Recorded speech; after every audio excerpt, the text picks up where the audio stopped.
Turns out I have atrial fibrillation, which increases the risk of stroke about 5 times. Symptoms like irregular heartbeat, heart racing, chest pain, shortness of breath, fatigue, or lightheadedness can come and go. But if it's AFib, the risk of stroke remains. If you have symptoms, contact a doctor. I'm so glad I did. Visit notimetowait.com. Sponsored by Bristol-Myers Squibb and Pfizer. Hey, it's Flo here to say drivers who switch and save with Progressive could save hundreds. Nice! With my new savings, I'll get some hiking gear. It'll be great for my outdoor era. I don't know if it counts as an era if you just buy stuff. I got a cute hiking backpack. It's an outdoor era. Well, you only bought one thing. I don't think it's an era. Well, I think we're in a agree to disagree era. Yeah, sure, you're probably right. Anyway, with the money you could save by switching to Progressive, you can afford to switch to other things in life. It's my savings era. Also, everything you do is not an era. Progressive Casualty Insurance Company and Affiliates. At Fisher Investments, we may seem like other money managers, but we're different. What makes you so different than the rest of us? We ensure clients receive unparalleled service at every step of the relationship. Tell me more. Our investment counselors focus on service over sales, prioritizing clients' needs. How do you make money? We don't sell any commission-based products. We have a simple management fee based on the value of our client's portfolio. So we do better when our clients do better. What about client portfolios? We get to know each client, their finances, family, health, lifestyle, and more, and then we tailor a portfolio based on their specific goals and needs. Your clients really come first then, huh? Yes, we make them a top priority. Our goal is helping them achieve a comfortable retirement. Wow, maybe we are different. At Fisher Investments, we're clearly different. Learn more at FisherInvestments.com. Investing in securities involves the risk of loss. At Big O, we offer total auto care to make any car problem feel like no problem at all. We keep the scary lights off and help you get back on the road. Now through March 15th, get $100 instant savings on 4 select in-stock Nexen, Nitto, or Toyo tires with installation purchase. Plus, get our Healthy Car Care Special, which includes a tire rotation, alignment check, brake check, fluid check, and more. Big O Tires, the team you trust. Installation required. Disposal fees and shop fees extra where permitted. See store for pricing. Eligibility may vary. Not valid with other offers. Spring is here, and there's really nothing better than hitting the open road in a new Honda. Whether you're shopping new or pre-owned, Stockton Honda has the selection and savings, plus get top dollar for your trade. And while life's roads are often filled with bumps, buying from Stockton Honda couldn't be smoother. Wherever the road you travel might lead, Stockton Honda is happy to get you there. Come in today or go to StocktonHonda.com. Anytime, anywhere, it's all here. StocktonHonda.com. KHD HD1 Sacramento, KYMX HD3 Sacramento. From the Power Business Technology Toshiba Studios. This is Sactown Sports 1140. This is the Drive, baby. The Drive Guys, Kevin Gleason and Alan Stiles. It's drive time with the Drive Guys. Feel-good loss for the Kings last night, right? Alan, if we're being honest, hey, you had some nice moments from a few players. I know Max didn't have a great night. And let's face it, the tank is back on track.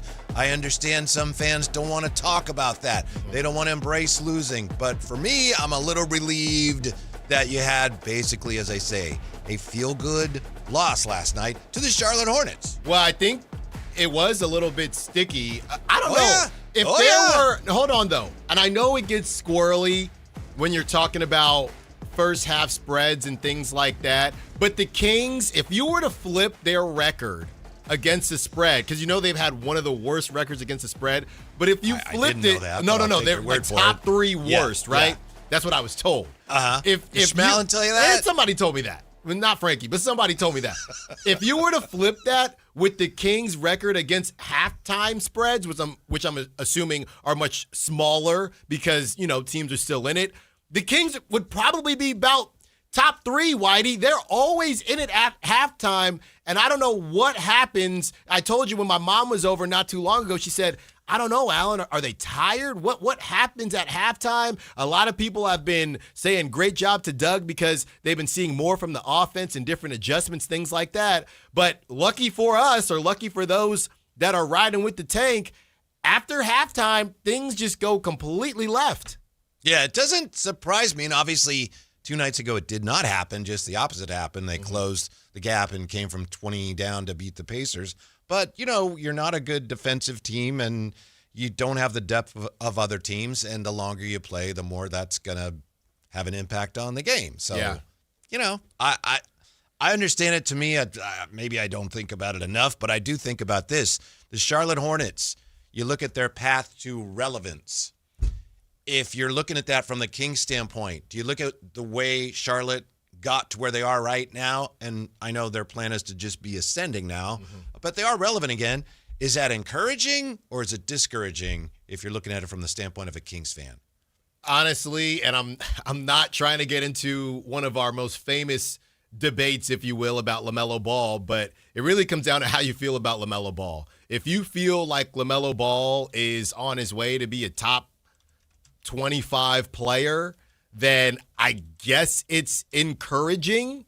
But if you don't think that he is that, I think it could be discouraging because you have to get even luckier than the Hornets did. And that's what they got with Tankathon. And I know Katie and Mark Jones were going back and forth about, hey, well, next season there's going to be a scouting report and this, that, the third, and we'll see. But I don't know, Whitey. Look, I know Keegan was a dog his rookie year, but Tankathon to me has already shown more wiggle than Keegan, and we'd have to go back in the time machine to see what Keegan looked like, and I know it was a lot of spot-up threes and things like that, but I think Tankathon, what he's shown, we don't know what's going to happen sophomore season, but I do see a lot more, I think, to his game than what we're seeing with Keegan. I know he's not as big as Keegan either, so he should have more wiggle. Shoot. But he can shoot it. And that, I don't think 3 years from now, Charlotte fans are going to be going, hey, he was such a good shooter as a rookie. What happened? Yeah, that's a great point. Maybe that will happen. I don't think so. And Mark Jones said out loud, I'm not being a hater. He did. But they brought it up a couple times, and I'm thinking, look, man,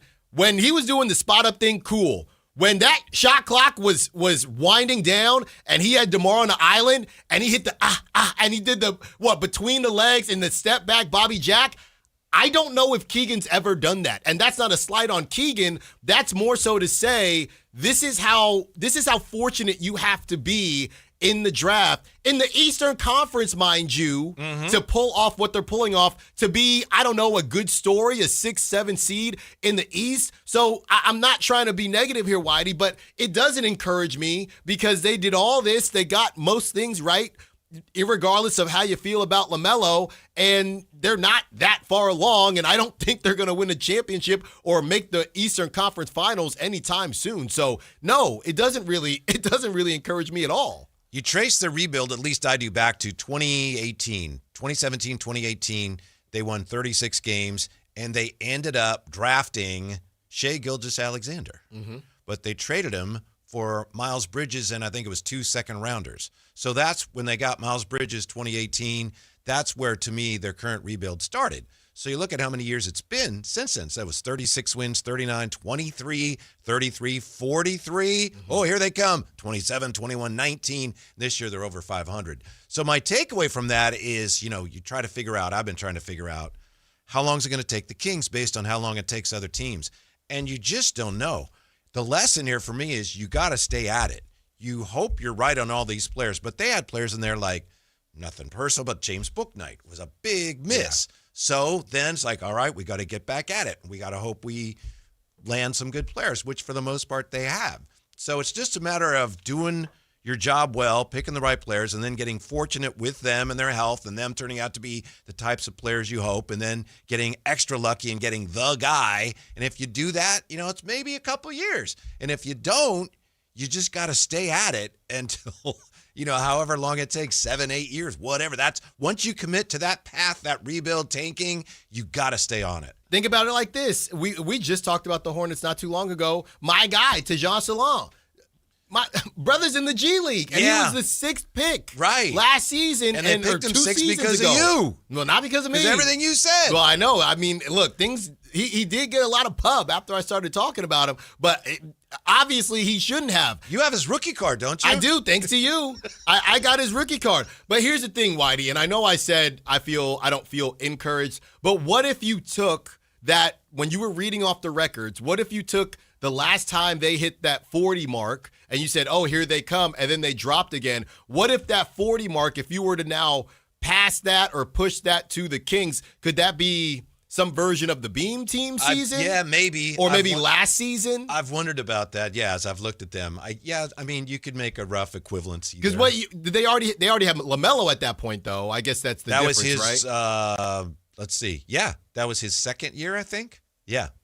So they already had LaMelo at that point, so I guess that's the difference, right? And again, I'm higher on LaMelo than you are. I'm probably higher on LaMelo than a lot of people are. He was good last but night. He was good last night. And that shot looks hideous until it comes out of his hand, and then it's like, ooh. Yeah, I mean, it's smooth when it goes down. But the other thing about it is the relationship with the head coach, and Mark Jones and Katie were talking a lot about it, getting LaMelo to play winning basketball. Maybe he wasn't playing winning basketball, but I think, Whitey, as well, situations matter. We've talked about this time and time again. When LaMelo was on a bad team, he's not, and I don't mean this as disrespect, but he's not really going to be a leader like that. You're not necessarily looking for LaMelo to be a leader. Maybe he'll one day grow into it, but he's not necessarily a leader like that. So he's just kind of, well, I'm going to do my thing until, we get the rest of the crew with us. Brandon Miller, let us not forget, people were high on Brandon Miller last season, but he couldn't stay on the court. Mm-hmm. That was supposed to be his breakout season last season. So because he got injured, funny enough, Whitey, it's almost as if it was a mini gap year. Maybe they're too good to get Kneppel, but they weren't because they couldn't stay healthy. LaMelo can't stay healthy himself most of the time. It starts out shaky. Then you see a guy like Kneppel come in, and yeah, it matters, your background as far as where you go to school, things like that, what you're used to. And you get coming in saying, well, this is how we do things. I'm not used to losing. And the difference is between the losing culture that we talked about with, the guys on the Kings and a team like the Hornets, they're all around the same age, right? Miles Bridges is a little older, and Grant Williams, I saw him on the bench. He was in street clothes. I just move on from Grant Williams. Just tell goodbye, Grant Williams. But the young core together, when your best players are those guys, that's different. That's when you build a culture. The Kings can't do that right now because their best players are not the young guys. Next season, you get one of these top 3 guys, and I don't know why, because I brought up Duke. Now it sounds like I'm saying just go get a Cam Boozer, because if you have somebody like that, I think that's your best argument for Cam Boozer, Whitey. If you don't think LaMelo is one of the dudes, right? If you don't think he'll be a guy in the league, but you think it's possible, and you surround him with other high-level players, then maybe you can get somewhere. I know the West is different, but if you have a Cam Boozer, next season you're back in the tank, and you get a top 3 pick again, that's when you start to form something. And I would put Maxime there. I don't necessarily know where Neek would fall. He's still part of the young core, don't get me wrong. But you get a Neek, you get a Maxime, you get Dylan Cardwell, and now you're starting to build a young core. That's my biggest argument when people say the losing culture thing. It's different because this team, for as much as they are together, they are very separated and fragmented just based on where they're at in their careers. It's not the same as a team like the Hornets and young teams kind making their growing up together. That's right. That's right. Whitey, when I was back in, the tech world, right? My tech world story. My cover letter. Okay, and this is a little note to anybody writing a cover letter these days. That's what I would always say to a startup. I'm young in my career, and I believe that as a company, we can grow together. My career, you're a fast-growing company. So that's what the Hornets are. Is this the job where if you were unhappy, you would show up late? It's the same job. I got the job. In a nice suit so they'd think you had an interview? Okay. No, right. That's the cover letter when I was trying to leave that job. Okay. But that's the difference. These guys are growing together, so I do think that type of losing matters. I don't think this fragmented losing on this Frankenstein, that new Frankenstein movie's coming out, this Frankenstein of a Sacramento Kings team matters. It is remarkable the way the veterans are cheering them on. It's funny, I know we talk a lot about the Warriors on this show. A couple of years ago when the veterans were playing still at a pretty high level for the Warriors, and they had the young guys like Kuminga and Moody, there was an issue in the Bay Area that the young guys on the bench weren't cheering on the veterans enough. That's right. They had like a separation, the 2 timelines. And the youngsters be like, yeah, whatever. Right. I'm not playing. So you've got Russ and Zach LaVine. And obviously DeMar played great last night when he was on the floor. That's interesting. But when you look at how far the Kings have to go to get to where they want to get to, it's a long ways. How long it's going to take them, I don't know. But I think they're ahead of the game in this sense. You've got last year you went in the draft without a first-round pick, ended up getting one. You land Neek, you land Maxime Reynaud. Those players, there's a very good chance they're going to be a part of what you're doing going forward. And in a way, you had no business getting players that good with the picks you had. That's true. That's a win. Yeah, you should be even, which is a scary thing to say, you should be even further behind than where you are right now. Yeah, so if you can get fortunate here, and a few more losses here and there wouldn't hurt. It'd certainly increase your odds. Maybe you're on your way, but it's going to take as long as it takes. Nobody. Scott Perry, if we had him on, I know people ask him, how long is this going to take? What's the timeline? I don't think he knows. The timeline would be, we'd love to be great next year. Land a superstar in the draft, but you just have to take as long as it's going to take. You know what else I wonder with all these teams that we talk about and their quick turnarounds? How many of them found a way to get more draft capital than they initially had? We know what the Spurs have done. We know what the Thunder have done. I think that's a thing too. When you boil down all these teams that are on their turnaround, how many of them only were able to use their own picks? And I think that's something that's working against the Kings right now. We can pray, and we're going to have Nathan Grubel on at 3 p.m. I hope that Nathan doesn't talk about the 2027 draft in too high of a ceiling, simply because, and that's no ceiling, so there you go, simply because I would like to live in a world, it's a 2.5.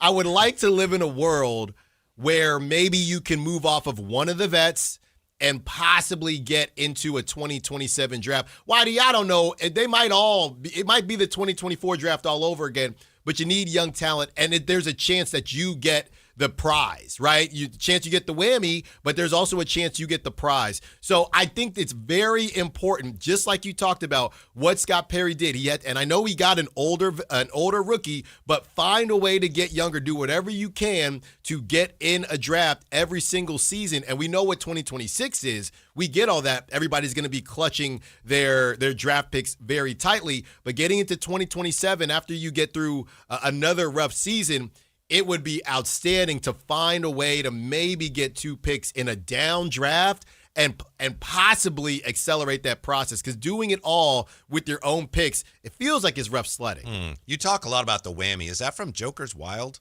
No, I thought that was from a game show. It's from a game show. Oh, Joker's Wild's a game show, and I think it might have been the game show. Well, it must be on a different game show. Okay. Because I went to Game Show Network. Okay. I was just wondering because you mentioned whammies a lot, which is fine. I just thought, man. The all-new Press Your Luck. All-new Press Your Luck. That's right. Press Your Luck. And then you watch that a lot? Not a lot. When the in-laws are in town. They haven't been in town lately, but. What's your go-to game show? You have to. Oh, my goodness. That's an easy one. Yeah. Family Feud. Okay. Yeah, Steve Harvey. Show me a whammy. Have you ever seen the new modern with Jimmy Fallon Password? Yeah. I think Keke Palmer on that one a lot too. Yeah. It's fine. I don't mind it. I don't mind it. It'll stay. I won't change it. Look over, the in-laws are watching. All right, we'll watch it.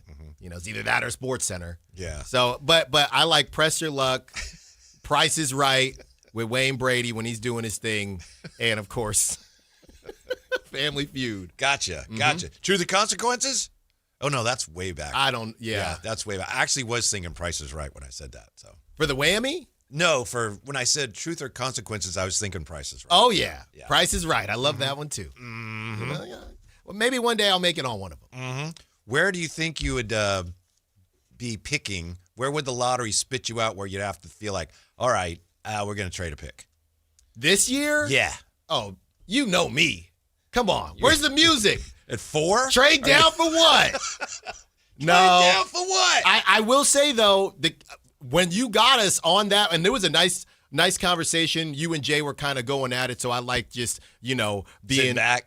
being Molly Karam for that one. But when I started to look at Caleb Wilson's numbers, it is a risk to me. He was nasty, but he played in 23 games, and I know it's not all about the 3-ball, but he only took under 2 threes a game, shooting 29%. So I would have to take him at 4, but I would understand that this is a level of a risk. I would have really, really loved to see him finish out the season. I can't trade it though, Whitey. Starts at 5 for me in the trade. Starts at 5. Okay. Yeah. I think I'm feeling good if I'm at 6. At least if I have a top 6 pick, I'm feeling like I'm going to get a good guy. Chris, the mom here in the text line, I think speaks for many. She says, the Kings are starting to affect my mental health, and I'm developing a split personality. I'm screaming with excitement when they score. Then I'm gritting my teeth because we scored and might lead to a win. I'm talking to myself in my 3 seats while 2 are empty because I can't sell them for pennies and no one can or want to go. It used to be the Cardiac Kings, but now I'm a schizophrenic fan. Chris, the mom. Torn. Yeah. I'll tell you what, though, Chris, if it's just starting to affect your mental health, you're lucky because most people have been dealing with that kind of split personality for many, many weeks now. I was last night when the Kings were close. Who was it? Neek, who had two threes in a row, and they didn't go in, but they got the rebound back and they shot it again. You could hear the crowd, and I know it's just human nature and fan nature. You're gonna root for your team, so I know a lot of people are torn, but especially when you're in the building. Real quick, I don't know. People are so fast on this stuff, Whitey. Gavin says, Alan, Wayne Brady is let's make a deal. Drew Carey is Price is Right. So, Gavin, this is what I thought happened. I knew that, and I should have caught that myself. Okay, I should have caught that. I thought Wayne Brady slid in for Drew Carey, but they're 2 separate shows. So thank you, Gavin. You're confused because they both used to be on Whose Line Is It Anyway? That's what it is. Yeah. Thank you, Gavin. I watch them both. Let's make a deal with Wayne Brady, and I watch Price is Right with Drew Carey. Now, Price is Right. That's what I'm trying to do. My wife loves Price is Right. Watching it for her whole life. I'm trying to get her on the show one of these days. Really? I've gone through the flow. Does she want to be on the show? Okay. I've gone through the flow. You got to, you go to L.A., wherever it is, and you got to sign up, and I don't know if you wait outside or whatever. But I've gone through the flow for that, Whitey. Don't you know somebody? We both know someone who was on Wheel of Fortune. We do. Dan Dibley. Oh, that's right. Did you ever see that? That's right. Well, I know we talked about it. And he had the worst round you can have. The wheel didn't spin in his favor, and he couldn't come up with the clues. He had a rough day. A lot of which was it was not his day there. Yeah. Well, maybe. Hey, honey, just watch from home. It's okay. Or you go and you just hope she doesn't get picked. You could do that too. B. Dietz unhappy. There was a fan sitting in front of me who had way too many drinks. He was screaming over nothing, and even the Charlotte fans were like, "Oh, he's just drunk." Embarrassing, says B. Dietz. Well, security does a good job out there. That's unfortunate. Yeah, get him in, get him out, man. We don't have time for that. Right. Yeah. Speaking of, be on your P's and Q's next week. Kings got a game on St. Patty's Day. That's right. It'll be a lot of fun, but just be careful. Isn't that game on NBC Peacock? Hopefully not. It was gonna be. Oh yeah. We're good here. It's just better for everybody involved. Because that's De'Aaron Fox. Yeah. Presumably coming back. Yeah, and by the way, ever since I kind of questioned him, that nationally televised game, who was that against the Knicks? It feels like he's been on a tear. Mm-hmm. He's been balling out for the Everyone's Spurs. listening to you, Alan. It's not me. I think a lot of people were talking about that game specifically, and they brought out was it Mad De'Aaron or Mean De'Aaron? What was it? Mad De'Aaron. Mad De'Aaron is out. Yeah. Are you mad hearing the news today that the Raiders may be interested in Kirk Cousins? I just don't know why we have to live like this. Diana Rossini. Expect the Raiders to show interest in Kirk Cousins as they look for a veteran addition to aid in the development of presumptive number 1 pick, Fernando Mendoza. Congratulations. It's not a done deal yet, but you must feel great about that. But if you're Kirk Cousins, you're probably not going to get to start, right? You just want a different vibe. I would think if he would go there, then he would have some sort of assurances that he's going to get a shot. No. And if he's not, if the Raiders say, well, we don't know, then he wouldn't go there. No, but this is the thing we always do. Everything is working how it typically works. Ty Simpson, but then you end up taking Fernando. Now you're bringing the bridge quarterback. Oh, you don't know. I'll never forget, Whitey. And maybe Derek Carr didn't initially start, but I'll never forget when they drafted Derek Carr, but they still had whoever, was it? Not Matt Schaub, whatever vet it was. And they said, we really like Derek, and it's hard keeping that Ferrari in the garage. That's what they said. And by the way, I mean, Derek Carr was completely different when he first started with the Raiders before the whole foot injury thing. What was that, 2016? But they do this every time. It's almost a hype up the quarterback a little bit. Was it Matt Flynn or was it? No. It wasn't Matt Flynn. It wasn't Matt McGloin, was it? No.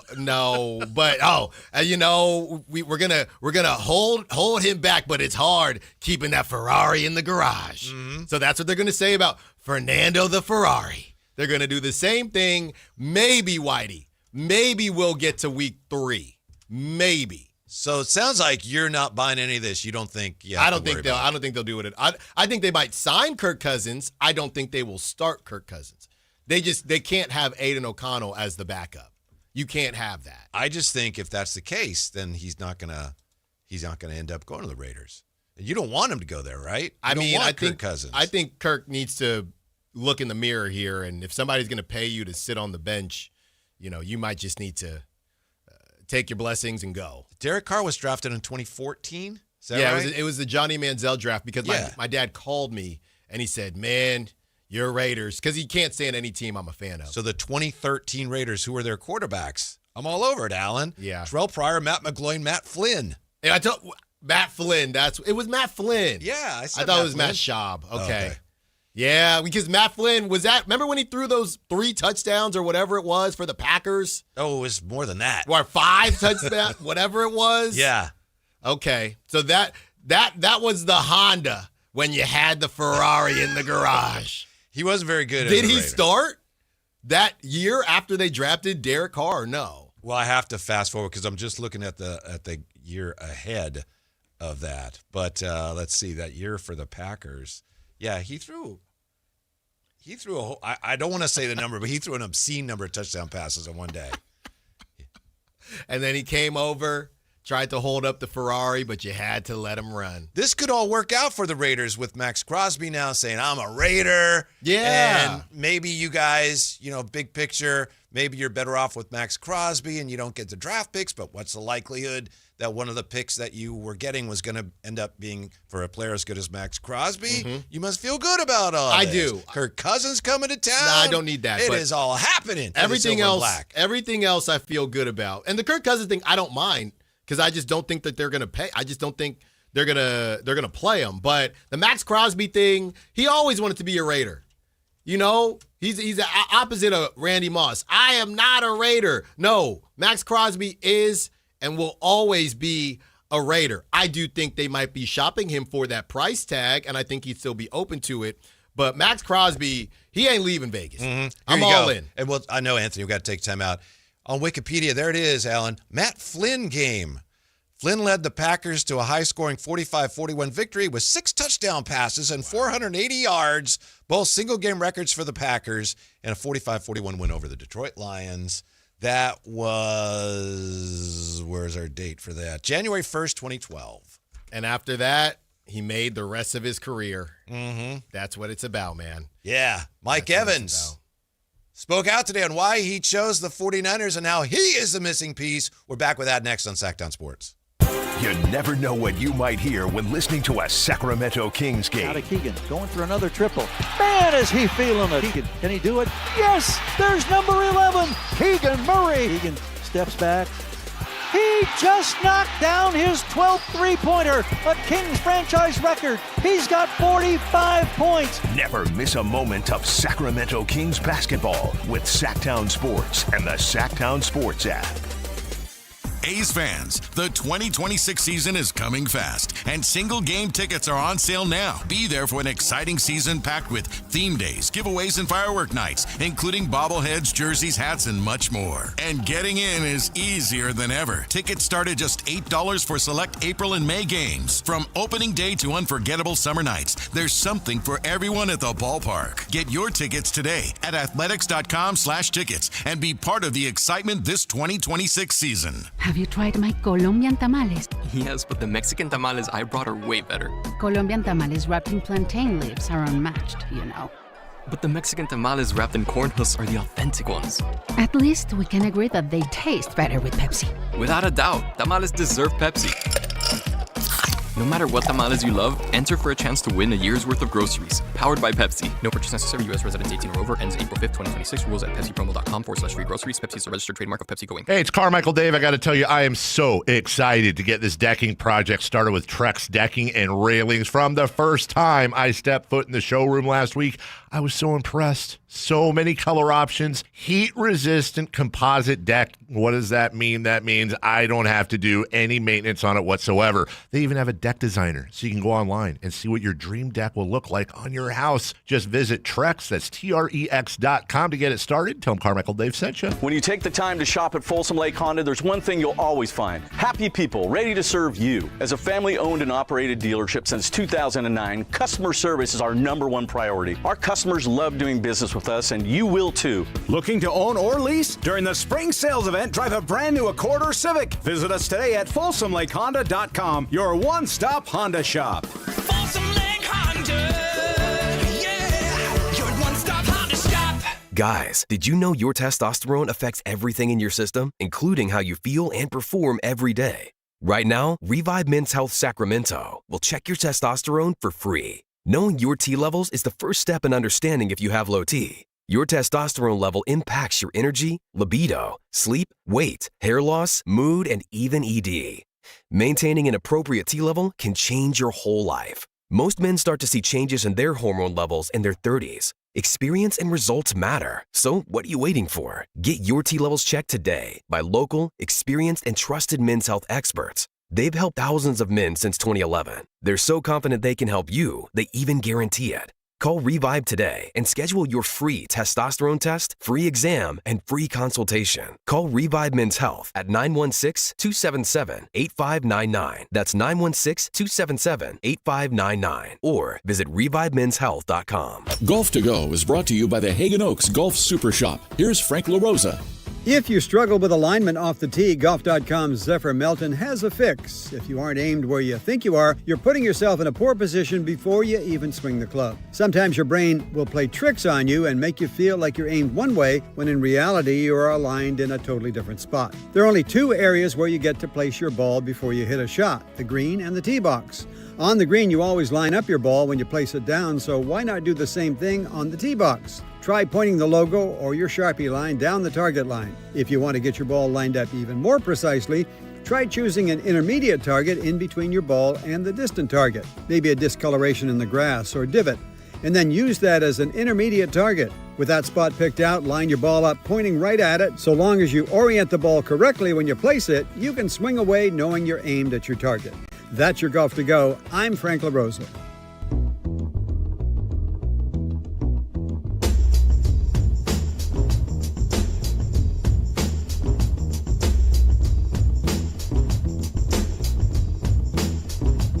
Your afternoon home for Kings talk and so much more.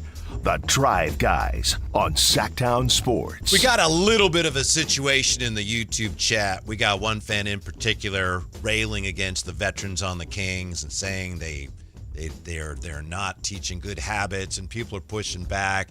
It sounds like a little bit of trolling to me. And I don't think we have any jurisdiction, do we? I mean, as far as stepping in the middle of a fray in the chat. Well, we can always block people. I don't like to do that, but I just wanted to point out people are getting a little agitated here by somebody who I think that may be what they're trying to do is just agitate people. Well, if we're gonna do this, yeah, I mean, the same person. I think either the last couple days they're claiming that one of us said that the vets were teaching good habits. Right. And I don't remember either of us saying that. And I don't think they're teaching them bad habits per se, but it really kind of didn't tickle their fancy. So they've been at it for a couple days now with this. Mm-hmm. Just who, and they can't even tell us who said it, but they just keep saying. I'll take the bait. Yeah. And then we'll get to the 49ers. What good habits are the veteran players teaching? They're showing how to be professional even in the worst of seasons. That has some value. Russell Westbrook is playing with a very determined, positive approach in the midst of a lot of losing. I'm not saying that's going to transform their careers, but there's value in that. Mm-hmm. And if you're ever out there and you see, for example, DeMar DeRozan, and you see his routine that he goes through before every game, what he goes through to get ready to play, I'm not saying it's torturous or anything, but he has his routine. That's a great lesson. A guy who's played as long as he has, showing players, if you want to play as long as I have, this is what you have to do. Mm-hmm. There's value in that. Those are important lessons. Yeah. Period. I mean, at this point, come on, y'all. We got 15 games left.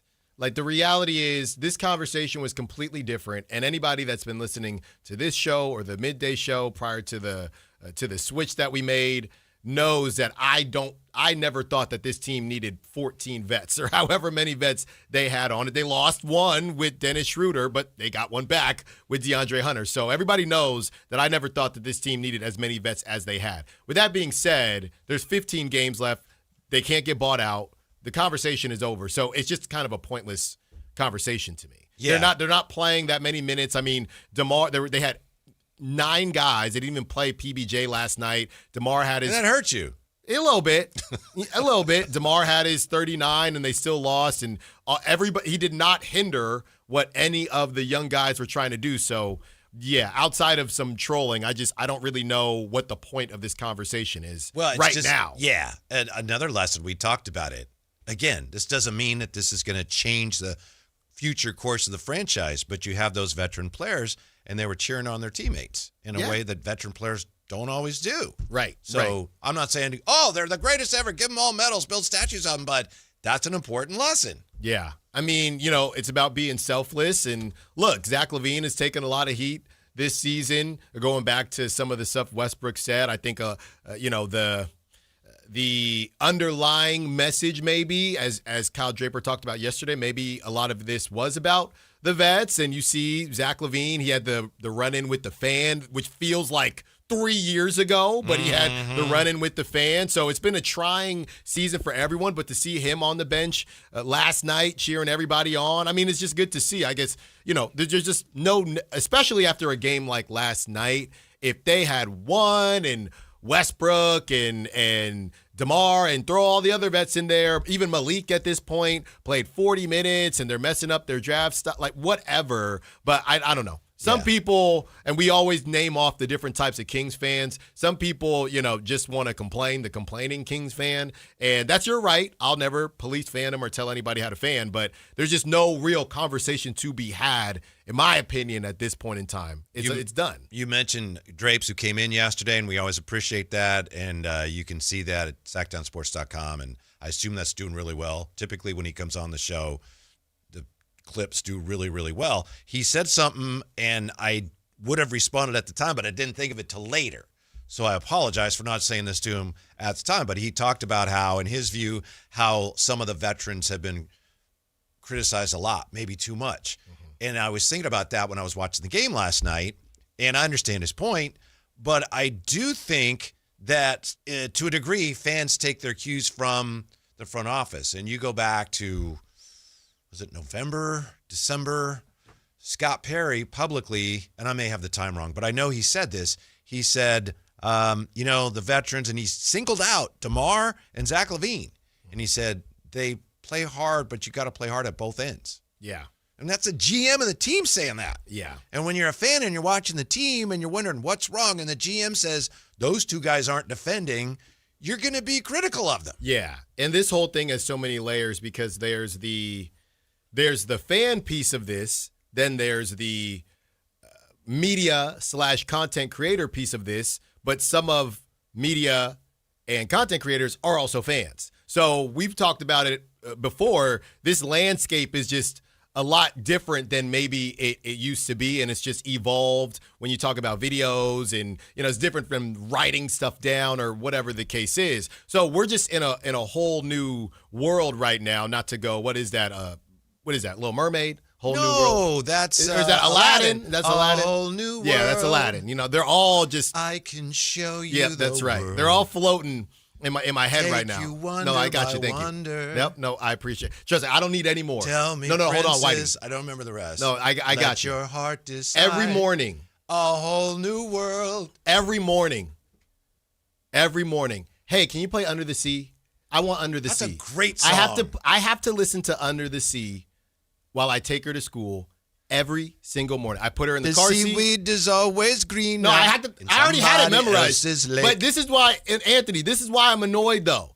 because y'all know I love my music. You dream right? about going up there, but that'd be a big mistake. I'm on Whitey's side. I like Hold the on. singing. But y'all know I love my music, right?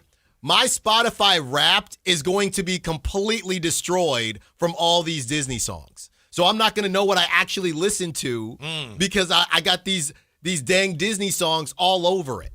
All over it. Yeah. Sometimes when we're riding with Kenji, and Shinya usually has on the Disney tunes, and then a song will come on, and he's like, sing it. And if you don't know it, like sometimes I don't know it. He doesn't like that. Or he'll say, Mommy knows it. Well, yeah. Better get them lyrics. Mommy knows No, it. you got to get the sing-along version. That's what it is. But, yeah, I mean, where the Kings are right now, we all should understand it. And going back to what Draper was saying about... Why don't you mention Beauty and the Beast? That one... There goes a baker with the tray she's always. She's like 2.5. Well, she's about... Actually, she's going to be 3 next month. But Beauty and the Beast, to me... That's for a little older. It's a little creepy. Yeah, it's a little older. Yeah. You know, we've learned this. Snow White, Beauty and the Beast, yeah, we got to wait a little bit. I'm going to be honest with you, and this is probably going to make people upset. We finally fired up. We've been playing the Frozen song, right? Finally fired up the Frozen movie last weekend. I don't know. That wasn't super. Again, she's not 3 yet. No. I get the song is great, but it was not, I don't want to say adult, but it did not give, the warm. It's nothing like Moana. Now, Moana, that's a feel. It was not, Frozen was not super feel good to me. And she's not 3 yet. Maybe there's a difference between G and PG. I've only seen that maybe once, but I just don't think the songs are as good. I mean, I like the main song. It hits, don't get me wrong, but we're watching this and, I'm like, this is not, this is no Lion King. Exactly.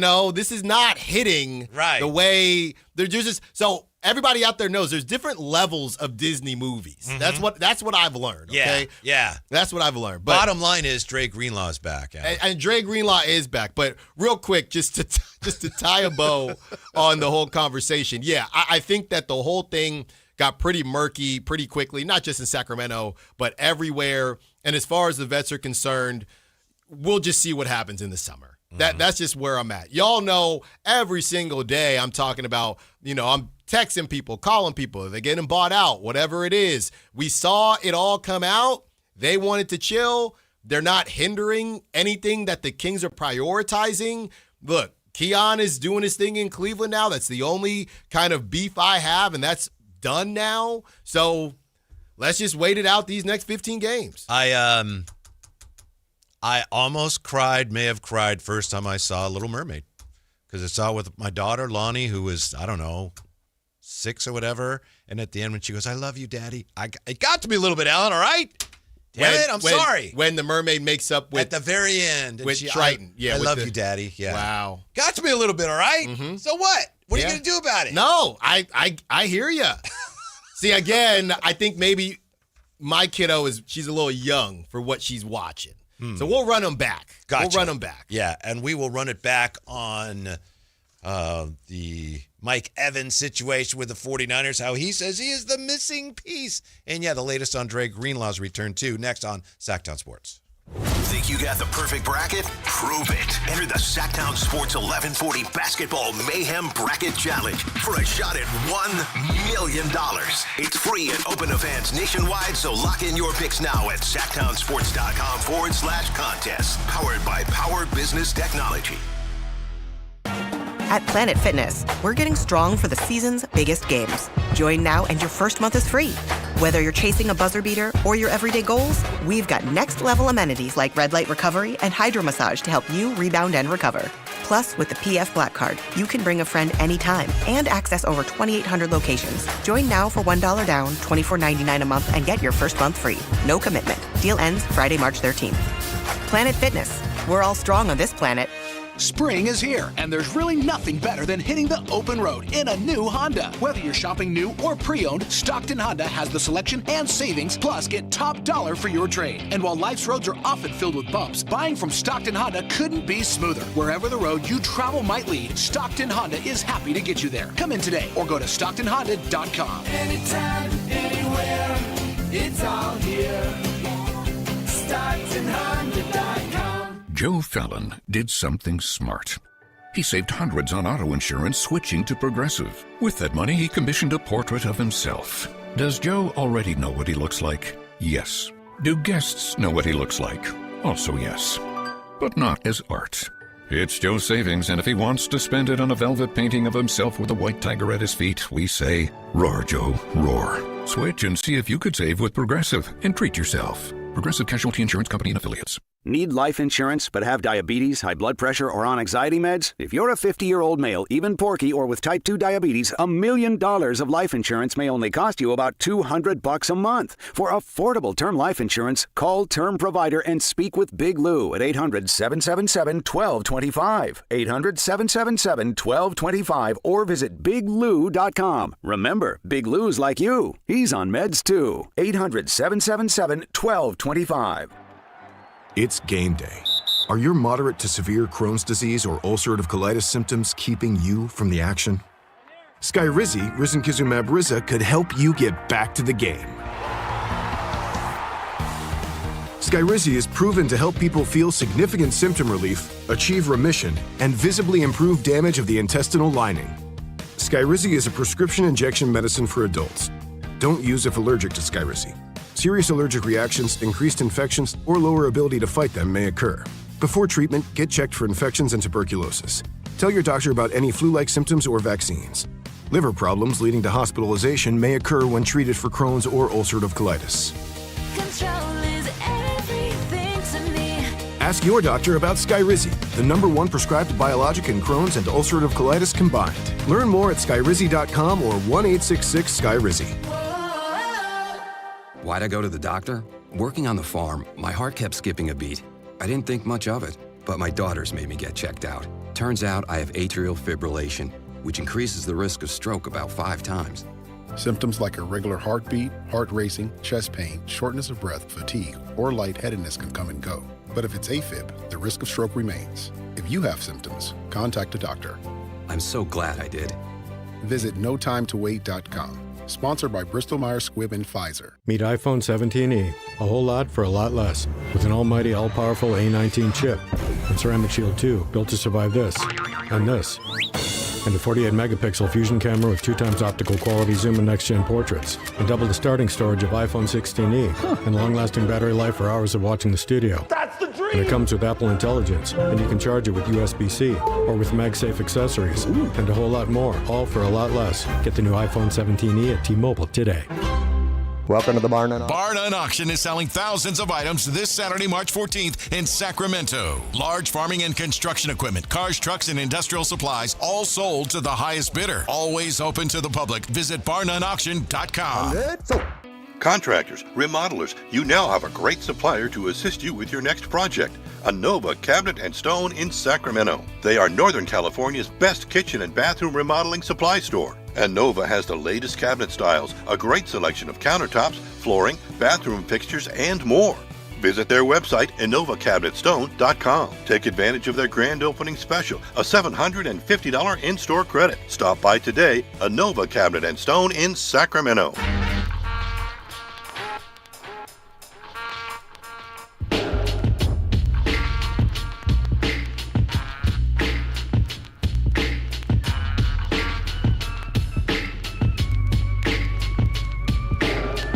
Live and local, it's The Drive Guys. Watch the show on youtube.com/Sactown Sports 1140. Or listen on the Sactown Sports app. Thank you, the great Bill Horrenda, texting me, Marie, the baguettes. Do you know what that is? That's from the scene. That Be Our big Guest? Scene. No, I think it's from, that's a movie, Beauty and the Beast, but it's when there goes the baker with the tray. Yeah. Marie, the baguettes! Yeah. Good call. A couple years from now. Not yet. Not yet. Beauty and the Beast, it's doing a lot. Kimberly wants to know if the seaweed is always greener in somebody else's lake is from The Little Mermaid or if it's from De'Aaron Fox. So the answer is yes. The answer is yes. And then people are still going back and forth on the Kings. I think it's Scotty says, you're cool with never-ending mediocrity? Are we talking about the Kings or was that a Disney movie? Well, I mean, 916 says Frozen is the most overrated Disney movie of all time. Let It Go was a good song, but that's where it stops. Amen. Yeah, I mean, what the heck was Frozen 2 was about? I didn't even know that it was released in theaters. I thought it was direct to video, but you guys were right. It was released in We'll theaters. run it back when she's a little older, but I don't know. The conversation is basically there's the non-tankers, some of them wouldn't mind being in the play-in. And here's what I would say to the non-tankers, because the West is tough. You're not going to find another Wembanyama. You're not going to find another Steph. You're not going to find another Jokic. I mean, all this is possible, but you're probably not. Here's what I would say to the non-tankers, not even, I guess, hybrid rebuilders, non-tankers out there. There is a huge difference, and this goes back to last season. There is a huge difference when you talk about being a play-in team between, especially in the West, between being 7 or 8 or 9, 10. You get 2 bites at the apple and every year you're 7, 8. Why do I think there's some people out there that'd be okay with that, especially if you before win the play-in, that was a playoff That's spot. right. That's right. If we're talking about, yearly play-in and you're 9, 10, as we've seen the last 2 years, that's just a waste of everybody's time. That's what I would, especially in the West. You're not the Miami Heat who's going to sneak in the East. It's just not happening. So, I'm Mr. Hybrid Rebuild, and I get it as far as the non-tankers are concerned, but there is a huge – we saw the drop-off last season in the standings. There is a huge difference between 7 and 8 and 9, 10. And 9, 10 is a complete waste of everybody's time. 9, 10, you can pretend, you can lie to yourself, convince yourself that, well, we're pretty good if we're a 9-10 play-in team every year. And that's why I think Scott Perry was a driving force, but Scott Perry and the organization – credit for recognizing that ain't it. Yeah. It calls for drastic action, but we just can't be the 9-10 team every year. Right. And specifically, I think he brought up the play-in, but I think if you did talk to a lot of these GMs specifically in the West, if you're 7-8 and you get 2 legit chances and you're guaranteed 1 chance at home, that's completely – you can't be sitting 9-10 every season. It's Right. just not – Yeah.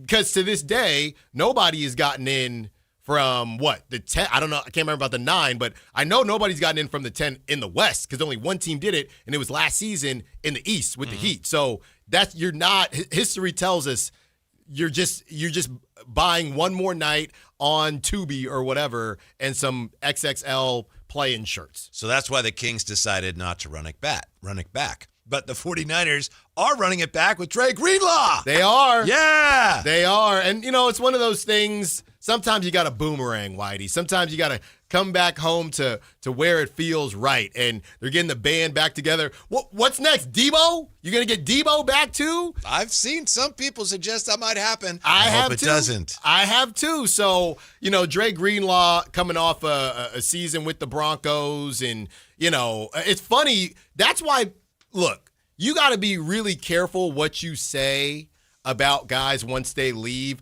I feel like fans in general, they feel some type of way when when a player just decides to leave, even if it's free agency, right? It's just I feel like there are a lot of fans out there that hope that the players don't do well. Not injury or anything like that, but hey, he's not on our team anymore. He decided to leave. Now he can go. So I saw a lot of fans last season paying close attention to Dre Greenlaw, right, and what he was doing when he was on the Broncos. And, glad that we moved on from him, this, that, the third. Now you wake up this morning, Dre's back? Come on home, Dre. Let's see what you can do. We got the band back together. So it's just funny to me as far as the Raiders are concerned, and he ain't coming back, but it was a pretty nasty breakup, not even so much with the Raiders and this player, but with the fans.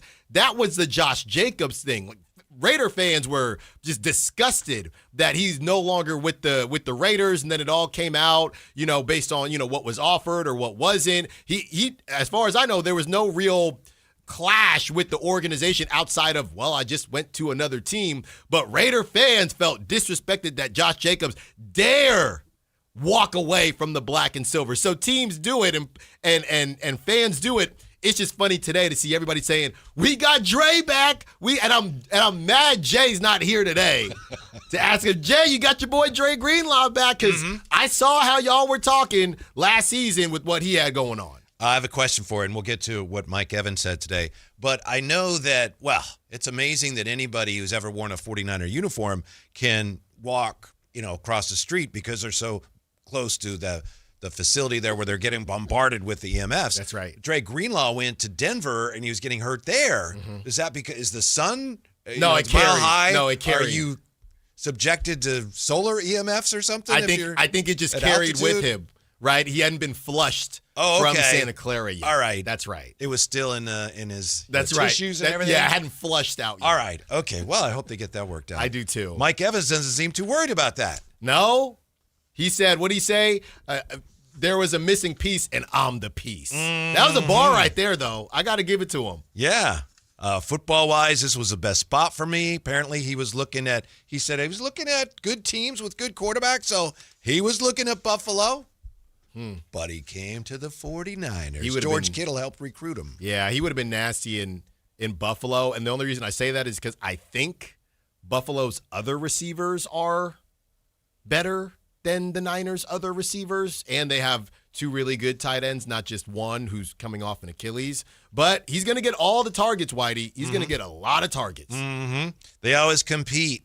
Even with the injuries last year, I feel like they were one piece away. I think I'm that piece, as you said. Wow. That's what I said when I came to the drive, guys.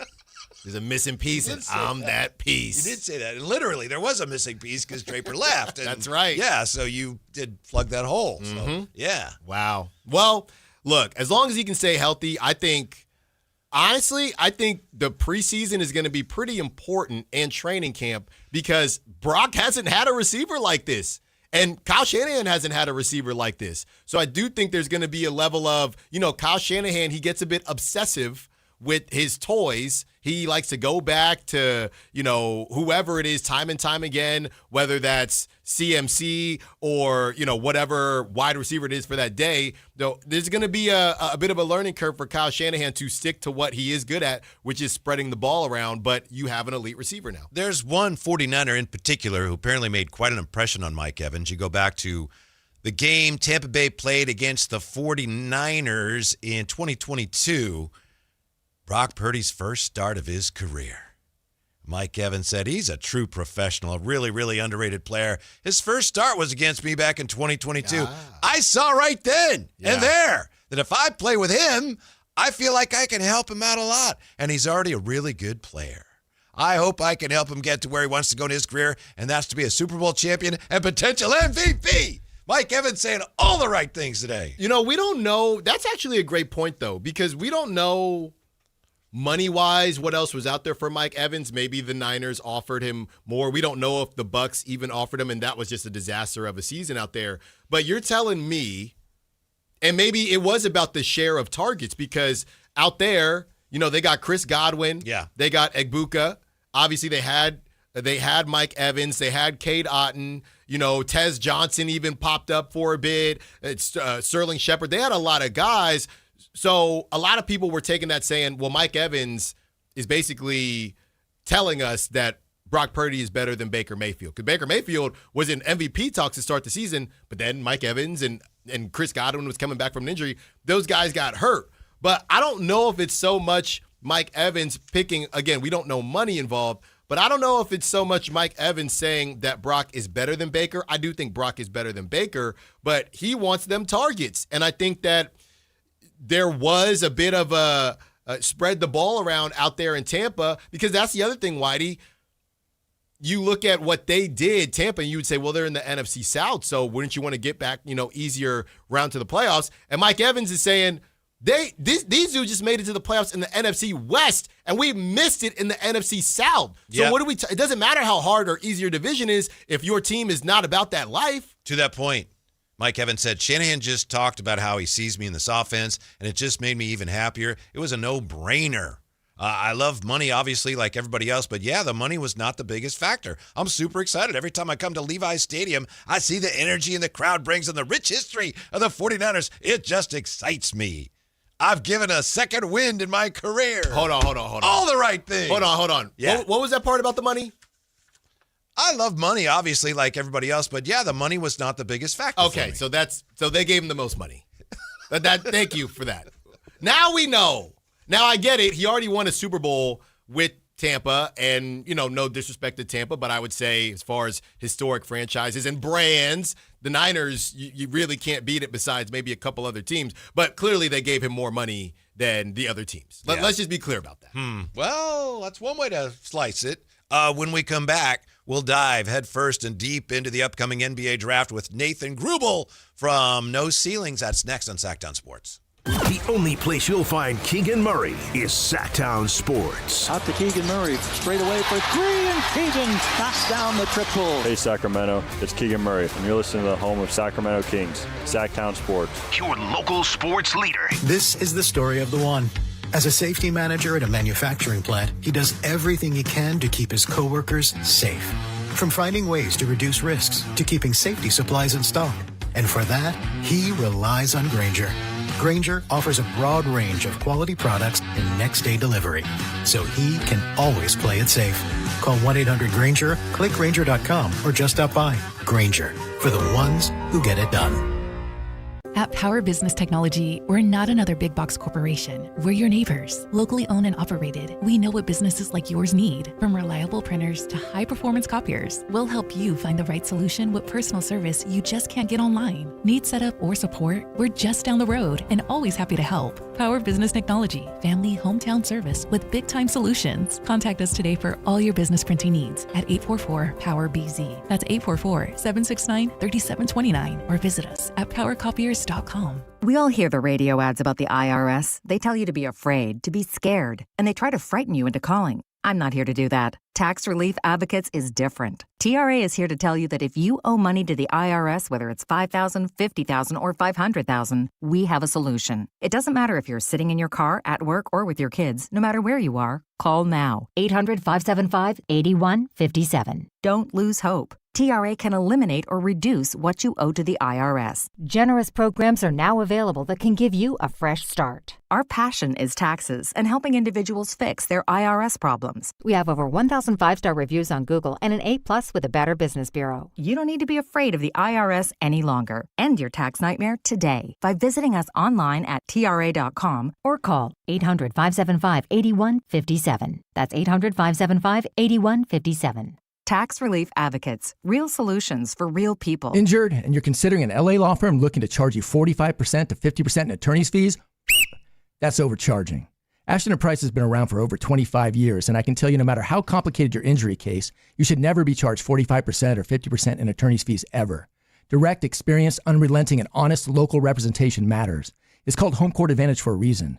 Ashton & Price serious local attorneys for serious people with serious injuries. So for the best local advice, don't think twice. Call Ashton & Price. Country in the Park is back. May 8th and 9th at Cal Expo. Miranda Lambert. John Party.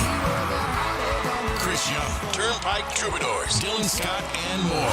Line dancing, mechanical bulls, and food trucks. Make it a lucky night out of live country music and dancing for your crew. Tickets start at only $68. Country in the Park, May 8th and 9th at Cal Expo with Residents in Cal Expo and Gornick Academy. More info at CITBfest.com.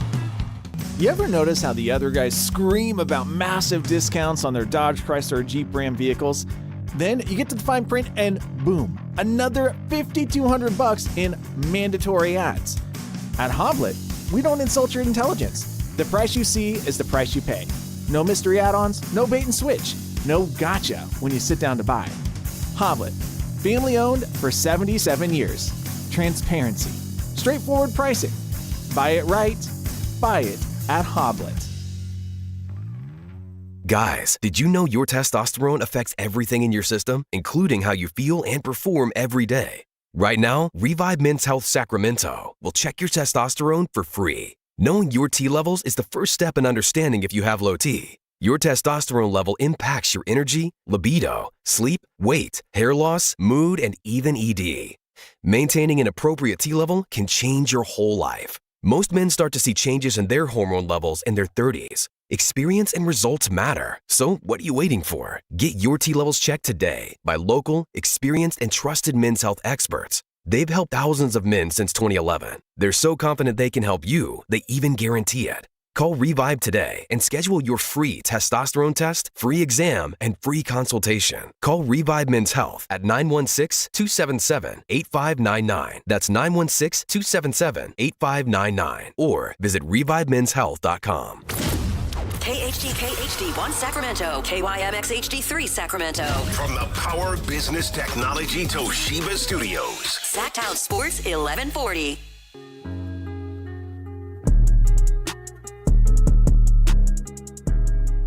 The Drive Guys powering your afternoons Monday through Friday on Sactown Sports. Hey, you can see it ahead. Maybe you can smell it, the end of the NBA season. And then, Alan, we can really focus on the NBA draft. Oh, we got the lottery and all that to sort out, but yeah. Seems like it'll never get here. I'm ready for it now. Yeah. I'm already there. I got to double check who won that Southland Conference tournament, because that's where I'm at, Whitey. Right. People are arguing about how much, the vets this. Come on, that's in the past, man. We got Northeast Conference tournaments going on. You should be hanging out with our next guest, because that's what he does. He travels the world scouting these games, covers the NBA, G League, and the draft for No Ceilings. Nathan Grubel with us. How are you today, Nathan? I'm doing well, guys. Busy time of year, like you both are talking about, with all the conference tournaments firing off. We got some of the best teams in action over the next few days before, obviously, the big dance, which is March Madness. So best time of year for someone like me. To what degree could any player rise or fall based on their tournament performance? Big picture, Nathan. It's a great question. I mean, we've seen a lot of very sky-high rises in the past due to the tournament, primarily because it's the best place where a lot of scouts, executives get to kind of sit all in one place at the same time, watching all these guys. And if someone jumps off the page, you never know if it's the VP watching, the owner watching. If someone sees the right player on the right night, all of a sudden they could immediately jump up the conversation and cause some meetings to happen to where, are we sure we want to rank this guy here? Are we sure we wouldn't want to maybe take this guy higher? So the NCAA tournament, for as much as it really shouldn't cause someone's draft stock to rise up 20 spots or lower 20 spots, unfortunately, this is the kind of public pressure that these players are under right now to perform in these ultimate situations where everything's on the line, Elite Eight, Final Four berth. Have to play your best games when it matters, because for better or worse, you are judged in the eye of the beholder, and some people may weigh this a lot more than others. I generally tend to make sure that I have a lot of my evaluations close to finished by now, so I'm not letting this type of action sway me, but it happens every year, guys.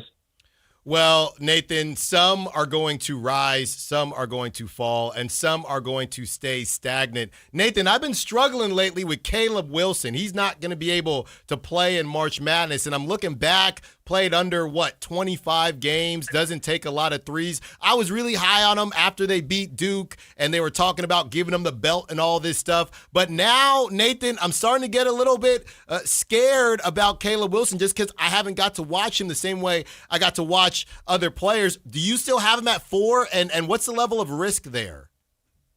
Absolutely still have him at 4. I mean, I've considered swapping all 4 of these top guys around in different orders throughout the cycle. And I would say to that comment in particular, there are a lot of games that we have tape on with Caleb Wilson now, to the point where I would still feel comfortable based on what I've seen to evaluate him in the top 4, potentially even a top 3 light. You mentioned the jump shot in particular. He is only shooting about 26% from 3 on the season, but he's flashed a lot of nice mid-range touch, getting to some of those mid-post pull-ups, some of those quick catch-and-shoot shots along the baseline. I think there's definitely more to work with from a jump shot perspective, but everything else that he does on the floor, he's arguably the best athlete in the draft. He is a legitimate 6'9", 6'10", pogo stick level athlete, long, active, playing passing lanes, blocking shots, crashing the glass on both ends of the floor.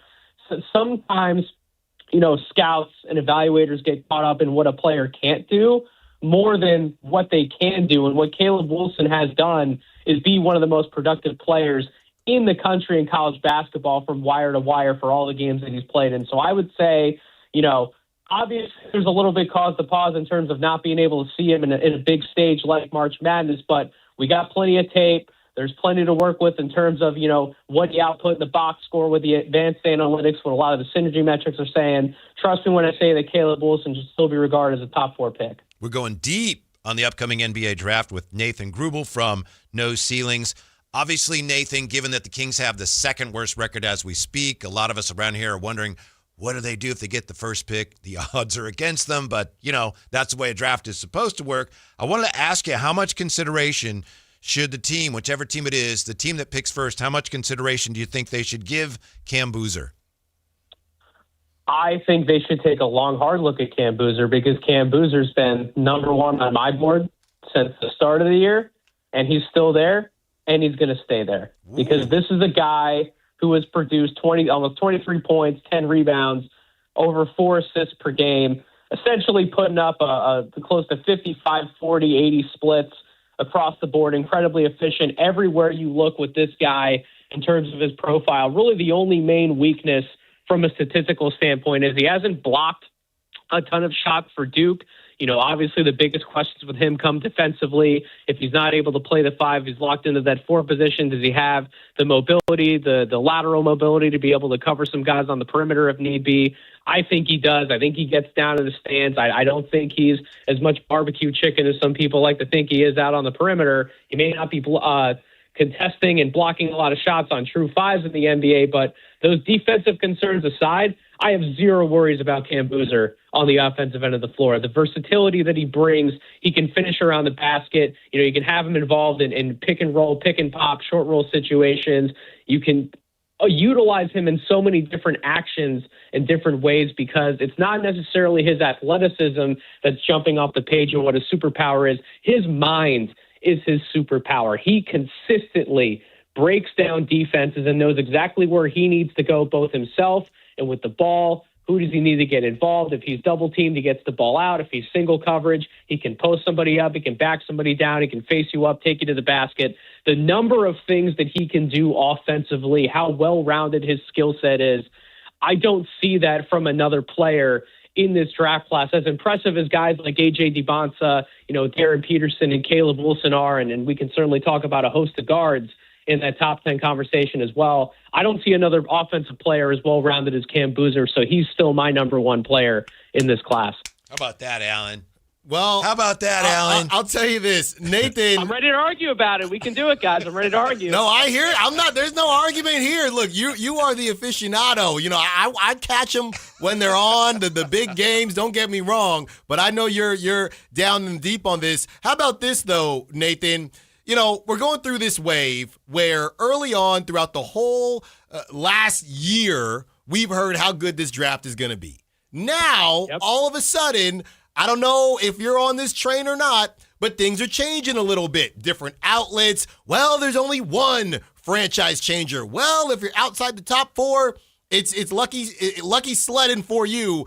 Where do you sit? Has anything changed for you? Because, Nathan, if I'm not mistaken, early on here it was, if you just get in the top 10, you'll be okay. Now it feels like, well, if you get in the top 4, you got to get into the top 4. Where are you at with this, Nathan? Help me out here. So I guess the pushback to that type of narrative would be if someone's not necessarily as excited about when you get outside of, maybe the top 4 or top 5 picks. I think it's in large part because this draft is odd in the sense of the NBA and a lot of the fan base and evaluators have shifted away from this narrative of drafting quote unquote small guards, which if you subscribe to the, you don't want to draft a guard who's below 6'4", you have a lot of defensive concerns, things of that nature, and that's just your philosophical standpoint. I completely hear you and I get you. There's not a ton of wing talent that's pushing up near the top outside of the known commodities like an AJ or a Darren. The forwards and the bigs, there's some really intriguing names out there. There's some guys who I would want to draft who have starter potential or could be high-end role players for you. But a lot of the star power that's outside of that big 4, it's at the guard position. And depending on how you feel about drafting some of these guys like a Michael Brown or a Darius Acuff or a Kingston Flemings, Keaton Wagler, Christian Anderson at Texas Tech, depending on how you feel about drafting some of these guys in that range, that could definitely skew your overall viewpoint of where you sit on this particular draft class. But I still hold all of those guards in high regard. The No Ceilings team in general holds all of those guys in high regard. I left out Braden Burries in Arizona as well, but we just sat and we just published a mock draft on NoCeilingsNBA.com, and what makes our mock draft special in particular is it's not just one person doing the mock. We're all around together. We do it war room style. We talk everything out, and we still went through and we drafted that whole slew of guards from like 5 all the way through the lottery, because at the end of the day, you want to draft for star power. You want to go star hunting for as long as you can in the lottery. And there just aren't enough of those forwards or bigs that have as high of a potential as this run on guard. So that's what I would say. It depends on your outlook at that position. But if you value still drafting for star potential and really going hunting for that next franchise level guard, I'd say there's plenty of reason to be excited in this draft through the lottery all the way through the top 20, top 25 guys. Well, let me ask you this, though, Nathan, not to say, this is a bit of a follow-up, not to say that another team would be okay with this or agree to this, but let's just play the game. The Kings maybe win too many games or just get bad luck. Let's say they're 5th or 6th, and I know that's a big difference. So let's just put it down on the table and say the Kings have the 5th pick. Nathan, I just ran a simulation right now. The Hawks would have the 9th and the 21st. I know it's not the NFL, but if you were the Kings, would you play with the idea of trading the 5th pick to acquire the 9th and the 21st? Don't do it, Nathan. Or do you Don't think, let him talk you into it, Nathan. Or is the trade Dan for what? Or is the star power enough at 5 that you'd have to hold on to that pick, Nathan? That's a great question. You're putting me on the spot with that one. What I would say is that I'm sure there's a lot of other people out there who would say maybe think about the value of bringing somebody in. Let's just use the hypotheticals of 9 and 21, bringing in that extra player for the price of that pick.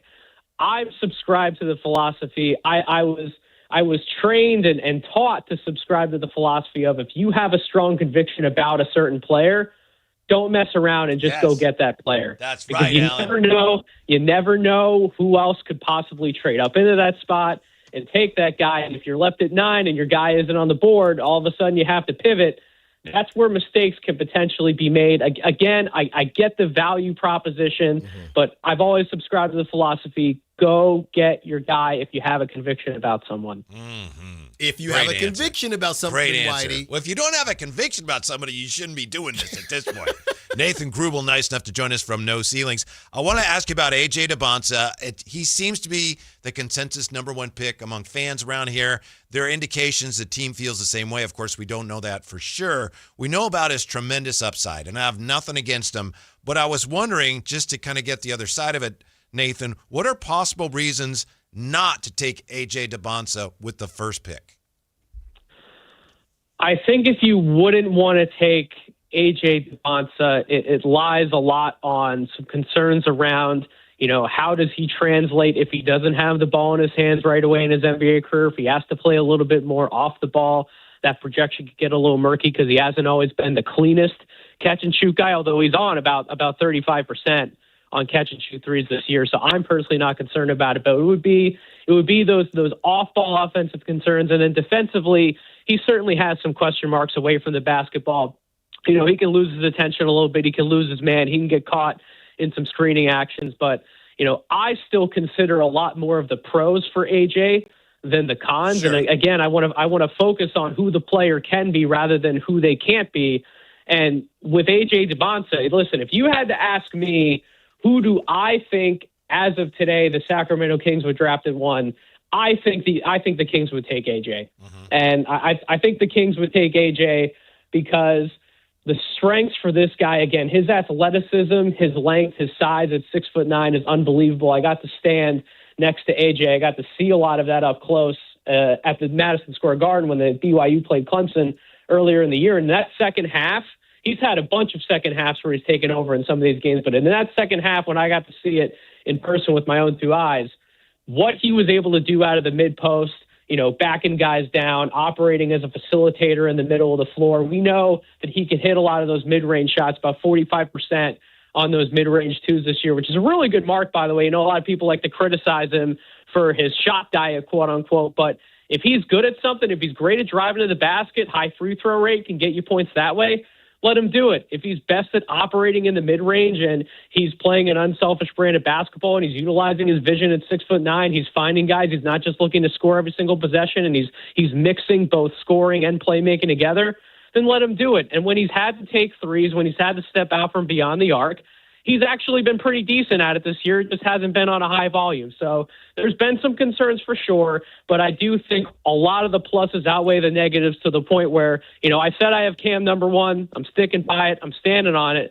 But the gap between him and AJ isn't exactly as far at this point as I thought it would be. Really close between those two guys. I think those two have separated themselves at the top. Yeah, Nathan, you can take this question a couple different ways, whether it's which guard outside of Darren Peterson or who would you take at 5? Which of I think these... he loves your guy, by the way, LeBaron. I think Nathan loves your guy. Well, LeBaron. I'm about to, let's find out. I think he loves him. Let's find out. Nathan, out of, let's call him the smaller guards, if you will, and I know Keaton Wagler is 6'6". Out of the guards outside of Darren Peterson, who do you like the most? Well, for starters, I personally push back on the small guard label just a smidge because there's a lot of great players in the NBA who are like 6'2", 6'1", 6'3". You know, Tyler Tanner's a small guard. I don't even know if he's going to measure out at 5'11" at the Combine at Vanderbilt. That's a small guard to me. But all of that aside, I think I would probably still take Kingston Flemings at 5 as it stands today. But it's very close between him, Keaton Wagler. You mentioned LeBaron Philon. I still have LeBaron Philon as a potential top 10 player. And I will say Kingston Flemings for now, but I think the one name to really watch at that guard position to challenge at that 5th spot would be Darius Acuff out of Arkansas. I went back and specifically did some research for a podcast I did earlier this week, and I knew the numbers were good, but I didn't know how good that they were for Acuff. He's gotten to the point where he has the fewest offensive weaknesses in his game right now of any of these guards that we could talk about inside of the top 10. I think most would still prefer Flemings because he's a more sure commodity as a point of attack defender. And if you firmly believe that defense has to be part of the package when you're drafting a guard, it can't be, one side of the coin or the other, then I think Kingston Flemings comes out ahead, and that's why I would probably still take him there at 5. But do not sleep on the star upside of someone like a Darius Acuff, who has done a great job at creating his own shot from all 3 levels, getting others involved, low mistake player, has answered a lot of questions about the jump shot. He has a really good, strong frame to build around, to improve on defense. He's a much more complete guard than I thought he was coming into this season. Everything I watched about him in the preseason cycle. Keep an eye on Darius Acuff, percolating and rising up into that top 5 conversation. Well, thank you, Nathan Grubel from No Ceilings. I've been trying to tell Alan about Kingston Flemings for weeks now, and he won't listen to me. I hope he will listen to you. I also wanted to commend you because I'm not sure when you wrote it. I looked it up recently, mentioned it on our show. You wrote last year, maybe the year before, I'm not sure when, a piece about which stats tend to translate best from college to the pros, and it was really interesting. But speaking of the pros, last night the Kings, they fell to Charlotte, so I wanted to ask you about Con Knippel. Is he really going to win the Rookie of the Year award this year? He 1,000% should. Matter of fact, I'm glad you brought up my writing for NoCeilingsNBA.com if anyone hasn't checked it out. Yes. Just published about that this week, why I would have Con Knippel over Cooper Flagg as Rookie of the Year. And it's nothing against Cooper. I love Cooper Flagg. He's had so much responsibility on both ends of the floor when he's had to step onto the court for the Dallas Mavericks. But Con has been a consistent force for that Charlotte Hornets team. And I'm not saying the Hornets turnaround is entirely on Con's shoulders, because it's not. LaMelo Ball is still the driving force of that team. When he's on the floor and everybody else is with him, they're fantastic. When LaMelo's off the floor, and even when guys like Brandon Miller and Connor are still on the floor, the impact isn't quite the same as when LaMelo's on the floor. So I'm not saying the turnaround is on Con, but I really do think Con, along with some of these other recent guys that they brought in from this past draft, big reason why I love their past draft, is because these are no-nonsense serious, competitive basketball players, guys who understand their role, they understand how to impact winning, competing for jobs, and they just knew how to come in and immediately help this team win at the highest level. The Charlotte Hornets turnaround does not happen without Con Knippel being the most prolific rookie jump shooter that we've ever seen, being an all-around player, a willing screener, willing defender, willing passer, that type of unselfish player to plug and play around those other good Charlotte Hornets guys. This Hornets turnaround does not happen without Con. He's had one of the best rookie shooting seasons, arguably the best that we've ever seen. His consistency, you can count on him night in, night out. I really think he's earned Rookie of the Year honors this year. All right, Nathan. Well, since you're not trading down, you and Whitey aren't trading down. I guess the Kings are going to be back in the tank next season. So this will be the first time out of about 10 times I ask you about this. What do you think about the 2027 draft? Do you think that it's a little bit underrated, or could it be as rough as what some people have talked about? I haven't done as much homework as others quite yet on the 2027 draft. I know about some of the top guys, but I haven't done my homework to go deeper into the freshman class. What I will say is the sentiment around the 2024 draft was that it wasn't going to be very good. And while it didn't produce a Victor Wembanyama or a Cooper Flagg or a Dylan Harper, that 2024 draft is still shaping up to be pretty chock full of guys who are going to impact the league for the next decade and plenty of years to come. So what I would say is do not sleep on the potential of guys coming back from this particular class to return to college basketball, to improve their draft stock, to capitalize on NIL funds. And ultimately, there's always sleepers who rise from that freshman class who weren't ranked highly or weren't well regarded coming out of high school, like a Keaton Wagler we're seeing at Illinois in this very class. There's always guys who will rise to the top. There will always be talent available in every draft. You just have to have the right scouting staff in place to go find it. Follow him on X with the draft approaching. Check out his writings for No Ceiling, Nathan Grubel. Nathan, thank you very much. We appreciate it and hope to talk to you again soon. Always a pleasure, guys. Hope to be back on near the draft. Take care, Nathan. Thank you, Nathan. No ceilings. Yeah, Alan. Well, let's just be... Kind of a rough segment for you in some ways. No. Nathan, he wanted to trade down for what? He said conviction, but that's my thing, Whitey. We don't know if the Kings, if you're just... Right now, the Kings are praying to the basketball gods for the number one pick, obviously. They're praying for A.J. DeBonta, however that comes to them. If they wake up with the fifth, I get it. There's enough time to have conviction about someone else, but you have to decide, hey, do we really have conviction about this guy, or is it a bit manufactured because we have the fifth pick, right? Because we all know they have conviction, or every team has conviction about either DeBonta or Darren Peterson or Cam Boozer. And that's probably the first interview we did where we didn't talk about Darren Peterson at all. But if you get to 5, you have to decide if you do have conviction for someone. I'm just assuming in a draft full of this much talent, there are scouts in the organization who are already and have been for many, many weeks. Like, if we fall to 5, this is my guy. If you have a bunch of scouts who are like, yeah, I see what kind you're of saying. a toss-up. They're not. Maybe they're not there. Get me different scouts. Maybe they're not there. Look, it was spicy today. 9-21 for Nathan. 9-21, and the OKC one. I know you would say no to this, but the OKC one was 15 and 16 back to back. So I know everybody would say no to that. Yeah, I think Nathan was just being nice. Oh, that's a great question. He's no. This question again. No, watch me bat this one out. No, of the air. That was a unique question. I can tell you that much. Brendan Nunes is going to join us. Is it true?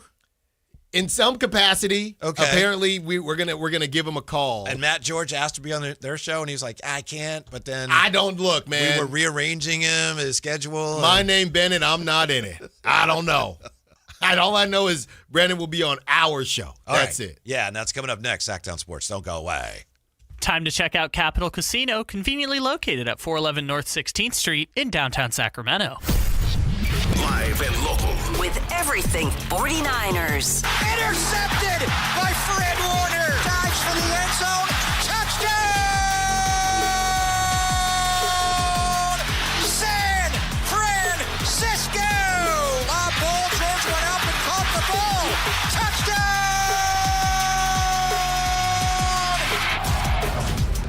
49ers play on Sactown Sports 1140. Meet Morgan Jones. Morgan is about to step into a world unknown to most, thanks to Progressive's Renters Insurance, a place of fresh linens and turn-down service. You see, Morgan temporarily vacated her apartment and has gone to a hotel because a pipe burst in her apartment. A pipe that made her sense of reality and apartment ceiling all come crashing down. Luckily, Morgan checked into Progressive's Protection Zone. Get a quote at Progressive.com. Progressive Casualty Insurance Company affiliates and third-party insurers. Confidence is knowing you're ready to handle whatever comes your way. That's what it feels like to take on your workday with Cintas. They make sure your AEDs are up to date, your fire extinguishers are tested and inspected, your floor mats are cleaned and delivered, and your workwear looks good, feels good, and is freshly laundered with the Cintas Apparel Plus program. So are you ready to take on today? Visit Cintas.com and get ready for the workday. Hagen Oaks knows you can buy a driver off the shelf anywhere, but Hagen Oaks is the only place where you'll find total game fitting. The Hagen Oaks TrackMan-powered player performance studio fits clubs to your swing. Ping's Ballnamic Ball Fitter finds your optimum golf ball. The putter fitting studio makes you a better putter, and FootJoy's 3D foot scanner finds your correct fit. In fact, Hagen Oaks will fit you from head to toe with equipment and apparel to make you the player you want to be. It's total game fitting, and it's only at the Hagen Oaks Golf Super Shop, Fulton Avenue at the Cap City Freeway. Welcome to the Barn and Barn and Auction is selling thousands of items this Saturday, March 14th in Sacramento. Large farming and construction equipment, cars, trucks, and industrial supplies, all sold to the highest bidder. Always open to the public. Visit barnandauction.com. This is the sound of Lucy, staying on top of her spending. You see, even though she's buying a new pair of jeans, she knows that it fits within her monthly budget. Because Wells Fargo will send an alert if her balance drops below her set amount. Yep, nothing gets past Lucy, or Wells Fargo for that matter. However you make money work, Wells Fargo can work with that. Wells Fargo Bank, N.A., member FDIC. Card collectors know there's nothing as special as a rare one-of-one card. And now you can hear a very rare one-of-a-kind sports card show right here on Sactown Sports. Whitey Gleason here inviting you to join me and Mr. True Sports Cards himself, Emran Pilati, for the True Sports Card Show every Saturday morning at 10 on Sactown Sports. It's the only sports card radio show in the nation. For all your hobby needs, get to True Sports Cards, 6661 Stanford Ranch Road in Rockland. And for hobby, insight, and fun, join us for the True Sports Card Show Saturday mornings at 10 on Sactown Sports. Saturday, March 21st, history hits the gas. The 77th season opener at Stockton 99 Speedway. Tribute to Norman David. Gates open at 5 p.m. Get your tickets now at Stockton99.com.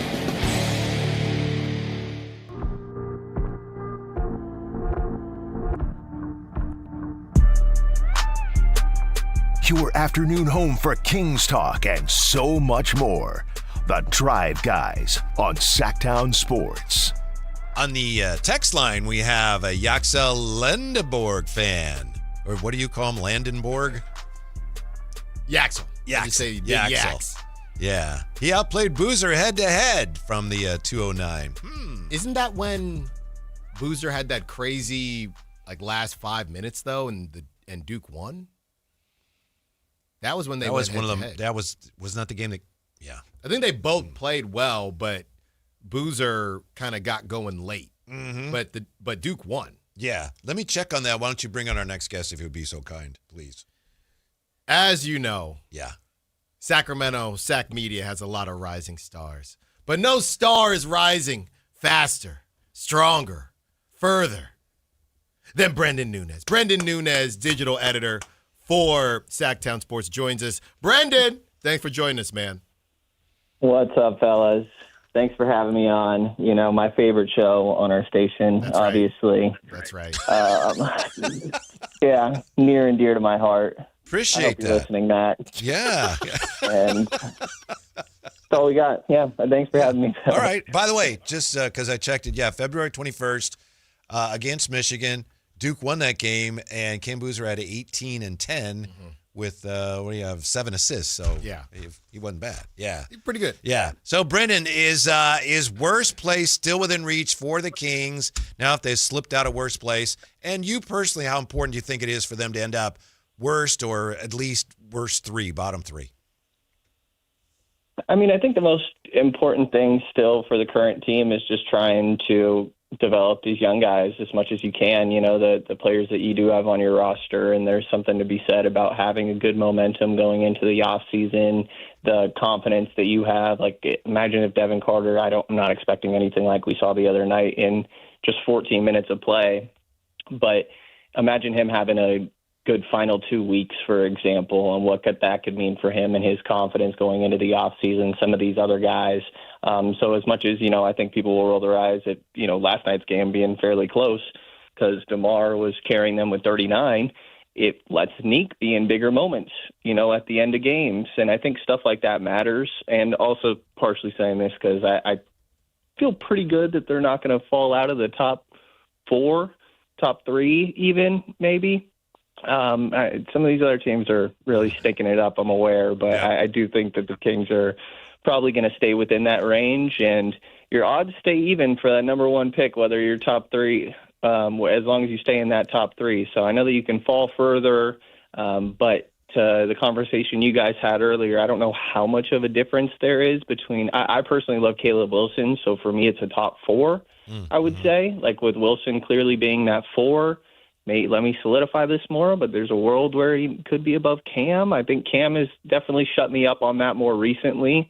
But after that, it's probably 5, somewhere between 5 to 8 or 9 that all feels, and I have to do more of this before I solidify anything, obviously, but that all feels fairly comparable. After that top 4, it feels like there's a top 9. So I'm not super worried about falling further, and I do think there's value in being competitive in these games. Gotcha, Brendan. But just to be clear again, if you had a top 3 pick and you had to choose from among the 3 shows on the station, this would be your number 1 pick, right? This show would be your... You guys would definitely be top 3. You guys would definitely be top 3. We were number 1 a minute ago. The lottery hasn't happened yet. I don't know what pick I have yet, Whitey. Wow. He started off kind of boosting us up. Look, we're going to give... somebody probably texted Matt and told him to tune in by now. He's not going to go back.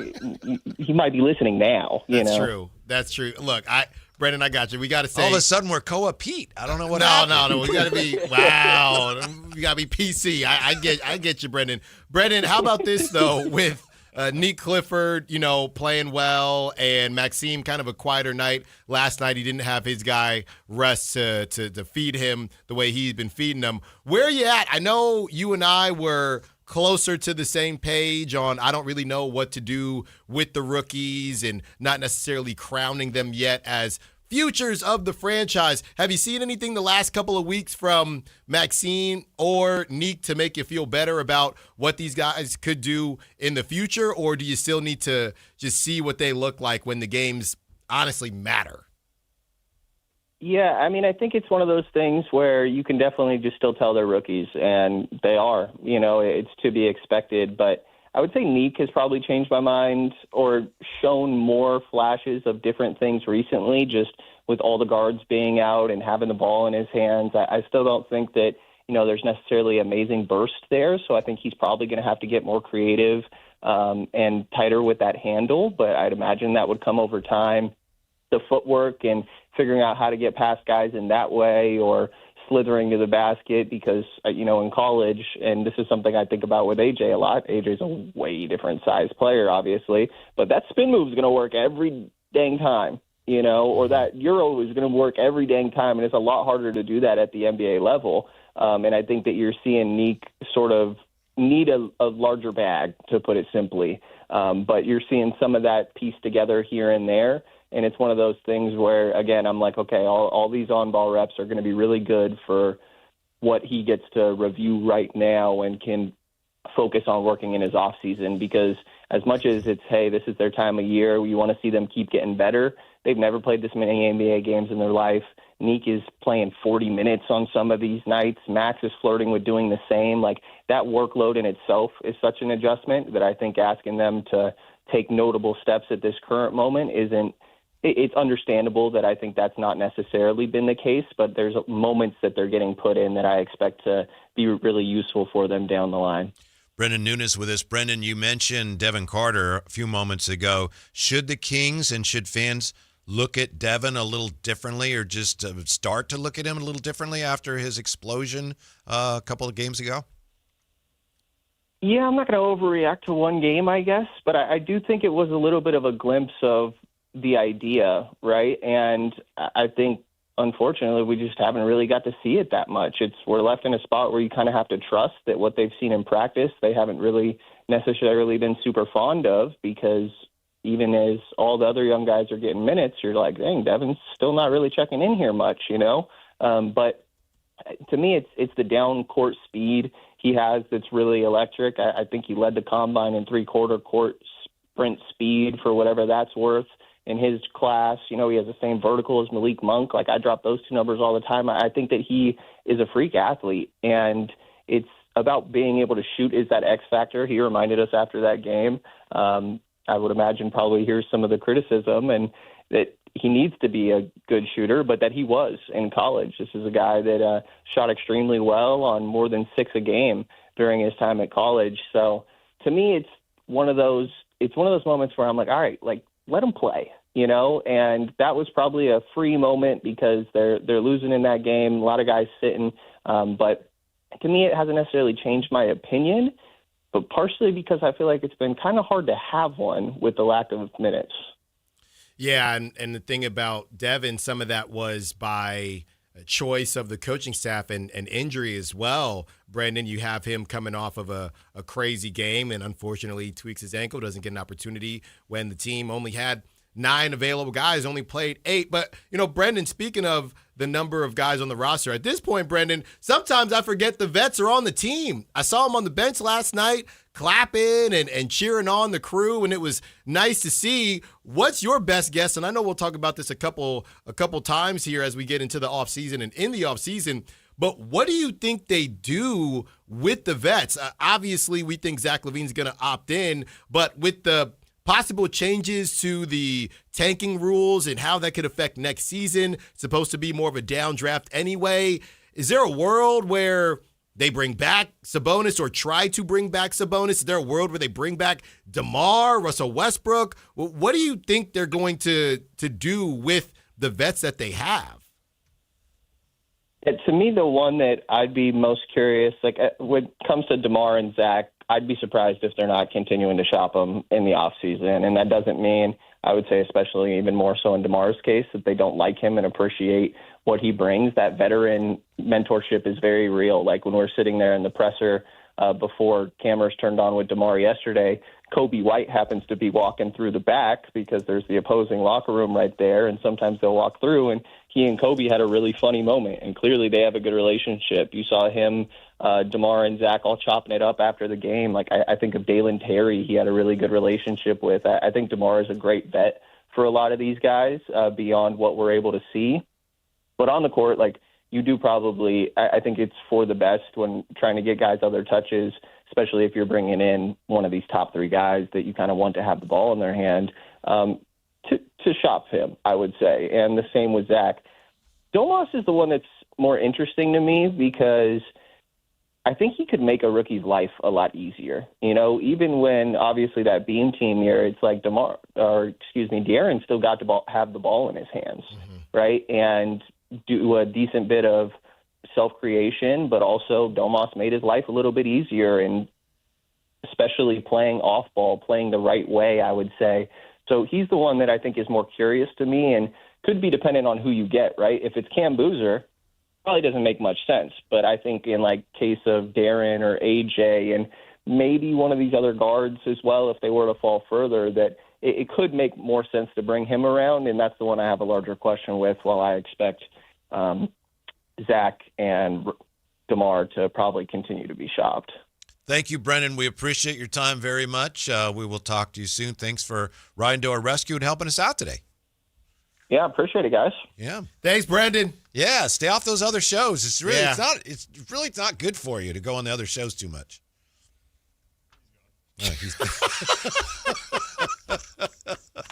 I mean, that's just as a friend. That's right. Yeah. That's right. Well, yeah. Whitey, we do have on the gridiron. Yeah. My guy, he got signed.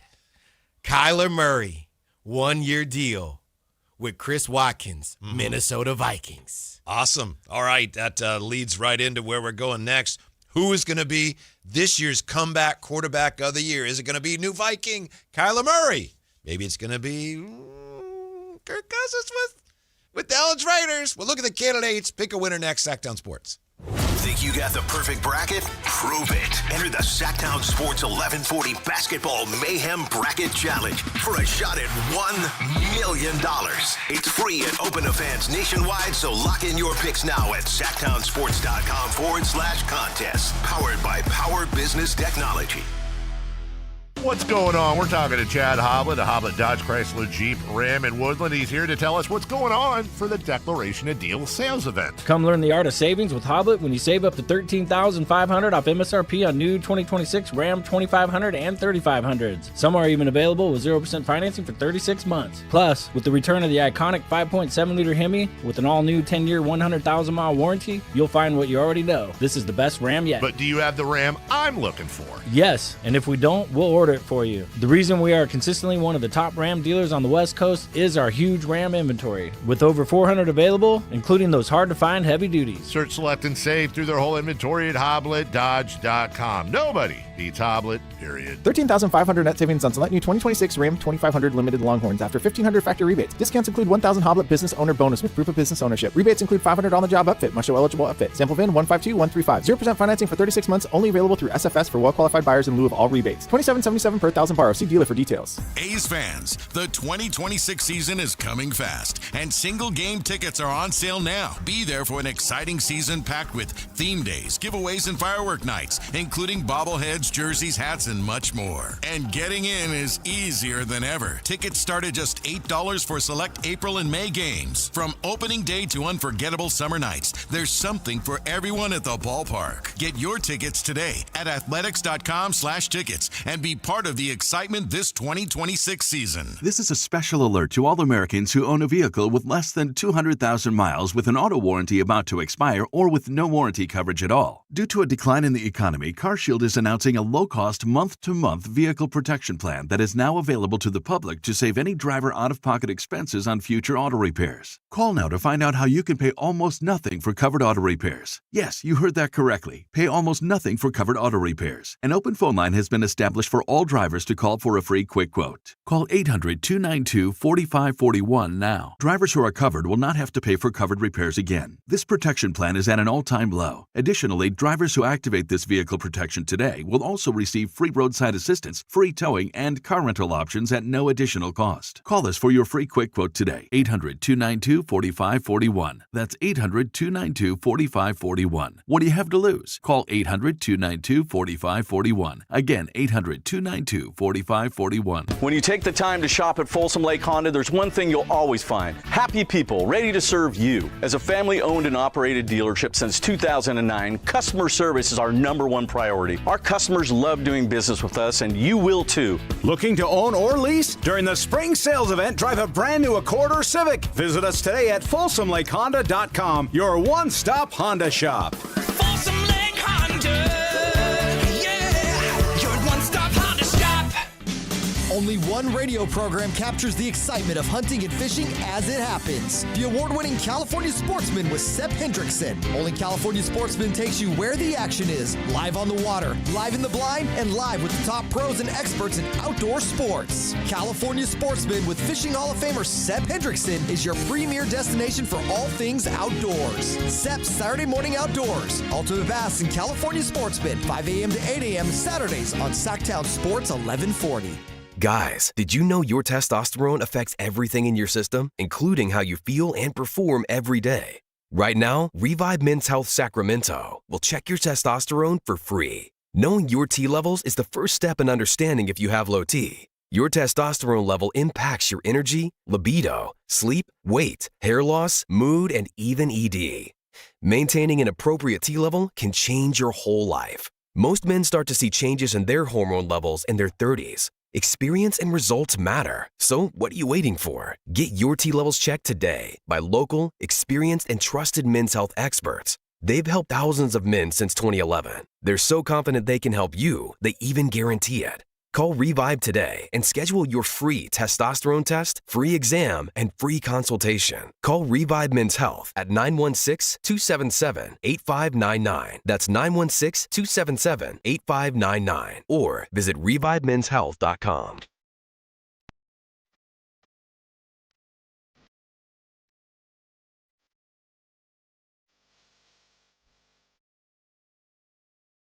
Your afternoon home for Kings talk and so much more. Yeah, so much more. The Drive Guys on Sactown Sports. Wow, what a display Alan Stiles just gave us of his skills as a quarterback, little wide receiver, running back. Yeah. Quarterback mostly. Mostly QB, but yeah, different teams. I can do different things. Uh-huh. So I just needed you. Anthony wanted to know if did you throw any passes to yourself? Because it looked like you were. I could. Uh-huh. I could. So I just had to, I was inspired by my guy, Kyler Murray, going to Skull Nation. Mm-hmm. Going to Minnesota, got a dome, got Justin Jefferson. It's going to be popcorn out there. I had heard today, I think it was with Matt and Kayla. In fact, I know it was. There had been some speculation that he might end up going to the Rams to back up Stafford. I hadn't heard that before. That was interesting. I think that also could have been fun, but yeah, Stafford will have a messed up back all offseason and then play every game. Right. There was talk of him going to the Chiefs. Mm-hmm. Yeah. Maybe some of that was posturing. Maybe Minnesota was his target all along, and he was trying to get a better deal. I don't know, but they only had to pay, like $1.6 million? Yeah. And then Arizona's still on the hook for the rest of his salary. So is Kyler Murray with the Vikings going to be the comeback quarterback of the year? You've got potentially Jimmy G. You've got your guy Geno Smith with the Jets. Maybe Kirk Cousins with the Raiders. It seems like every year now somebody steps into a situation like Sam Darnold with the Vikings a couple of years ago or Mac Jones last year. And we have these quarterbacks that we've all given up on. Danny Dimes last year. Right. Everyone's given up. Oh, that guy's a bust. He's terrible. And then, whoa, he's pretty good. Who's it going to be this year? Could you honestly argue, and forgive me if, history is escaping, but because Sam Darnold won, now he didn't win Super Bowl MVP, but we were just talking about that with Anthony during the break, how much that matters. Could you make this award the Sam Darnold Award for quarterbacks that for some reason either got drafted low, right? But I think it should be. To come back. The Darnold. The Sam Darnold Award. Mm-hmm. So the Sam Darnold Award for me, I'm still trying to figure out if the NFC North is a tough division because they went 9-8, the Vikings did, with J.J. McCarthy and others. If you did that with them, I know a lot of people aren't high on Kyler Murray, but if you did that with them, I don't necessarily love Jordan Love.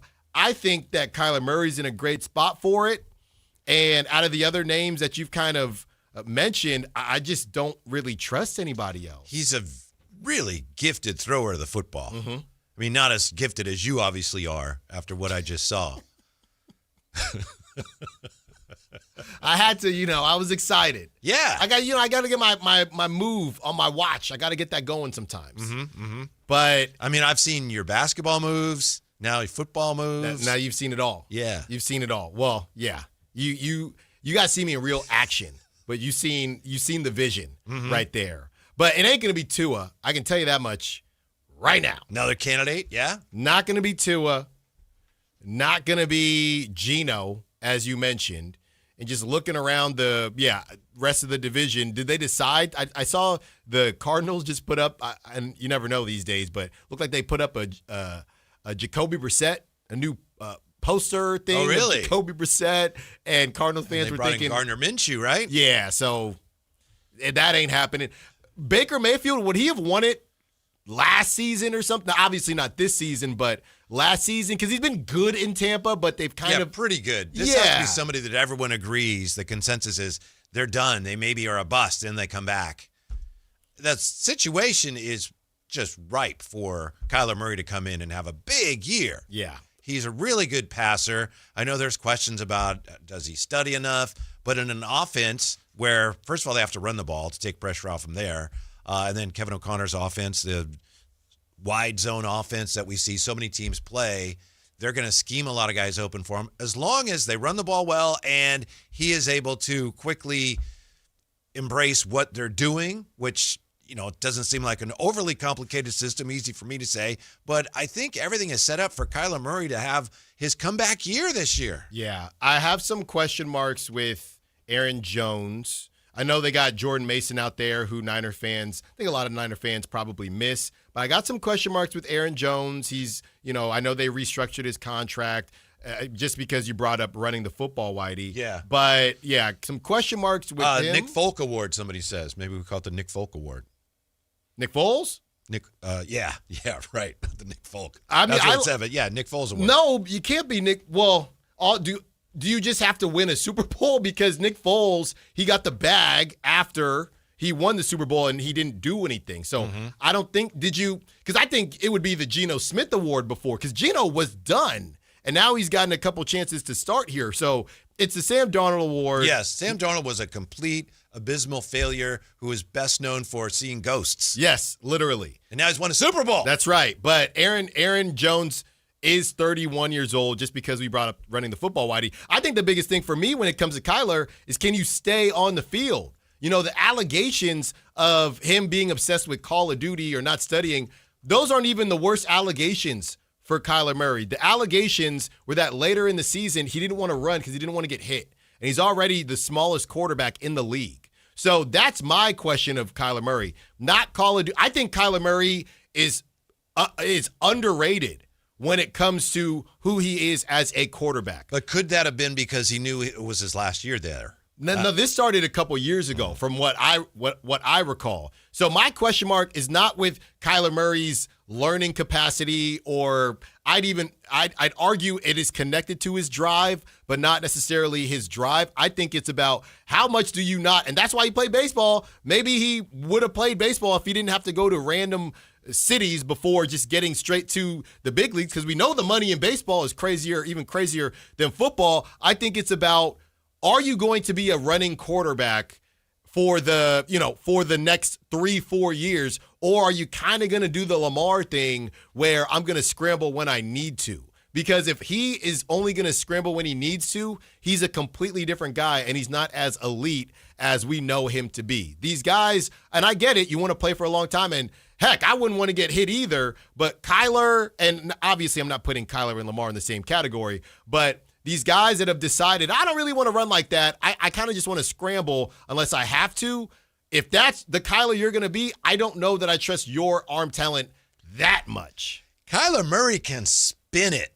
I know he can. Last year, only 5 games, but you just go back to the year before. 2024, 17 games, 68.8% completion percentage, 3,851 yards, 21 touches, and 11 interceptions. But Whitey, he's phenomenal as far as his ability to throw the football. I understand that. And look, I'm the Kyler. Don't try to flip this. I'm not. That's why I'm wondering all of a sudden I'm singing his praises and no. Whoa.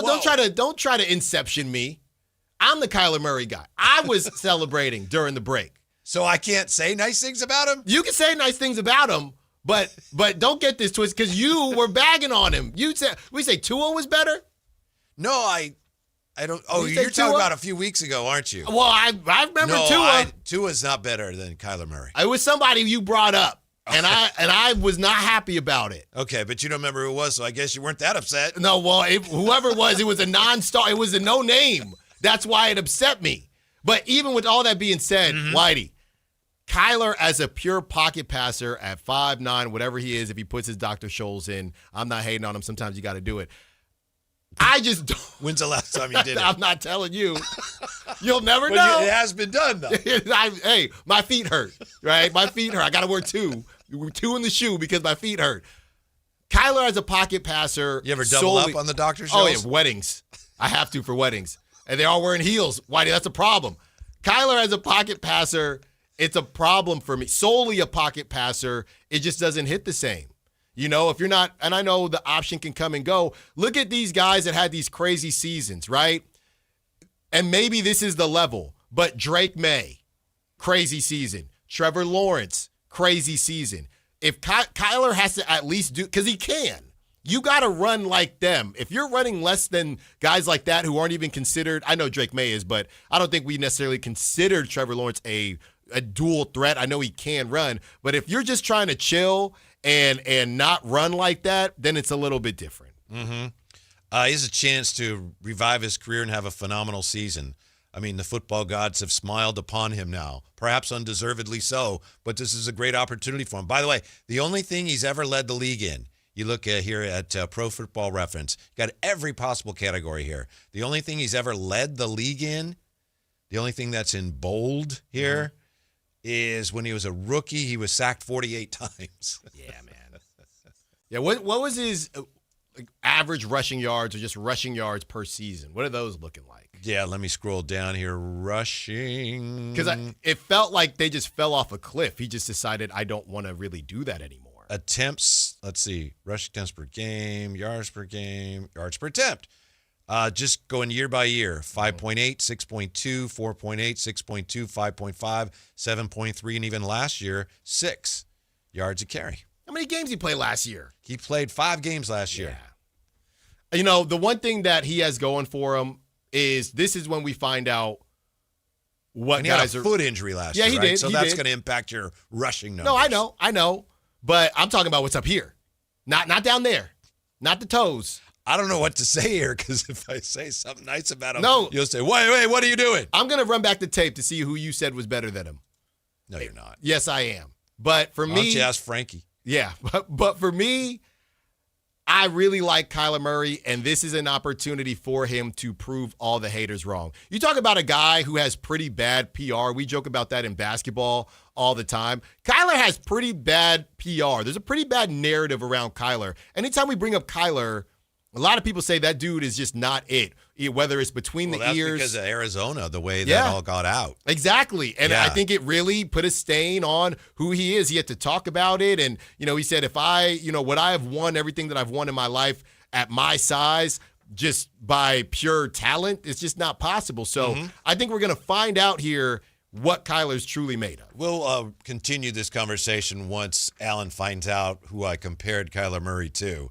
But when we come back, because Alan loves his comps, let's look at how Nick Clifford has lived up to his pre-draft comps. Next, Sactown Sports. The Sactown Sports 1140 newsletter right to your email. Get your latest on the Sacramento Kings, athletics, and Republic FC with the Sactown Sports 1140 newsletter. Visit SactownSports.com to join. This is the story of the one.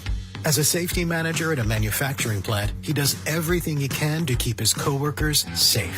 From finding ways to reduce risks to keeping safety supplies in stock. And for that, he relies on Grainger. Grainger offers a broad range of quality products and next-day delivery, so he can always play it safe. Call 1-800-GRAINGER, click Grainger.com, or just stop by. Grainger, for the ones who get it done. All right, fellas, 2 words for you. Prostate exam. Did your butt just clench up? Are you imagining the finger right now? Well, you can relax. Prostate cancer screening starts with a simple, finger-free blood test. Around 1 in 8 men in the United States will be diagnosed with prostate cancer in their lifetime. But that's no reason to reclench. When caught early, at localized or even regional stage, prostate cancer can have over a 99% 5-year relative survival rate. Did your tight end just relax? Good. If you're 40 or older and have a prostate, visit RelaxIt'sABloodTest.com to find out if a PSA blood test is right for you. The PSA blood test can be the first step in screening. Talk to your doctor to evaluate your risk, determine when to get tested, and discuss screening options and next steps. That's RelaxIt'sABloodTest.com. Sponsored by Novartis. Every business starts with an idea. With smart business buying from Amazon Business, get everything you need to grow in one familiar place. From office supplies to IT essentials and maintenance tools. Ready to bring your visions to life? Learn how at AmazonBusiness.com. Pump up the volume. Business moves fast. Orders roll in, deadlines close in. When you ship with USPS Ground Advantage, you can keep up with confidence. Every package stays in our secure network from dock to door. And with nationwide reach, dependable tracking, and upfront affordable pricing, you get built-in peace of mind. You run the business. We run the routes. Visit USPS.com/groundadvantage to learn more. check engine or ABS light on? Take the guesswork out of your warning lights with O'Reilly Veriscan. It's free. Ask for O'Reilly Veriscan. O'Reilly Auto Parts. Capital Casino is conveniently located in downtown, 411 16th Street, and has been a part of the greater Sacramento area for over 20 years. They offer the best variety of games in the region in a safe and friendly environment, and there's plenty of parking, all well lit and monitored by security. Come have a great meal at the cafe and restaurant inside. Capital Casino has the best food, the best service, and the best action. But please always remember to gamble responsibly. 1-800-GAMBLER. Yo, Palisades crew. Johnny Mosley here, blasting into your Thursday with the Toyota Tahoe Report. The Toyota's locked and loaded. So let's swing open the door, peek at the conditions, and see what Mother Nature is serving up today. Thanks, Johnny. Thursday's looking spectacular on the mountain. Expect clear skies with temperatures climbing into the upper 60s. Perfect spring skiing conditions. Winds will be light, so get out there and enjoy it. This report is brought to you by your local Toyota dealers. Toyota, let's go places. KHTK HD1 Sacramento, KYMX HD3 Sacramento. From the Power Business Technology Toshiba Studios. This is Sactown Sports 1140.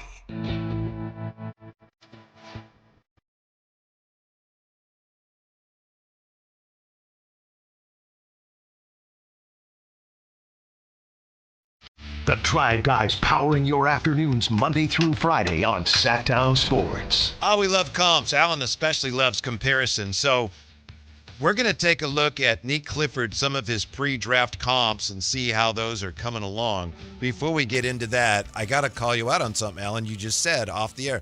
We, of course, on the air, we're talking about Kyler Murray, and Alan's very excited about Kyler Murray and the opportunity he has in Minnesota. And I think it's going to be really interesting to see what happens. But when you said a moment ago, well, he's going to be in the MVP conversation for the first 6 weeks of the season, that's not a thing. If you're in the MVP conversation for like 5 or 6 weeks, it doesn't count. That's nothing. That's nothing. He's going to be in the MVP conversation for the first half of the season. That's like Baker Mayfield last year. Yeah. Yeah, it's meaningless. It's more like, Baker Mayfield. Remember, he was being talked about as MVP. It's not a good thing. Book it. He will be in the MVP conversation for at least the first half of the season. Boy, I don't know about that. Book that. I don't think they're going to ride him that hard, ideally, especially in a new system. Okay, if he wants to be. That's really what this comes down to. Maybe he doesn't want it. We're going to find out. But I don't trust the Bears. I don't trust the kneecaps, the Detroit kneecaps, the Lions. And you know I don't trust the Packers. Right, because you don't like Jordan Love. I just don't think he's very good. Yeah, so you don't think the Packers have any chance because you're not crazy about Jordan Love. He had 3 good games and got paid. Mm-hmm. So, look, they'll probably win the division. That's my... Which team are we talking about now? The Vikings. The Vikings. Have they given up on J.J. McCarthy? I don't think they have. I think this have. just gives them more time to kind of reevaluate. Like, all right, go sit over there for a little bit. All right, what do you think? Well, I mean, look, you know what is happening? He is now going to be in the runnings for, I don't know when, but maybe the 2 Sam Darnold years. Award? Yeah, exactly. 2 years from now, Maybe. the recipient of the Sam Darnold Award, J.J. McCarthy, after Kyler decides, okay, I'm good now. Yeah, I paid a little bit more. I don't mean to rain on your parade. I know you're very excited. And I know Chris Watkins, Vikings fan, let me call. I know he was on the midday show, but I'm gonna call Chris during one of these breaks and see how he's feeling. He talked about it today on the show, and he said he's really excited. He better be. Yeah. He gets it. He better be? Because he gets it. I don't know if he's this excited. He gets it. By the way, it's really going down today, guys. You could win the lottery. I don't think you'd be as excited as you were when you heard about Kyler Murray. No, that's not true. You were literally running around. I have proof. If I won the lottery, I'd be sad because I'd have to make a decision, about my future. You know what I mean? No. That's why a lot of times when I put in to win $1 billion, whatever, there's just a little inkling that doesn't want to win because I don't want to say goodbye to you. You don't have to. Why would you have to? You could still work. I mean, I could. If you really wanted to. I could, but I'd have so many businesses to start at that point. Yeah. Right. So, it's just that little. Well, thank you for not winning the lottery. That's right. You're doing that for me. I already did. I already did. Getting to work with you every single day. How about that, Anthony? That was great. I like that. That's a 4.5. And But by you're the still way, going to leave if you win the lottery. I could be. I need some convincing. So it's not true. It would be on my terms. Yeah. That's what it would be. Right. Speaking of, Yeah. it's going down right now. How do you mean? The BYU Cougars and AJ DeBonta taking on Kingston Flemings and the Houston Cougars. This is where you get your popcorn, White. Mm-hmm. And if Kingston Flemings doesn't show up, we're just underway, right? I'm done. And I'm absolutely done, Whitey. I'm done with him. Okay. But if AJ DeBonta doesn't show up, are you done on him? Well, no, because they're the 10 seed. Houston's the 2 seed. Houston's got a crew. AJ is the crew. Okay? It's a little bit different. Mm-hmm. So this is a big game. Clearly, you have an anti-Kingston Flemings I bias. don't. You are looking for reasons to I'm be not out looking. on him. I'm looking for reason to be in. Go drop 40. Then I'm in. Mm-hmm. Show a little bit of wiggle and I'm in. We haven't seen that yet. So that's what it is, Whitey. Yeah. And if the Kings end up with him, you're not excited about their prospects of getting a franchise-altering player. Well, he does wear number 4, so he's gained a couple points in my book, Kingston Flemings, because you know what? That's my number. Is so it? We'll be okay. Speaking of, the NBA draft, I was looking up some comps for Neek Clifford. Okay. Another nice night for Neek Clifford last night, right? That left-handed throw down. Mm-hmm. Oh, my goodness, because he's been trying to catch a couple bodies this season, and they're starting to stack up now because he got him good. He got him good, and the bench went wild, bench mob, whatever you want to call them. So that was fun to see. Early in the year, the only bodies that were stacking up were his body with some of the misses. Yes. Yeah. And he was trying, though. Yes. You need to get him now. Last night in the defeat to I was going to say hands of the Hornets, but they don't have hands. What do they have? The Stingers. Okay, the Stingers of the Hornets. He 40 minutes, 7 of 16, 2 of 6 beyond the arc. So 18 points and 8 assists and 4 rebounds. So I just looked up today some of the pre-draft comps for Neek Clifford. This is something I think it's interesting because, these are very hard. So it's always easy to go, that guy's an idiot. It's really hard to do. Also, it's something to keep in mind as we listen to comps for some of the players in this year's draft. Right. Yeah. Kevin O'Connor, comparisons for Neek Clifford before the draft. Chris Middleton, Josh Hart, and Desmond Bane. Those are not very good. Chris Middleton, isn't Chris Middleton pretty big? Yeah. Okay. Mm-hmm. I don't necessarily. By the way, Josh Hart. Okay. Desmond Bane. By the way, I'm glad you brought up Desmond Bane.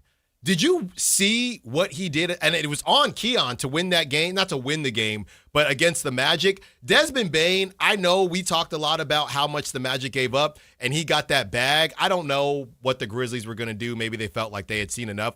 But Desmond Bane is a lot more than just catch and shoot clone. He's great. He's really good. Mm-hmm. He's actually kind of just running point for them at this point. I think what's overlooked when we look at how much they gave up to get him, is that they recognize we're close, rightly or wrongly. He's it. So if he's what we need to get where we want to be, we'll give up a lot to get him. Yeah. Now, whether they were right, whether it's worth it, I don't know. But he's a phenomenal player. I don't know. Look, we have no clue, but I don't see Neek ever shooting like Desmond Bane, but if he even gets close to that, I love it. And that's not disrespectful. It No. would be disrespectful to Desmond Bane a little bit. Right now. Uh-huh. By the way, 30th pick in the 2020, you talked about the 2020 draft. Yes. 30th pick in the 2020 NBA draft. Who was it, Boston that drafted him? And then he ended up with Memphis, but I don't think Memphis drafted him. Yeah, I know he bounced around. Well, not bounced around, but bounced around a little bit just based on where he ended up and where he started. It says here, it was Boston that had him first. NBA.com comps, pre-draft comps for Neek Clifford. Oklahoma City's Jalen Williams and Detroit's Ron Holland.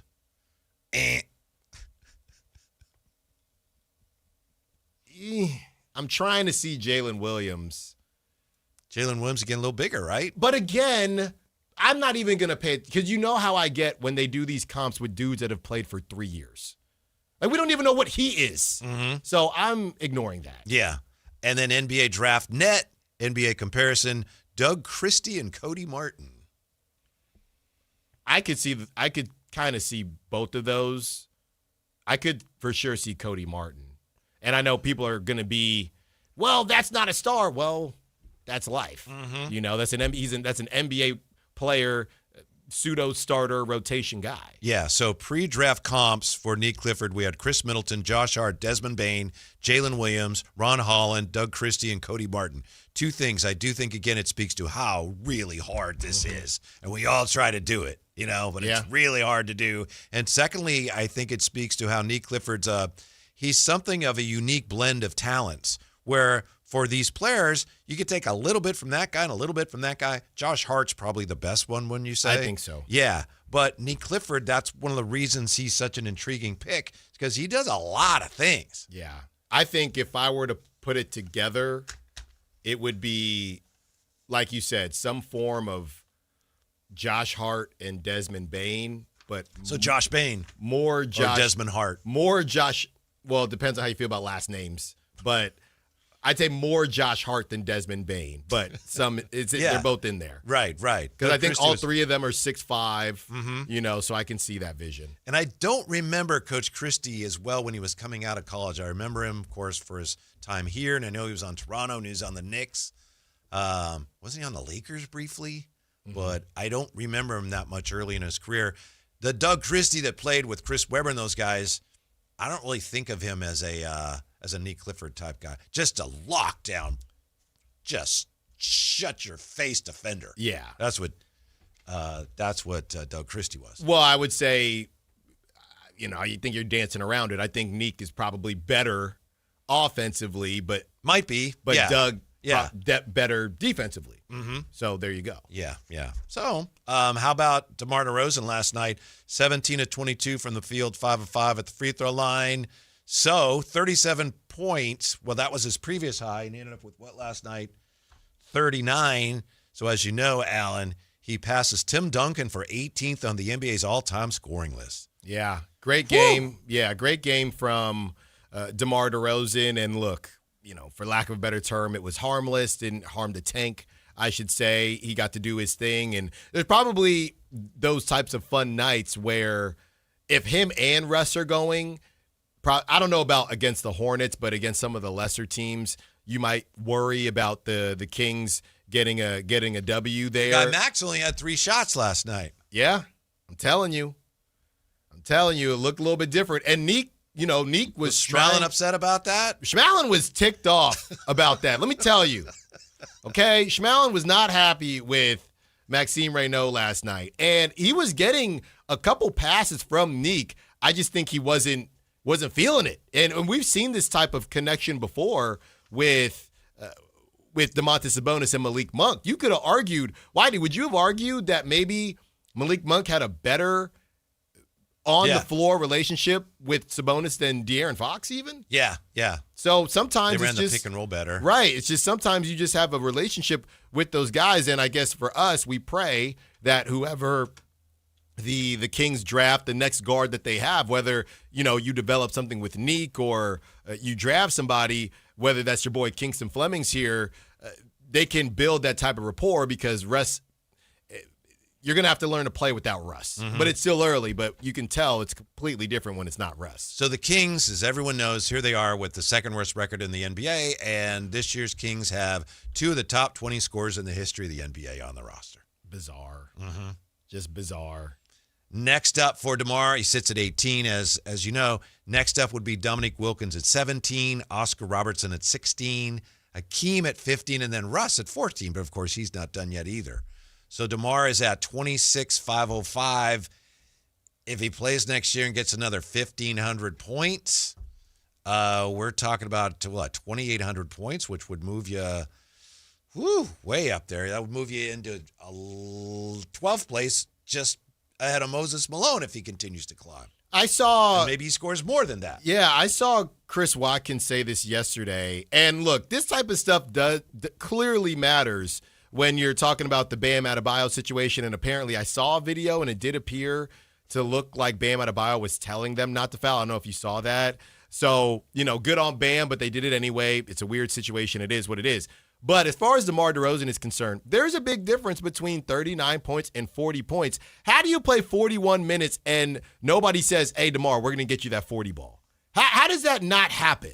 Well, I would say off the top of my head, one of the things would be that's something that a point guard typically, like a real established, longtime veteran point guard, is going to recognize and do. And the Kings didn't really have anybody like that playing last night. You know, Killian Hayes did a good job, but I don't know. That might be part of it. You know, some of the young guys are not going to be as likely to recognize that. Yeah. I don't know. You got to get him 40 in that situation. Yeah. I don't know. Doug, call a timeout. And somebody on the bench, like, hey. Yeah. Y'all didn't think we were Debo going to. needs 40. Right. We were going to complain about something. If you're going to have him out there, Doug, you got to run something for your boy. So you're going after Coach Christie I now? mean, somebody, Bobby Jackson, Mark Jackson was there, or excuse me, Mark Jones was there. I don't know, maybe Mark Jackson was there. Mark Jones was there. Come on, somebody got to call something. Get my guy the 40 ball. He played 41 minutes. He doesn't get a green light like that all the time, Whitey. Whitey. High, the 39 is good. That's great. And You know he what's moves up. better? And also, what's better? 40. You know what's better than 40? Is he saw some kid that I guess LaMelo stiffed. Saw that. And then he went over and talked to him. Can I just say that story confused me for a second? Why? Because at first I thought DeMar was going to, when I was first reading it and, you know, you start to assume what's going to happen, I thought the story was going to be DeMar went and made sure that LaMelo saw. That's what I thought. Yeah, I kind of thought at first, too. Because you got the LaMelo jersey. Hey. Yeah. But then, so I actually had to read it about 3 times. Oh, he decided I'm going to just go over and say, hey, I saw LaMelo, you know, didn't see it, so I'm going to take a picture. Because they're all boys. So good on DeMar. I was just confused because it feels like something they could have fixed. Right? You could have taken a picture and said, I'm going to go talk to LaMelo. Maybe he did, and LaMelo said, I'm cool. I don't know. But I was very confused reading that story. Good on DeMar, but I was not sure what I was reading at first. And I know we've had some people in the chat asking and saying, being skeptical of what DeMar is bringing to the party. Here's what he said last night. Is this of any value to young players on his team? Quote, I never would have imagined coming into the league I'd be playing this long. I would have the opportunities I've had. I would accomplish things I have. Me just being a fan of the game my whole entire life, it's an honor to be in a position to accomplish any type of goal in this league. It's crazy to be in that position. I don't take none of this for granted. I just love playing basketball. At the end of the day, you look up and things like this happen. It's definitely cool, end quote. How can you say, well, that has no impact on the younger players? You can't. Right. You can't. Right. You know, I mean, look, they do it to us, so I'm just going to do it for them. We're not in that locker room, right? We don't know. We truly don't know how much it matters. So I personally have tried to stay away from those types of conversations because I don't know. I'm not in there. I only talk about the minutes that they're playing and the shots that they're taking. Mm-hmm. As far as what that matters, okay, you guys have 14 vets. It's just, I just don't think you need that many vets. But I don't know how much, you know, it matters to the young guys. It seems like it does matter. I don't know how much it matters in year 2. You know, those situations where we've seen Russ with some of the younger guys that he's played with, and he says, oh, that's my rook or whatever it is. When you're a rookie, I mean, it is brand new. Going back to high school and even college, when you're a freshman, you're a freshman. Sophomore year, you might not know everything, but you know a dang sure lot more. And you know you're not a freshman And you anymore. know you're not a freshman. So going into the future, as some people are, you know, we talked to Brendan Nunez about what the Kings should do with the vets. You're going to have at least, and we don't know about undrafted rookies or second rounders, you're going to have at least, what, Whitey? At least 2 new guys coming in. I don't know if that's enough of an overhaul because you had, what, three dudes, maybe even more than that, who have stopped in for a bit with Dylan Cardwell in the mix that were new trying to get their feet wet. But I don't know. These guys are sophomores now. I don't know how much it'll be necessary. Again, I'm not in the locker room. I don't know how much it'll be necessary going into next season. Yeah, to your point about all the veterans on the team, we've talked a lot and we'll continue to talk about how long it'll take the Kings to get from where they are to where they want to be as a team that we can say tanking, right? Mm-hmm. I know they can't say that, and we respect that, but that should be what they're doing. I wonder if you compare them to other teams that are just embarking on what we all recognize as a tank, this roster has to be one of the oddest ones. Ever. Yeah. Ever. Yeah. And I'm not even, you guys can go back to UNJ Soul Power. You could probably include the ABA as well. This is a top 10 bizarre roster I think the league has ever seen. What do you do with it? You mean ever or just for teams that are tanking? I think ever. Because I was thinking tanking, and you're taking it to a whole nother level.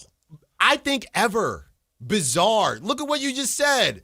2 Hall of Famers on the top scoring list, right? Doug, who is not a brand new head coach, but first full season. You got your 2 guys in the top 20. Right. Yeah. You're headlined by a late first rounder and a second rounder and an undrafted guy. Then you have Domantas Sabonis, who could also be a Hall of Famer. Zach LaVine. He's all league. He's proven all league, third team twice. Got to be a top 10 most bizarre roster in the history of the league. History. To what extent do you think that's getting in the way of rebuilding it? I think by now, obviously, they recognize this was a possibility, but to be through this trade deadline with still all those veterans, I'm sure there was a contingency plan for that. And you can always say, as I'm sure they are, well, we got the offseason coming up, but I can't imagine that was the plan. You want to know how much of a roadblock it could be? We had Brendan Nunez on for a whole segment, and we couldn't even get through the plan for all the vets that they have. We couldn't get through it. And now all this kind of these whispers that are going on about Russ returning. So you're not even getting rid of the easiest vet you could move on from. Maybe. We don't know. Maybe. We don't know. The other guys are now people are talking about, is DeMar coming back next year? Right. I saw that too. Now you're talking about guys that are on contract. So you can't necessarily just move off of them. Look, I don't know. This is where things are going to get real squirrely for Scott Perry. He's just chilling right now. He's got no control. It is what it is. But when the summer hits, depending on the draft pick you know what Scott Perry's doing right now. Well, yeah, he's fired up. He's watching Houston. He might be in the building, honestly. He might be in the building out there. Yeah, he's not just chilling. By the way, did you see players complaining about the BYU, the Big 12, the plexiglass LED floor? Well, it's like glass, isn't it? Why? Why do we do stuff like this as a society? Why? The floor or the complaining? The floor. Thank you. Yes, thank you. The floor, this is basketball. This is not roller hockey, inline hockey. Like what is this? I don't understand why people can't just keep it normal in these situations. And Fleming's good. And I saw that. Well, he takes the middies. We know that. But I truly don't know, Whitey. I keep joking about this hybrid rebuild because I do not know how many guys they can move off of or they're willing to move off of. That's the scariest thing, I think, for a Kings fan. Maybe not scary at all if you're a fan who still hopes, hey, maybe next year they're back at it. But the fact that you still could, as we've discussed many times, your beloved hybrid rebuild, you still could decide to go that way next year. You know what? Let's keep the veterans and saddle up again. Well, I'll put it to you like this. If you can't move, obviously Zach LaVine, we think he's going to opt in. We don't know. But Zach LaVine, Malik Monk, I know he'll have one less year on his deal, Domantas Sabonis. If you have those 3 guys on your team and you do decide to bring Russ back in whatever capacity, I don't know, Whitey. I know this just happened and that right now are in the position of the second worst record in the league, but I just don't think they'll be able to repeat that. I know it does seem like they're in a really tough spot compared to the rest of the Western Conference, but when it comes to some of the Eastern Conference teams, I'm not saying they're going to be good. I'm just saying they're going to be better. So you're saying if they were trying to tank next year with this roster, they'd be nowhere near. I don't think so. The bottom 3. I don't think so. Mm-hmm. So then you'd be talking about, picking maybe 9th or 10th or something in a draft that's a little Yeah, I mean, you look at the Pacers. Derail your rebuild. Yeah, the Pacers are going to leave the conversation. I don't know. We'll talk about it. I mean, Pacers are going to be great next year. Right, Pacers. Although they still could lose that pick. I'm just saying, compared to the Kings, Pacers, Wizards, Jazz, even the Pelicans, all these teams are going to be better. So maybe the Kings get lucky just by virtue of other teams getting even better than them. More on that when we come back. Also, is the NBA gearing up to come down hard on the Clippers and Kawhi? What we're hearing about some potential penalties. They are not pleasant. Next on Sactown Sports. Time to check out Capital Casino, conveniently located at 411 North 16th Street in downtown Sacramento. The madness bonus is here, and so is your shot at $1 million. Enter the Sactown Sports 1140 Basketball Mayhem Bracket Challenge. It's free and open to fans nationwide. Head to SactownSports.com, build your bracket, and see if you've got what it takes. This contest is brought to you by Power Business Technology. For all your business copier needs, call 1-844-POWER-BZ or visit PowerCopiers.com. Don't sleep on this. Get your picks in now.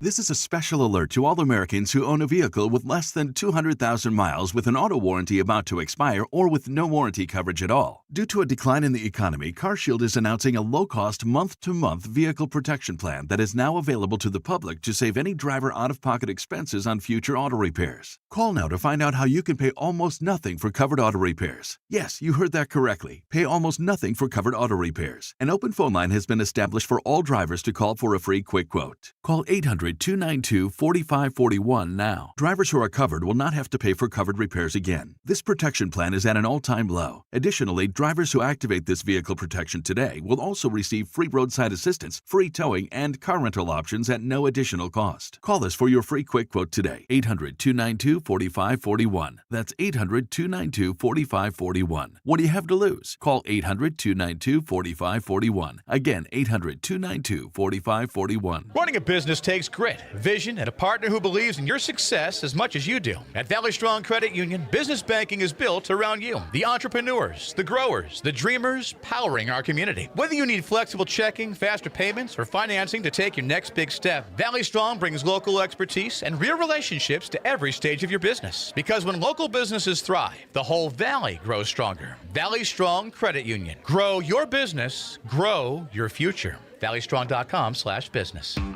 T-Mobile has an exclusive bundle for customers 55 and up. I'm Sarah Bowl. Yeah, I'm Frank Bowl. A reliable network is key for us. And with T-Mobile, it's been wonderful. And going to the 55-plus plan saved us so much money. A lot. And that's important, trying to keep costs down. The home internet's been perfect. It's fast, it's quick. The setup was so easy, it took less than 15 minutes. It was like, ta-da! If you want simplicity, coverage, reliability, you want the whole package, T-Mobile has it. Right now, T-Mobile customers 55 and up can get 2 phone lines on America's best network, plus America's fastest 5G home internet for just $30 each. $30 per month each line with autopay plus taxes and fees. Minimum age 55. Pricing for home internet rely on 2 lines of essentials. Choice 55. $35 connection charge per line required. Best mobile network and fastest 5G home internet based on analysis by Ookla of Speed Test Intelligence Data 2H 2025. All rights reserved. When the final buzzer sounds, the action keeps going with the Sactown Sports Live events calendar. March 15th, rock legends Jefferson and Starship take the stage at Hard Rock Live Sacramento, bringing decades of classic hits and high-energy performance. Then, March 20th through the 22nd, Hot Wheels Monster Trucks Live storms into the Cal Expo grandstands with massive trucks, big air, and edge-of-your-seat thrills the whole family will love. April 18th, international comedy star Russell Peters delivers a night of sharp, non-stop laughs at Thunder Valley. On May 1st, the iconic James Taylor performs live at Tahoe Blue Event Center for an evening of timeless songs and unforgettable moments. Friday, June 12th, country star Keith Urban brings his electrifying live show to the Nugget Event Center in Reno. And on August 16th, Aim Brown takes over Ironstone Amphitheater in Murphys for a summer night packed with chart-topping country hits, concerts, comedy, and can't miss live entertainment. Find your next big event now on the Sactown Sports Live events calendar. Welcome to the Bar None Auction. Bar None Auction is selling thousands of items this Saturday, March 14th in Sacramento. Large farming and construction equipment, cars, trucks, and industrial supplies, all sold to the highest bidder. Always open to the public. Visit barnoneauction.com.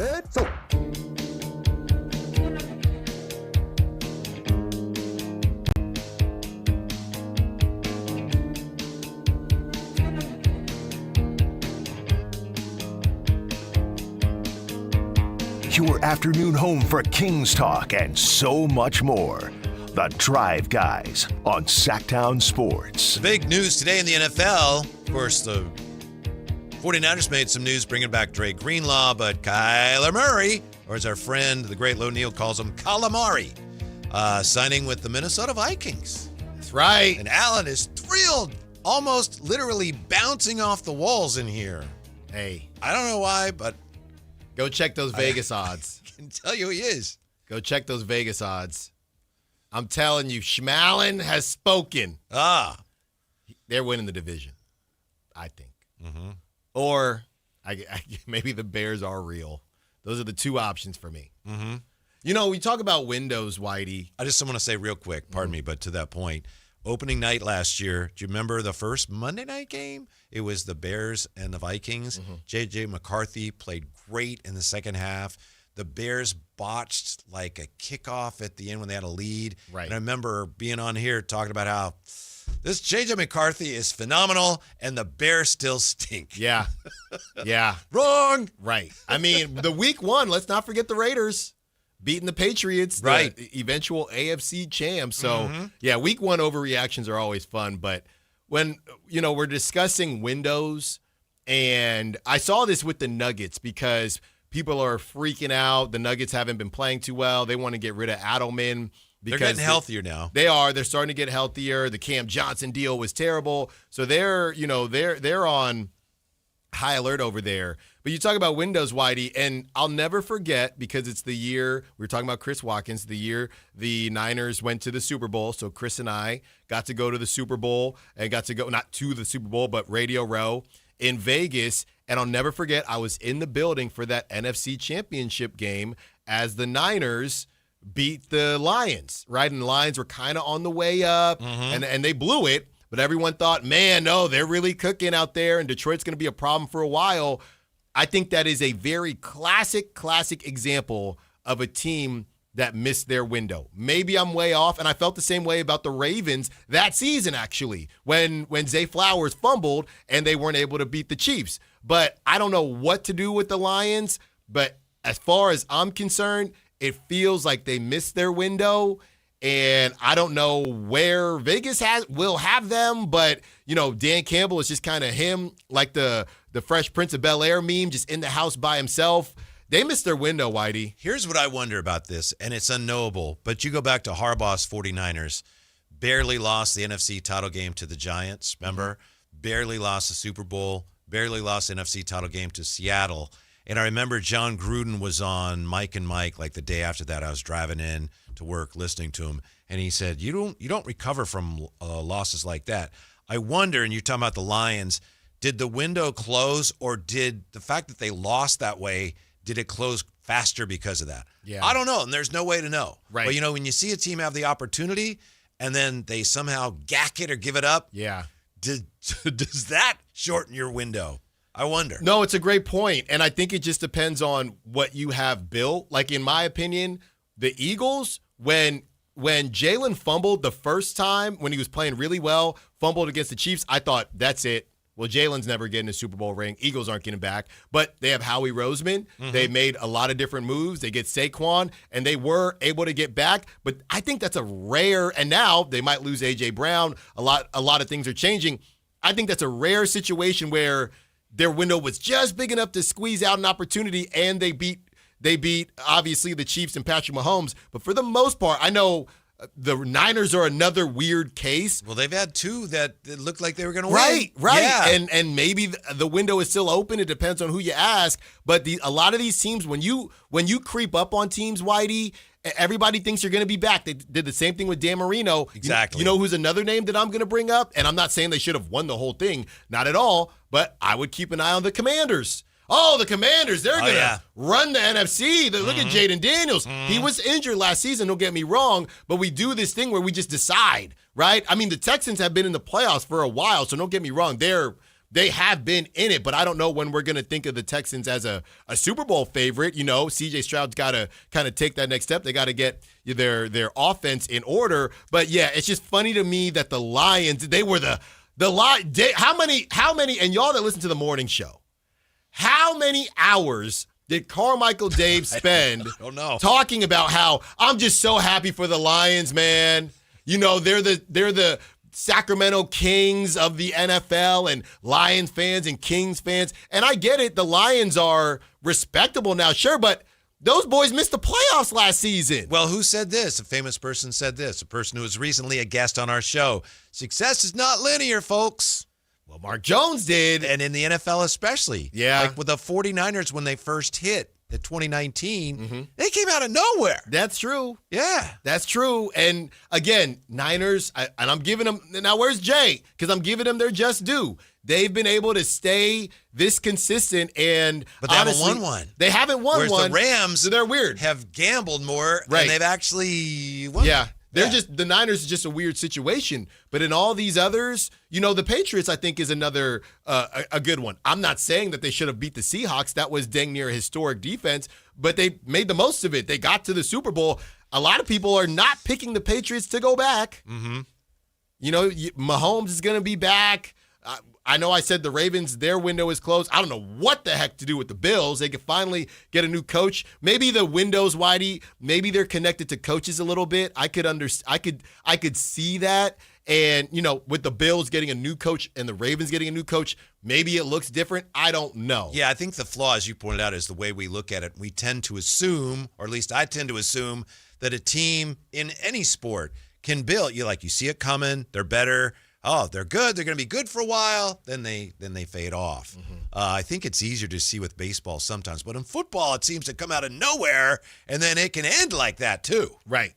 But the Lions, I think the season after they lost to the Niners, good coordinators. They lost the coordinators. 2 good coordinators. Right. But the very next season when they came back, the first season, they just got destroyed by injuries, which you can't do anything about. Mm-hmm. Then they lost the coordinators. Yeah. So now they're in then they lost their running back, or one of their running backs.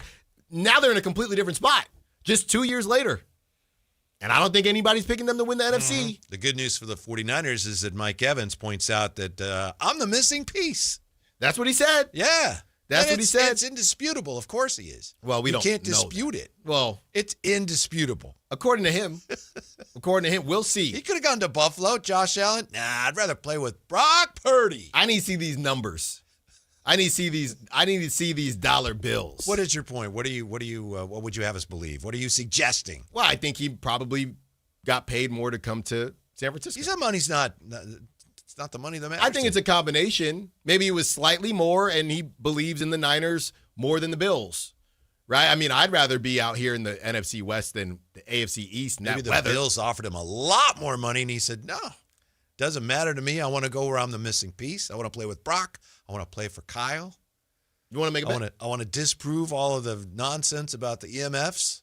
I want to win a Super Bowl. The only argument I would say is being going to a team with a brand new head coach where Mike Evans is at right now is maybe a little different than going to a team with the kind of established situation like Kyle Shanahan. Mm-hmm. So, but they also gave him more money. By the way, I know I mentioned we were going to get into this a little bit. Frank Isola, NBA XM, I'm serious. He says the penalties that the Clippers may face, Clippers and Kawhi may be faced with these penalties from the NBA. They could face this punishment. NBA penalties could be up to 3 first-round picks and fines exceeding $30 million. Obviously, look, I'm not pocket watching, even though I always do, but 30 mil might make even the richest man feel a little something. I think it all depends on just how angry the other owners are. The league has done a great job of circling the wagons. Initially we heard about some people are really upset. Then, we didn't hear anything. Right. Other than Mark Cuban. Well, them say, yeah. So what's really going on? How do the owners really feel? Everybody kind of does it in different ways. Yeah, but if they are really upset, and look, we got to make sure nobody does anything like this again. Woo! 3 first-round picks. Yeah. The funniest thing. That's hard to imagine. No. I hope they do that, but that's hard to imagine. But the funniest thing to me was people getting mad at Pablo Torre. Just not anyone in the league. Why do you care? Yeah. What does it matter to you? you? Hey, man, where you going with this? Let it go, man. Let it go. I just want to know, is it because you think your team might be doing it? Do you truly not care? It's funny how we choose protagonists and antagonists and what we find as morally okay, but not morally okay. Let's take it back to Bam. There were more people upset about what Bam did a couple nights ago than what the Clippers did. Now, I'm not saying what's right or what's wrong. That was a great point. Apples, oranges, but It's funny what individuals from the same society, an NBA society, if you will, what they choose to be upset about when what they say, no, we don't really care about that. Well, if that's true, and obviously we're making a lot of assumptions, it would be, look, you have to respect the game, and cheating's part of the game. If you ain't cheating, you ain't trying. So that's okay, but, don't disrespect the game. Right. By fouling to extend the game. Right. And it's the whole money thing. Well, it's not my money. Everybody's doing it, and that's why they should have got DeMar his 40 burger. Come on, guys. Get him his 40 burger.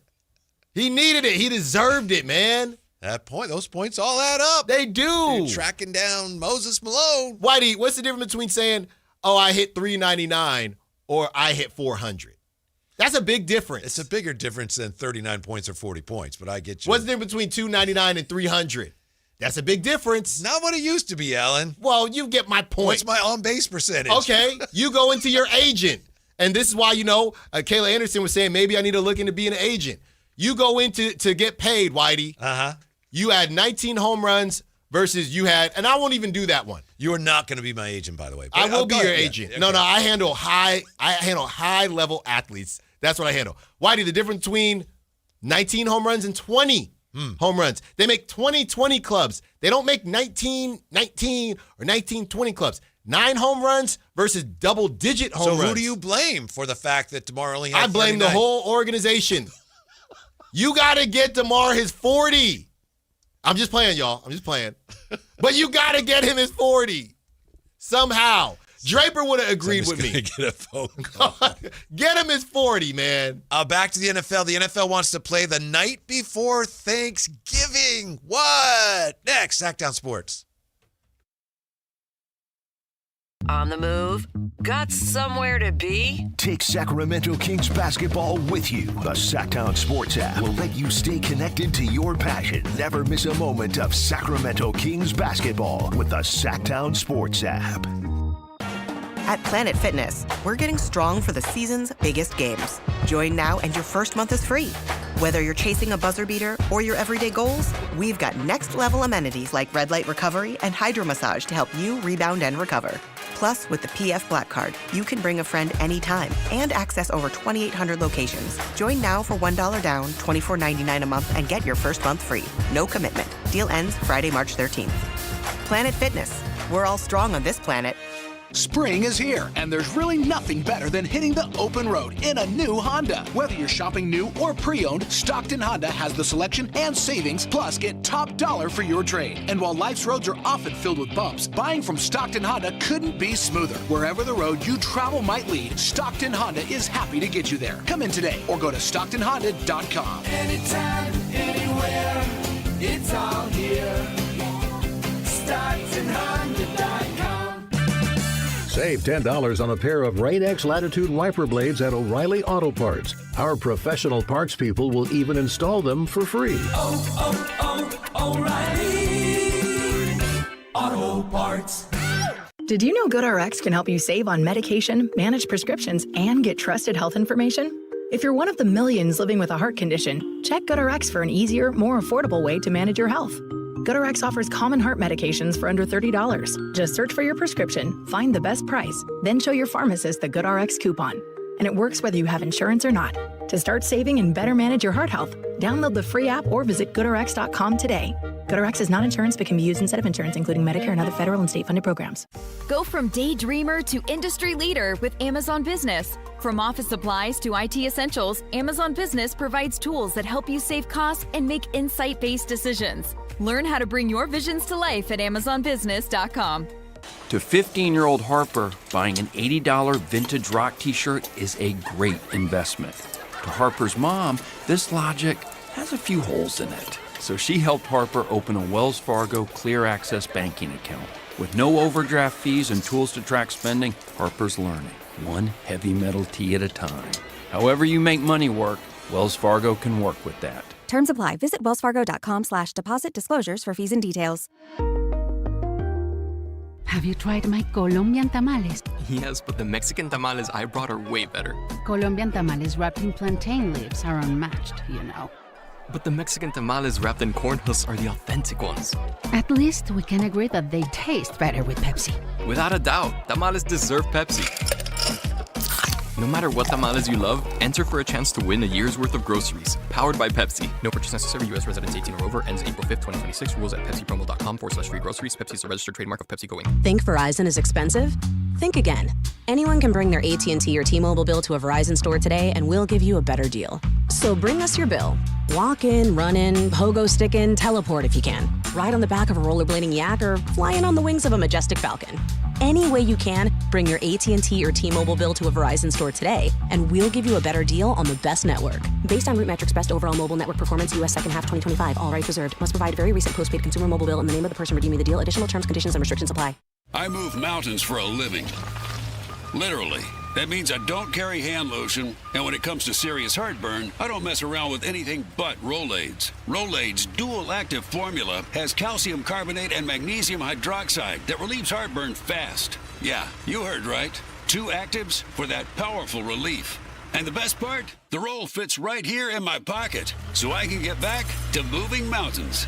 Rolaid spells powerful relief. Read each label. Use as directed. Keep out of reach of children. What's up, everybody? We're talking to Chad Hoblet of Hoblet Dodge Chrysler Jeep Ram in Woodland. Chad, tell us what's going on for the Declaration of Deals sales event. There's nothing more American than a Jeep, and with the Declaration of Deals, now is the time to get your hands on the ultimate factory-certified off-road machine, the new 2026 Jeep Wrangler Rubicon. When you save up to $6,500 off MSRP. What else do you have? We have it all. When you check out the certified pre-owned Supercenter, we have over 200 vehicles waiting for you, including nearly 120 vehicles under $30,000. Whatever you're looking for, you can find it at Hoblet and take advantage of our award-winning customer service. As a fifth-generation dealer, you're not a number, you're family. Experience the difference and see why Hoblet wins award after award for customer service. Plus, you can search, select, and save through and see their entire inventory at HobletDodge.com. Unbeatable prices, unbeatable selection. Nobody beats Hoblet, period. $6,500 total net savings on select new 2026 Jeep Wrangler Rubicon after $6,000 Hoblet discount and $500 military or first responder bonus cash for eligible members. 3 of this net savings, sample VIN 205698. See dealer for details.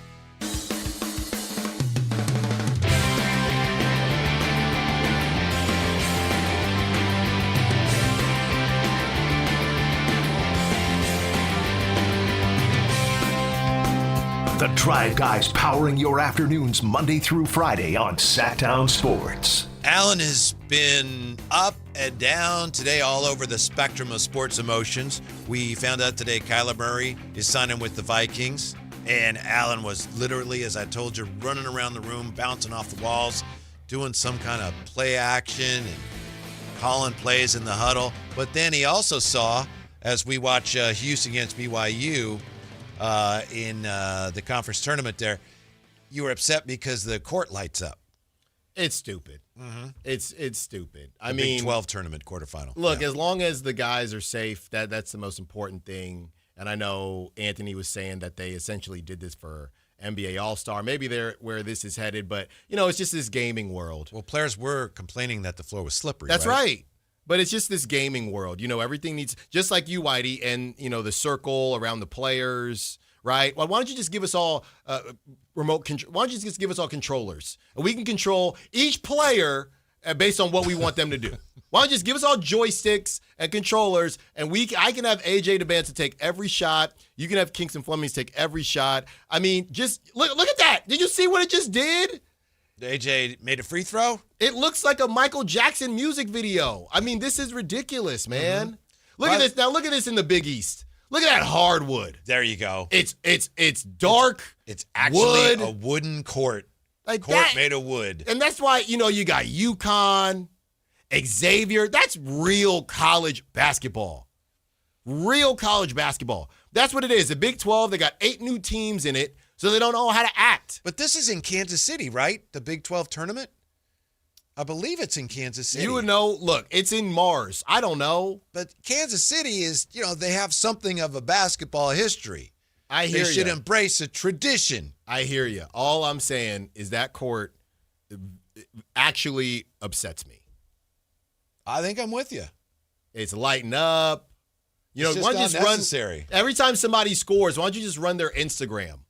One of the things that gets me about something like this is it's almost as if you're telling people, we know the game's not that interesting. Right. But look, it lights up when someone scores a basket. It's stupid. And I was thinking, you mentioned that on NBC Sports California, they have some interesting graphics during the Kings telecast. I don't think it's just during the Kings telecast. No, it's everywhere now. I think, though, on the Warrior games. It's everywhere. Yeah. And there are more. I saw more player circles. Did you? Oh, yeah. Not just the player with the ball. That makes no sense to me. If somebody says, hey, let's try this. Okay. To me, it's plain. You tried it. It doesn't work. But they're still they're still fooling around with that, huh? Yeah. It reminds me of. Yeah. See in the corner there, Kansas City. It reminds me. Come on. And somebody help me out here. It reminds me of one of those basketball movies that went straight to VHS. That's what it reminds me of. And this is the final game. Mm-hmm. And you're going up against the bad boy from whatever part of town, and you get to the big dance, and it's on an LED court. Who would be your Final Four of basketball movies? Coach Carter. Okay. Man, you're on put me on the That spot might here. be like a 5 seed for me. No. It's in the tournament, but Final Four? Well, you're trying to get me off the... It's all right. Just something to think about. We don't have to nail it down right now. Like Mike. Final Four? That's crazy. He just thought of one. That was out of nowhere. He got game. Yes. Okay. There you go. Yes. Coach Carter. He got game. You said Coach Carter like 7 times in the last 90 seconds. Okay. So those are... I know Hoosiers. those are What about Hoosiers? Yeah. You haven't seen it. I haven't either. It's on the list. I haven't seen all of it. It's on the list. I'm very aware of it, acutely aware of it. I don't know that Love and Basketball is actually a basketball movie. That's It has a conversation. basketball in the title. Yeah, then I would put it on there. But it's not, if the last scene, I don't know. I don't know what to do with that. I wonder how many movies we could have in a tournament. How many? If we'd have 16, could we do 16? I don't know. What about Space Jam? It would be in the tournament. I wouldn't make my Final Four, but it certainly deserves a spot. White Man both Can't of Jump? them, I think you have to put both of them in. No. Heck no. I think you have to put them both in. Maybe a first-round matchup. White Man Can't Jump? That's a great one. Coach Carter? He got game. Uh-huh. And, just on principle, I got to go Space Jam. The first one. The only one. I think that might be a pretty good first-round matchup. You know what? That one, Hustle, it's number 3. I'm on here, this Rotten Tomatoes. Hustle it was on Netflix, Adam Sandler. I think people are just a sucker for Adam Sandler in a serious film. If you put Adam Sandler... That is supposed to be good. I haven't seen it. I saw it, but number 3, number 3 is high. Mm-hmm. They got... You're a big Coach Carter fan, aren't you? They have the first slam dunk. I don't even know what that is. In 2022, I think it's a documentary. Hoop Dreams, number 2. Hustle, number 3. Air, number 4. High Flying Bird, number 5. Hoosier, 6. Real quick, because I know I was going to mention this, and then we'll get back to what we're actually talking about. The NFL is talking about adding a scheduled game during Thanksgiving week. It looks like the NFL is considering playing a game on the night before Thanksgiving. They just won't leave us alone. Now, if the league follows through with that idea, that means the NFL would hold a game on Thanksgiving Eve, Wednesday the 25th. And that means the NFL would have at least one game on the schedule for 7 out of the 9 days starting on the Sunday before Thanksgiving. So you'd have Sunday the 22nd, Monday you'd have one game, Thanksgiving Eve, Wednesday, Thursday 3 games, Black Friday 1 or 2 games, Saturday no games, but then Sunday you'd have your regular slate again, and then the following Monday. Is that going too far? Wednesday night football when people are, you're traveling over the river and through the woods to grandmother's house? I mean, they're just testing what the oversaturation could be. And I'll tell you, I don't think it's possible. But can they put some type of protection in there to where, if you remember on Christmas, all the games were, none of the stars played. If it's a situation like that, just cancel them. Move them to the normal Sunday, whatever. We don't need to watch whoever that dude was, not Gardner Minshew, whoever that third string quarterback was. We don't need to watch that. The only problem I would have with this, I know I'm supposed to be, oh, no, it's not traditional. Don't have that. Fine, more football is fine. I just wonder how they can work it for whatever team is going to be playing those games. What about the week before, the week after? They don't care. Yeah, I know, but I do as a fan. They don't care. Schmallen should, because that impacts Yeah. Well, that's just Schmallen No. deals with. That's just more running back checkdowns because everybody's tired. But if you're playing a game on Wednesday, isn't that kind of problematic? I agree. I guess both teams would have to have their bye. Okay, you could have their bye going into that game, but then I agree with you. I don't know. They don't care. Mm-hmm. They don't care about anything. I don't care either at this point. More football is like, great, bring it on. Hey, why don't we have a glass LED field for that game? Why don't we do that? Every time somebody scores, it lights up touchdown. There's probably some kind of rubber you could do that with. So you could have the same effect, and then it's they're thinking about something. More of a cushion. Yep. Yeah. Really, it's football. Of course they're going to have more games. Why not, Alan? There is going to be a limit. I don't know what the limit is. It might be due to injury. Because, again, they're going to have a game every day of the week at some point. But they're going to dilute the product simply because of injuries. If you have a game every day or wherever they're headed, but again, it's the brother, the third string from the Chiefs, that's a problem. That's a problem. Mm-hmm. We'll see how Coach Carter does in Allen's tournament. Also, how many picks into this draft would you feel confident you'd be getting a potential basketball great? That's next. Sactown Sports. The Sactown Sports 1140 newsletter. Right to your email. Get your latest on the Sacramento Kings, UC Davis, and Sac State with the Sactown Sports 1140 newsletter. Visit SactownSports.com to join. This is the story of the one.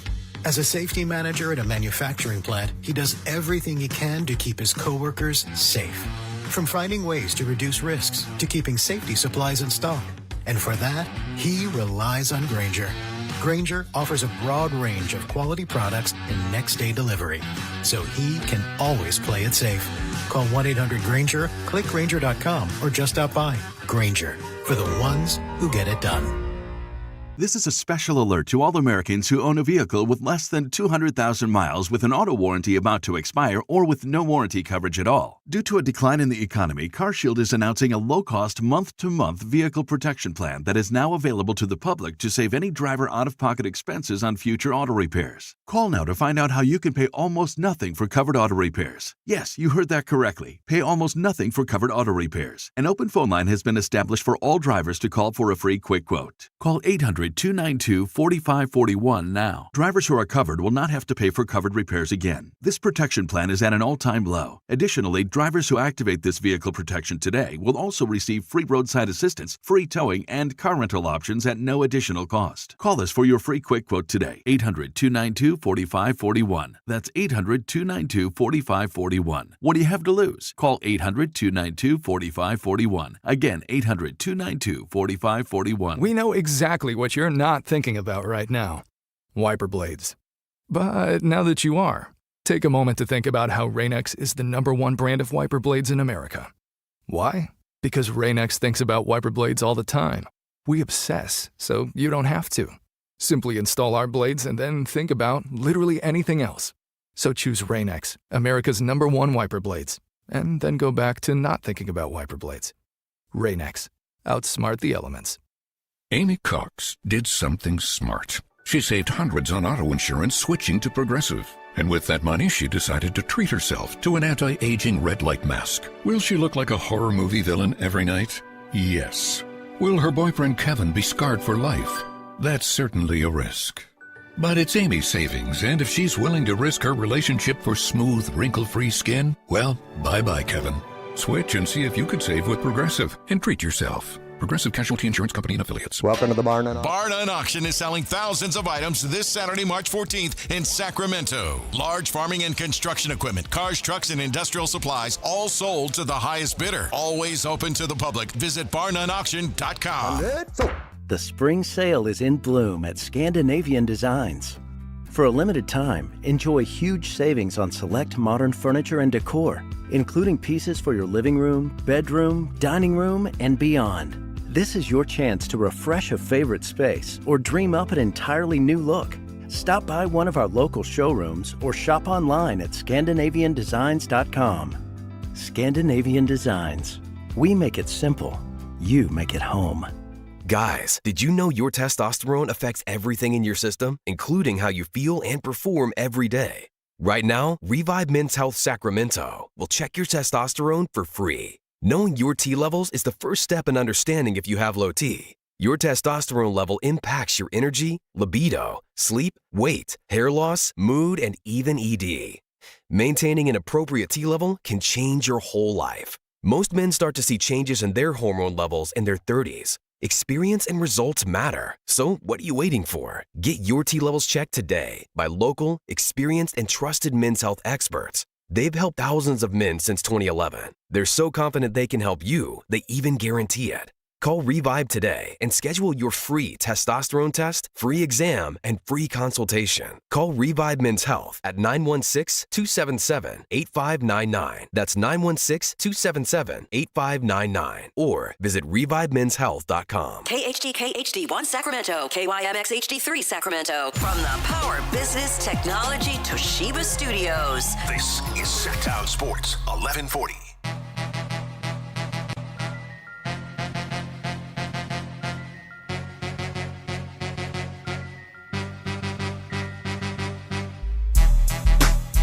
Your afternoon home for Kings talk and so much more. The Drive Guys on Sactown Sports. We got conference tournament play underway. Let's see how some of the top potential picks in the draft are doing. Some big games today. We've got BYU Houston halftime. BYU is up 41-37. Allen says if Kingston Flemings doesn't show out today, you're done with him, right? You don't want any part of him, right? We'll see what he does in March Madness. Okay. In the first half, 14 minutes, 7 points, 3 of 8. They're losing. 2 rebounds. Yes, they are losing by 4. How many assists? Pardon me. I scrolled away from the. He didn't have any. Come on, man. AJ DeBonsa, 20 minutes, 16 points, 4 of 8 floor, 1 of 2 beyond the arc, 7 of 8 from the line, 2 assists, 3 turnovers. So, yeah. AJ DeBonsa having a good game. BYU leading 5th-ranked Houston. Yeah. Well, and it's not necessarily about AJ versus Kingston. We all know that AJ is supposed to go higher. It's about some of these guards. And look, I gave Kingston some grace last weekend because he plays in a very specific system. Whenever I watch Darius Acuff or LeBaron Filan, they're just doing they are the offense, right? And even Keaton Wagler, as much as I've seen him. So I understand that, these programs are different. And obviously, Arkansas, they're going to try to push their guys. And SEC ball, they're trying to get dudes drafted. We get all that. And Houston is really established as a program. I just got to see more from Kingston. ACC tournament halftime, you've got Florida State 44, top-ranked Duke 43 at halftime. Oh. Yeah. Okay. Cam Boozer, 19 minutes, 11 points, 2 of 4 floor. Hold on now. Yeah. Florida State. Luke Laux? Yeah. Isn't that throwback? Yes, sir. That's right. Mm-hmm. Back from the golden days. Cam Boozer has, his 5 rebounds, a steal, 2 turnovers, 2 assists. So he's got 11 points in 19 minutes. So Duke and Houston trailing at halftime in their respective conference tournament games. They'll figure it out. Mm-hmm. I think that's one of the most fun parts of, me, Whitey. I'm going to overreact to stuff. Overreacting to. I've given you a lot to react to there. Box scores from the first half. But that's what it is. No, but once you have your actual bracket and the teams that you have are losing at halftime, don't let them be losing by 5 or 7. You're thinking, oh, I'm cooked. Conversely, if your teams are up at halftime, I'm already counting my money. I've already won the bracket challenge. But a lot can happen, especially if you picked, I got the 3 seed losing to the 11 or whatever it is. So, I just can't wait. I can't wait for March Madness. So let's circle back to a conversation we had much earlier today. Alan, how many picks into this draft would you feel confident you'd be getting a potential great? We know right now the Kings have the 2nd worst record, so that means they could end up with a 6th pick. We've talked about this in a number of ways. I know you don't care where you are. I want to trade down. I want to trade down. How confident would you feel how far down the draft would you feel like, hey, I'm getting a good player? I think for me, it's about 6, but I still am not going to trade out. But I think if I am in the top 6 as the Kings, I'm feeling really good about the draft. I'm going to need you to clarify what level of player we're talking about. We're talking about a player that you feel like, okay, this is a guy that could be a star. Maybe he's not going to be life-changing, but a really good player who is going to be a cornerstone of our rebuild. Okay. I'm glad you clarified that. Mm-hmm. I'd go 5. I really want to go 4, but I'd go 5. Now, I don't know if that's that would mean you'd probably you'd have to be taking at least one guard in. One of the guards. Right? Yeah, and I think one of the guards will be a star. I just don't know which one. So I would say 5, and you pray you get the right one. I like really want to say 4. Wagner with his size, I would feel really good about. Yeah, I really want to say 4, but I'll say 5. So then you better finish last.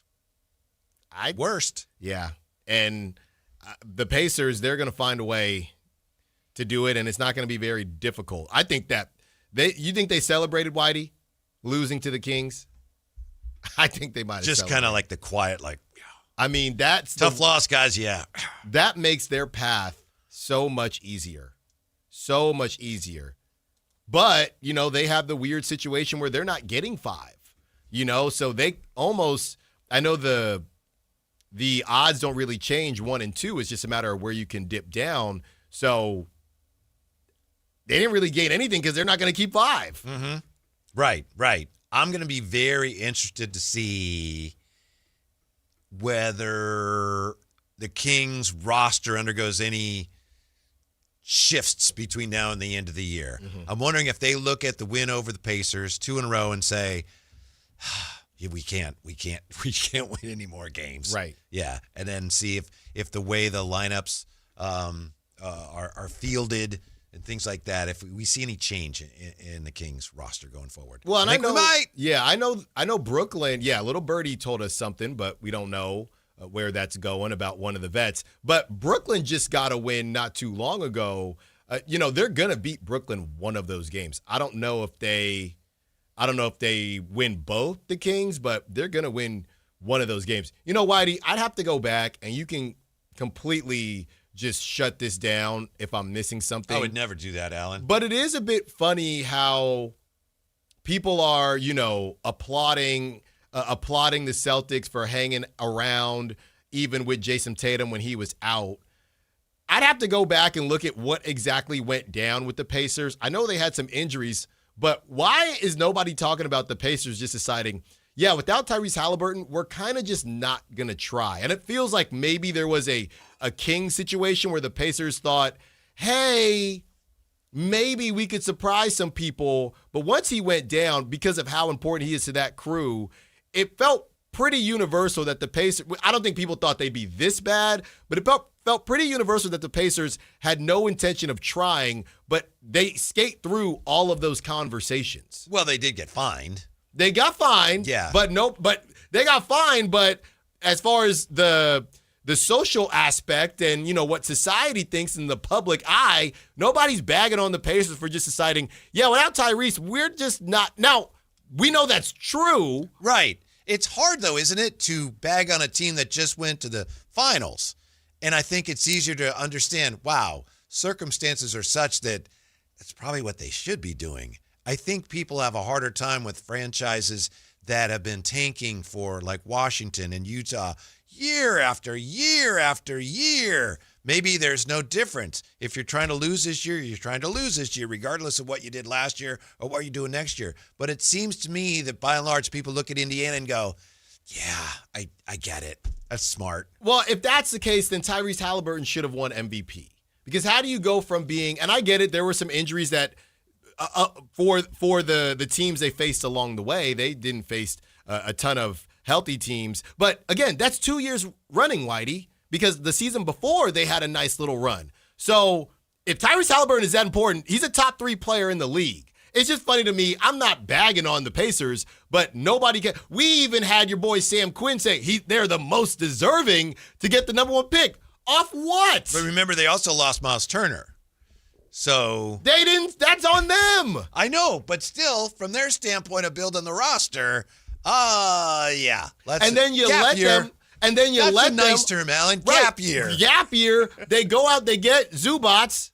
Right. And everybody's bagging on they got their center. Everybody's bagging on the Jazz for not playing, for shutting down their guys they traded for. Everyone's bagging on the Wizards. They basically shamed Trae Young into playing, and I guess they're kind of trying to do that with Zubats, but nobody talks about the Pacers. I just think it's funny. Yeah, I just don't blame it. I don't think you do either, so I'm not saying you do. I don't blame any team in the NBA, especially a small market team, for embracing that approach because I don't know what else you're supposed to do if you want to be good. No, I don't blame them. Yeah. It's just funny that everybody's bagging on the Kings, the Jazz, and the Wizards a little bit. I don't even know if people are banging on the Kings. Bagging. Well, they've nationally. I don't know. They just go, of course. Well, it got a little squirrely, but then Sabonis and Zach LaVine were out for the season, and it's not as squirrely anymore. But yeah, just the idea that, these teams have always been bad. That's a problem versus, so you're telling me this team just went to the finals and now they have the worst team in the record?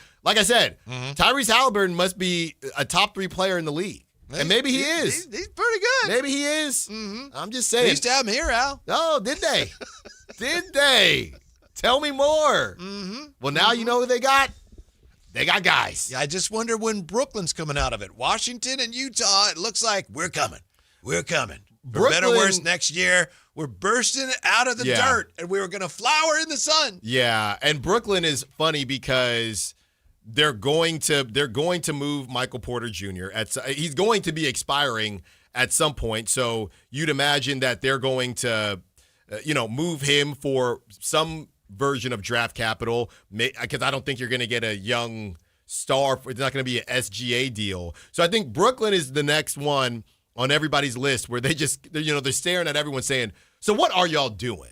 Right? Wizards, we know. Jazz, we know. Kings are just screwed, to be honest with you. But hey, Nets, what exactly are you doing over there? That's another reason why this draft is so crucially important to the Kings. Obviously, you'd love to get the guy who's going to carry the whole franchise on his back. But let's say that's not going to happen for a while. You don't know. Nobody knows. You need that guy that you get this year in the draft to at least be somebody that people want to come see if you're not winning many games for the next few years. Right? Yeah. So not only do you hope to get the guy, but it's got to be somebody that people around here get excited about, even if your team is not as exciting as you want it to be over the next couple of seasons. Yeah, and obviously they've been taking bites at the apple, the Nets have, but I think we were just looking them up. They haven't really got the highest of picks lately. I know they were going back and forth about Danny Wolf and guys like that, but okay, we already know what the deal is with Michael Porter Jr. They're going to try to move him. Another guy who completely doesn't fit their timeline. Did you see what his fiance said? I thought it was his ex. Oh, okay. Yeah, something.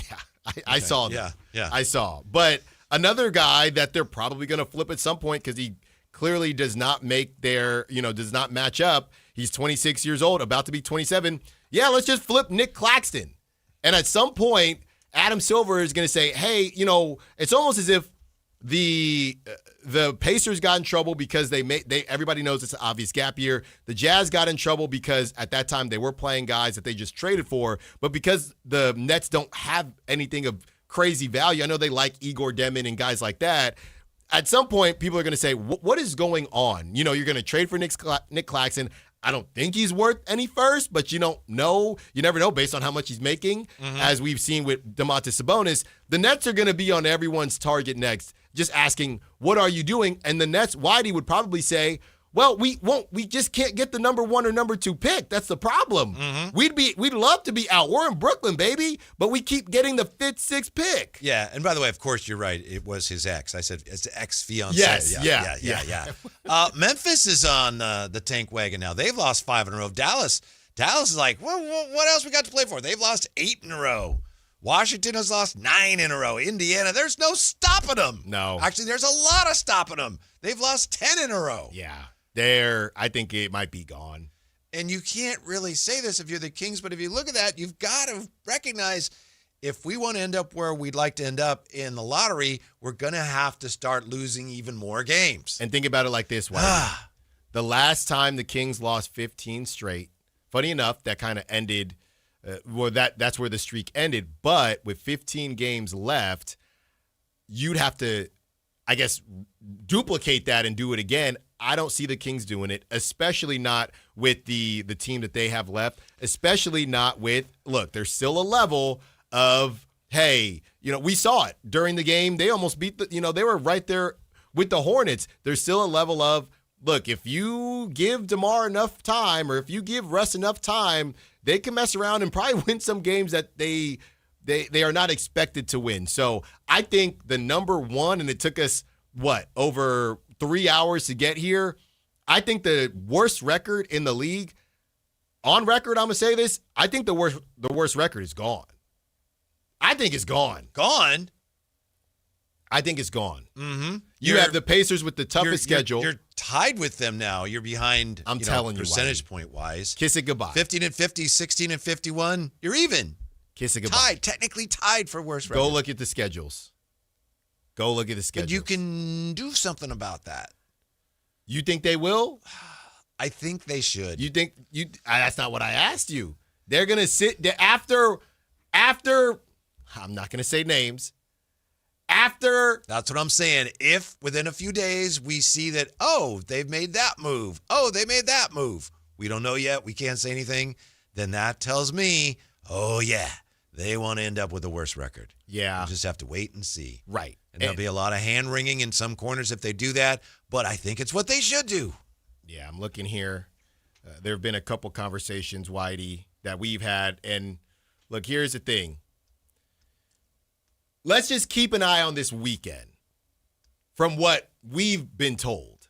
And we're not trying to do the code thing, but obviously we were told some things in confidence, and we don't know if it's true or not, or we probably would leak it, to be completely honest with you. But just keep an eye on what happens after this weekend. Mm-hmm. We'll see. And that'll answer a lot. We were told that Anthony and Kyle Ledbetter are brothers, and they don't know it. Oh, yeah. The cat's out of the bag. That's right. That's right. Let's see. I guess to that point, Whitey, when will it happen? Because if it happens after you face the Nets one or two times, then this is pointless. If you're going to do it, you need to do it. You know who you have after the Clippers and probably why there are conversations?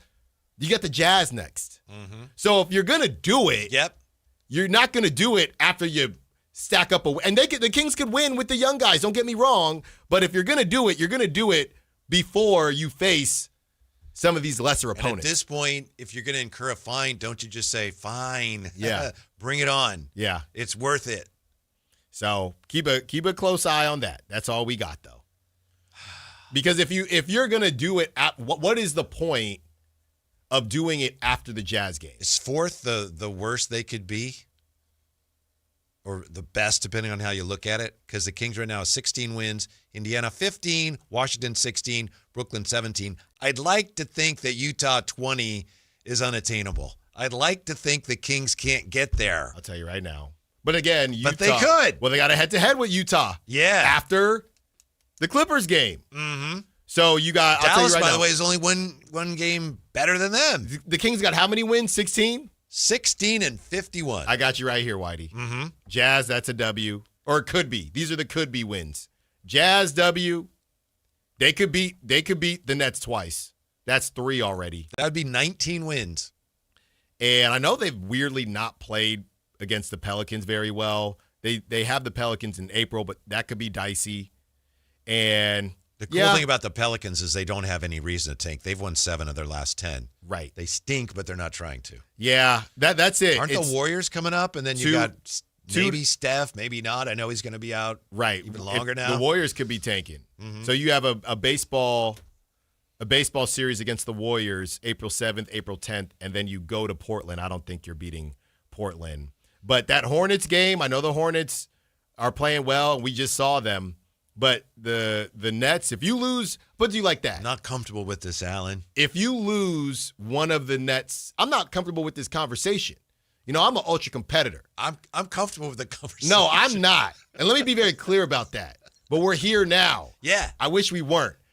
If you sweep the Nets, it could get dicey. See, I'm a competitor too, but Losing games No, is I the hear competition you. No, now. I hear you. And it's a competition. It's hard for my brain want to win. It's hard for my brain to re-rack that. If you sweep the Nets, this could get dicey. All you got to do, Whitey, in my opinion, is lose one to the Nets. You lose one to the Nets, you're not going to get to 20. I'm going to need your boy to play major minutes. Stop doing that. I need a steady diet of peanut butter and jelly. Stop. Well, he couldn't even get any time. I know. He couldn't even get any time, man. They need him last night. They did. I mean, you don't have a guy like that on your roster. So what are we even talking about here? The bad thing about tanking, if you're one of those people that's so anti-tanking, wish I could be, but at this point I can't be, it affects not just the lottery. It affects all the other games involving these teams. For example, the Washington Wizards just played in a game in which Bam Adebayo scored 83 points, and a lot of people were furious about that because of the way the game went, not just because of the Wizards tanking, but because of the way the Miami Heat acted. Do we have it, Anthony? Do we have, Eric Spoelstra? This is today, right? Because there's been a lot of criticism of the way he handled it, the way the Miami Heat handled all this. Here's Spo on whether or not he feels he needs to apologize to anybody. I apologize to absolutely no one. Period. And going into the game, it's a Tuesday night game against a team where they're not playing for anything, where their organization is trying to lose. We've already lost a game, in that kind of situation. We have players that are sitting out, and I spoke to Bam about I want, as our best player and team captain, for him to be locked in and ready. And he sure was. Yeah. Yeah. I apologize to absolutely nobody, Alan. Hey, I feel him. I just think it's a new dawn. Did you hear Sam Amick today on the morning show?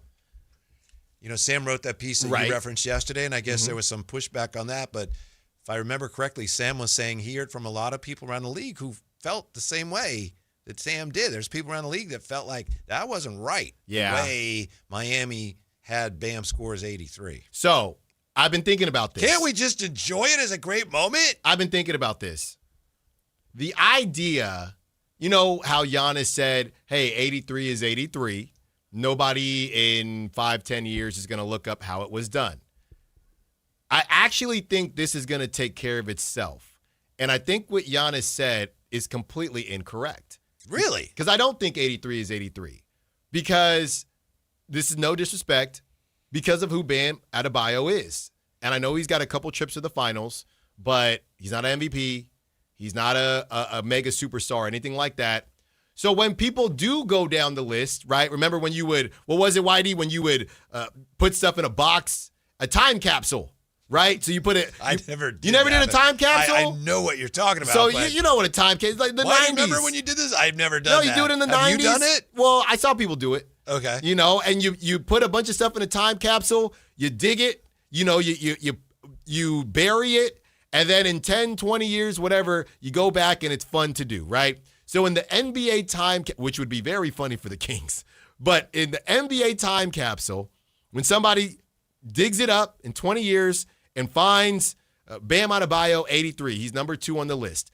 Whitey, the first thing they're going to do is look up how he did it, because they're going to ask, who the hell is Bam Adebayo? Well, I don't think he's going to be anonymous. He's not going to be Kobe or Wilt, but... No, but I think in 20 years, people are going to say, oh, Bam Adebayo, he did that thing. I don't know who that is, right? Yeah, that's what I disagree with that. Bam Adebayo, you think in 20 years, people are going to be talking about Bam Adebayo? No, but I think anybody who cares is going to know who he was. I don't know. I think that so what happens, but I'm sorry. You're going to open it up. Yeah, open it up. And you're going to say, how the hell did this guy score 83 points? And you're going to wonder, did he score 10 threes? What happened? And then you're going to see all the free throws, and then you're going to see how the end of that game ended. If it was Luka, if it was Steph, if it was Shea, you're not going to run to look at how it was done, because these were the megastars. Mm-hmm. So I don't think that it will live the same way that Wilt and Kobe will live, because he's not on that level. So I think it's going to take care of itself. Well, the interesting thing about that, I'll tell you exactly what's interesting about what you just said. When we come right back, Drive Guys, Sactown Sports. Monk plays here. Started left, goes right, steps back, launches the three. Nothing but net. Oh, that was just filthy. Oh, my, that was sweet. Sactown Sports is your proud home of the Sacramento Kings. You still thinking job change in the new year? Yeah, I need something that's in high demand and more stable in this economy. IT? Yeah, cybersecurity, maybe even AI. That's what I did. Really? How? Went to My Computer Career. You don't need any prior experience, and you could start your new career in a matter of months. A lot of IT pros go to school there, too, to level up. Sweet. Are classes online or on campus? Both. Wow, I'll check it out. Thanks. Make this your year. Take the free career evaluation now at mycomputercareer.edu, an Elite CompTIA certification partner. Financial aid is available to those who qualify, including VA benefits. How can you free your team from time-consuming office tasks? Amazon Business. Smart business buying tools enable buyers to find and purchase items fast so they can focus on strategy and growth. Free up your teams and focus on your future. Learn more at amazonbusiness.com. Check engine or ABS light on? Take the guesswork out of your warning lights with O'Reilly Veriscan. It's free. Ask for O'Reilly Veriscan. O'Reilly Auto Parts. At Planet Fitness, we're getting strong for the season's biggest games. Join now and your first month is free. Whether you're chasing a buzzer beater or your everyday goals, we've got next-level amenities like red light recovery and hydro massage to help you rebound and recover. Plus, with the PF Black Card, you can bring a friend anytime and access over 2,800 locations. Join now for $1 down, $24.99 a month, and get your first month free. No commitment. Deal ends Friday, March 13th. Planet Fitness. We're all strong on this planet. Meet Lee Platts, a renter whose possessions fill not only her apartment, but also the darkest corners of a mini storage unit. A land of both truth and fiction. Truth, everything inside is protected by Progressive. Fiction, one day Lee will fit into her clothes from senior year of high school. Renters, discover coverage for what you love and what you can't get rid of in Progressive's Protection Zone. Get a quote at Progressive.com. Progressive Casualty Insurance Company affiliates and third-party insurers. We know exactly what you're not thinking about right now. Wiper blades. But now that you are, take a moment to think about how Rain-X is the #1 brand of wiper blades in America. Why? Because Rain-X thinks about wiper blades all the time. We obsess, so you don't have to. Simply install our blades and then think about literally anything else. So choose Rain-X, America's #1 wiper blades, and then go back to not thinking about wiper blades. Rain-X. Outsmart the elements. Welcome to the Bar None Auction. Bar None Auction is selling thousands of items this Saturday, March 14th in Sacramento. Large farming and construction equipment, cars, trucks, and industrial supplies, all sold to the highest bidder. Always open to the public. Visit barnoneauction.com.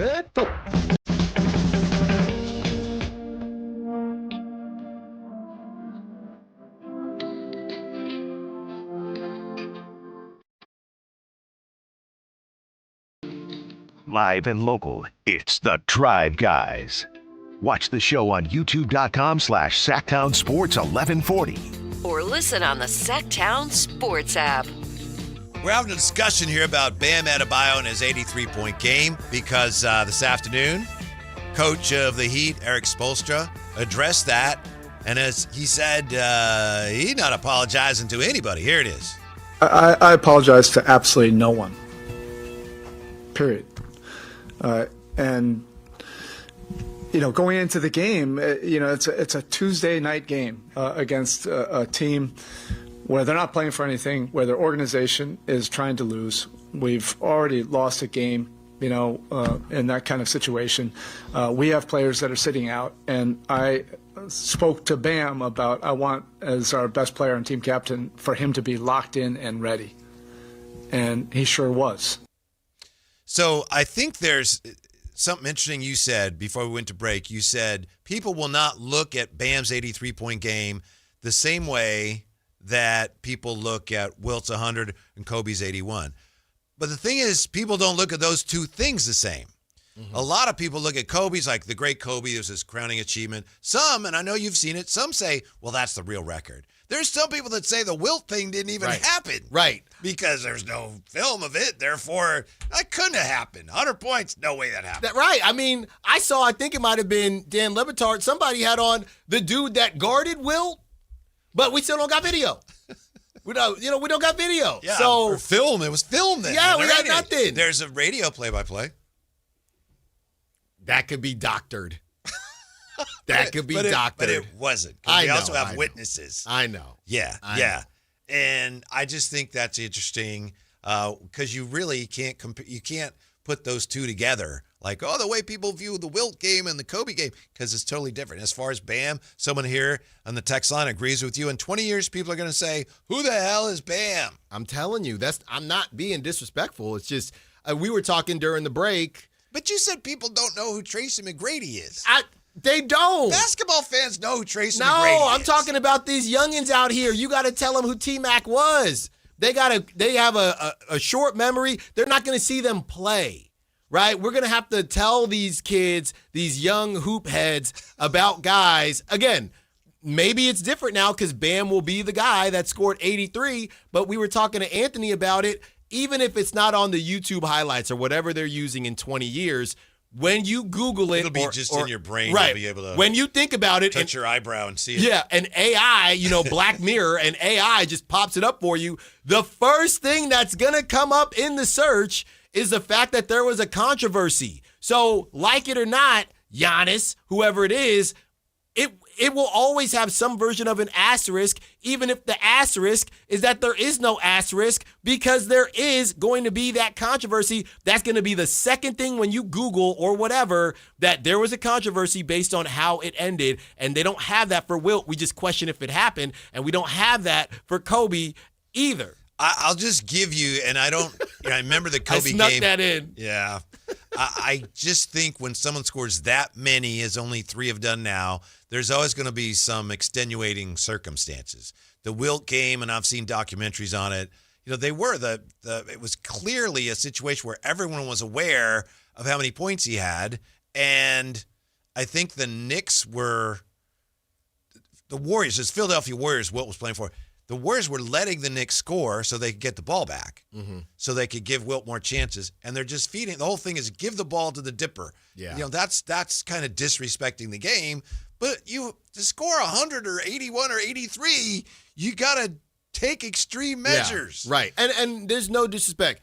When you start out hot, right, we're not here if Bam doesn't start out hot. That first half, he was on fire. So then it turns into, well, if you're going to get after it like this, let's do something about it. So I'm not taking anything away from how we got here. They didn't go into the game saying, let's find a way to get Bam 83.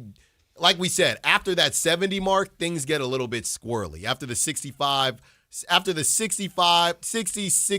70 mark, things get a little bit squirrely. But I'm telling you, it will not be remembered the same, not based on me saying I don't remember it the same, or you in your car or on YouTube or on the Sactown Sports app agreeing or disagreeing. There's just going to be a controversy around it, whereas there are not the same controversies around Wilt because it happened so long ago in part, and around Kobe because it just felt a little more ethical than, according to fans, right? Yeah, I think that's also going to happen, though, because people resist a player of his caliber scoring that many points. And he's not bad, and he's an all-star. But Wilt Chamberlain scored 100.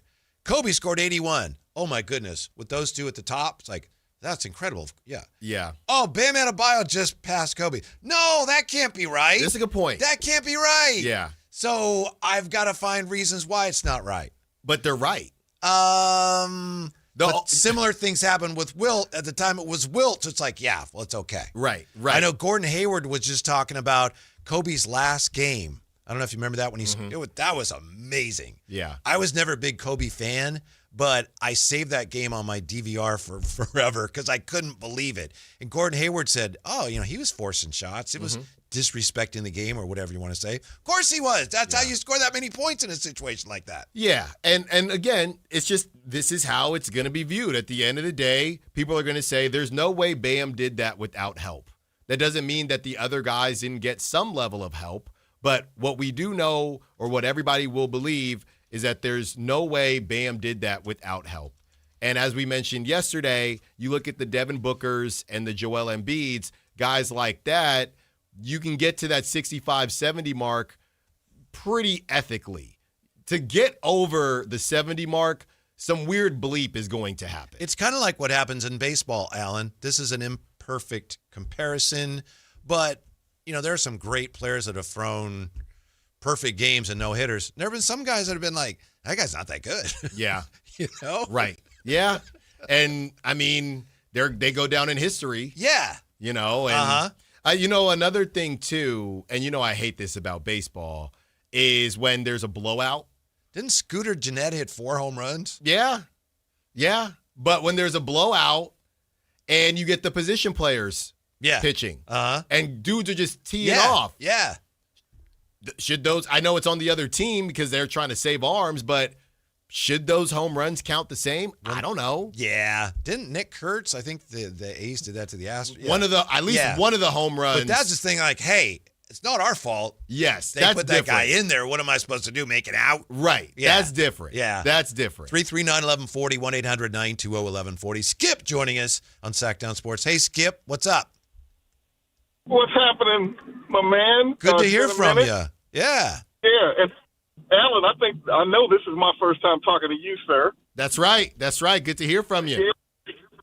So let me see if I can shed some light on this Bam situation. If I understand you correctly, you believe that in 20 years or so, or somewhere in the future, when somebody pulls up the list of top scoring games and they see Bam's name, they're automatically going to start researching to figure out who he is. Is that what I'm understanding you to say? Yes. Yes. Yeah. So hear me out. I think you're giving humans too much credit. in whatever time in the future, whoever looks at that list, they're probably going to fall into one of 3 categories. Number one, a list, wow, the top 2 or 3 are great, and they move on. They're not going to do any research about who these people are. The other group or the group that Whitey talked about, people who actually care, basketball fans, and they're going to look at it, and yeah, some of them might take it for, that was, it shouldn't be up here with this one, it needs the asterisk or whatever. Mm-hmm. But I think even a majority of them folks in 20, 30 years are going to be like, dude showed out, he's on the list, cool. But what I think what you're getting at, and I'm not trying to put this on you, but I do think there's a group of folks who already don't want to give it credit, and they never will.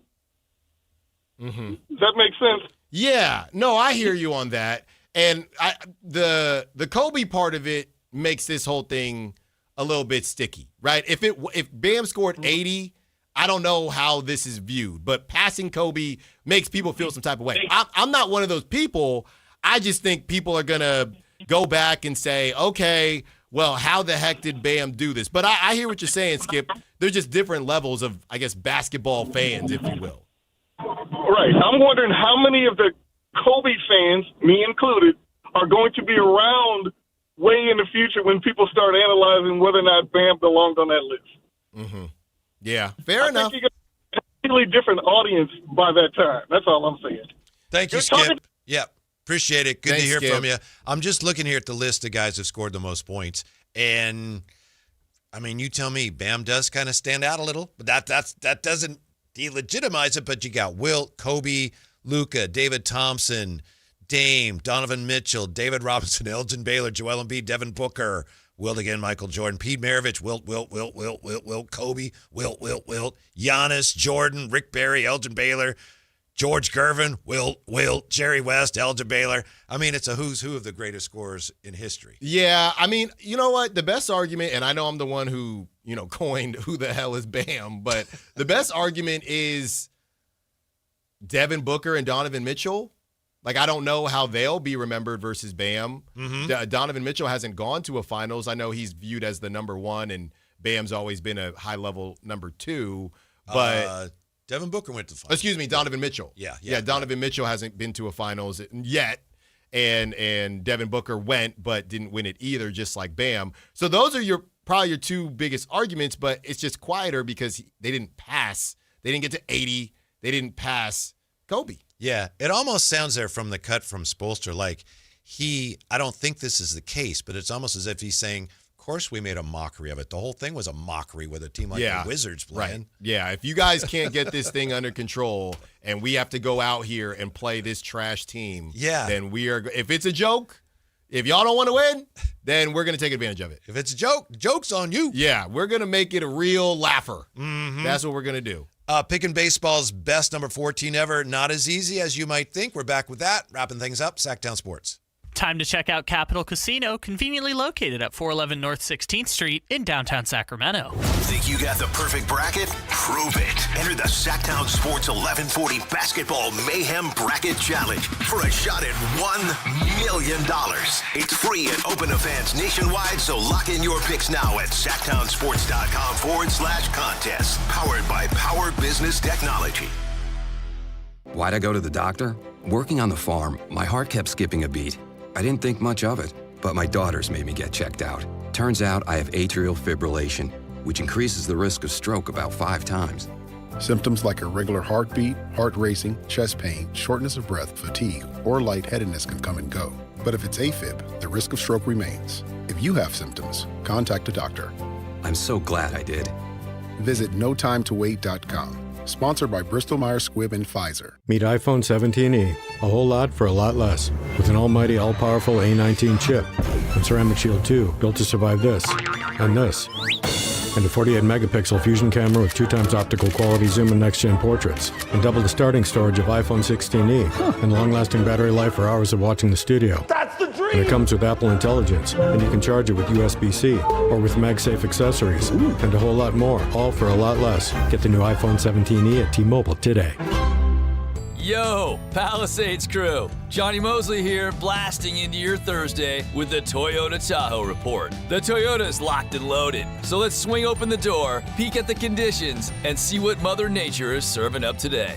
Thanks, Johnny. Thursday's looking spectacular on the mountain. Expect clear skies with temperatures climbing into the upper 60s. Perfect spring skiing conditions. Winds will be light, so get out there and enjoy it. This report is brought to you by your local Toyota dealers. Toyota, let's go places. Your business moves fast. Your bank should keep up. At Valley Strong Credit Union, business banking is built for momentum with tools that help you manage cash flow, streamline payments, and fuel growth. Right now, there's never been a better time to switch. Open a new Valley Strong business account and get 3 months of business banking products and services free, up to $750 in value to power your next big move. Because when your business runs stronger, the whole Valley does too. Valley Strong Credit Union. Grow your business, grow your future at valleystrong.com/business. When a person is seriously injured, there's no substitute for the personal legal relationship offered by the local NorCal firm of Ashton & Price.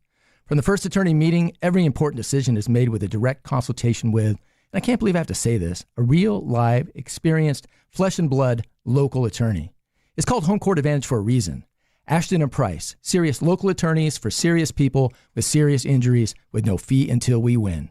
For the best local advice, don't think twice. Call Ashton & Price. What's up? We're talking to Chad Hoblet, Hoblet Dodge, Chrysler, Jeep, Ram, and Woodland. Chad, what's going on for the Declaration of Deals sales events? We're pledging our allegiance to deals and savings. Right now, you can save up to $15,000 off MSRP on new 2026 Ram 1500 crew cabs, or save thousands of finance charges with 0% financing for 60 months and up to $9,000 Hoblet discount. Wow, $0% and up to $9,000. That's pretty amazing. We're here to help you save on your next new truck. Plus, with over 400 new Rams available, your perfect Ram is waiting. And if you didn't hear, the iconic 5.7-liter Hemi is back. We have over 60 available with 40 in stock. Search, select, and save through their whole inventory at HobletDodge.com. Nobody beats Hoblet, period. 15,000 total net savings on select new 2026 Ram 1500 Laramie after $57.94 factory rebates, $82.06 Hoblet discount, and $1,000 Hoblet business owner bonus with proof of business ownership. Rebates include $500 military or first responder bonus cash for eligible members. 5 at this net savings, 0% for 60 months, must finance through SFS for well-qualified buyers in lieu of all rebates. $16.67 per thousand borrowed. See dealer for details. Guys, did you know your testosterone level impacts your energy, libido, sleep, weight, hair loss, mood, and even ED? And right now, Revive Men's Health Sacramento will check your testosterone for free. They've helped thousands of men since 2011 feel and perform better. They're so confident they can help you, they even guarantee it. Schedule your free testosterone test, exam, and consultation today. Call 916-277-8599. That's 916-277-8599. Or visit ReviveMen'sHealth.com.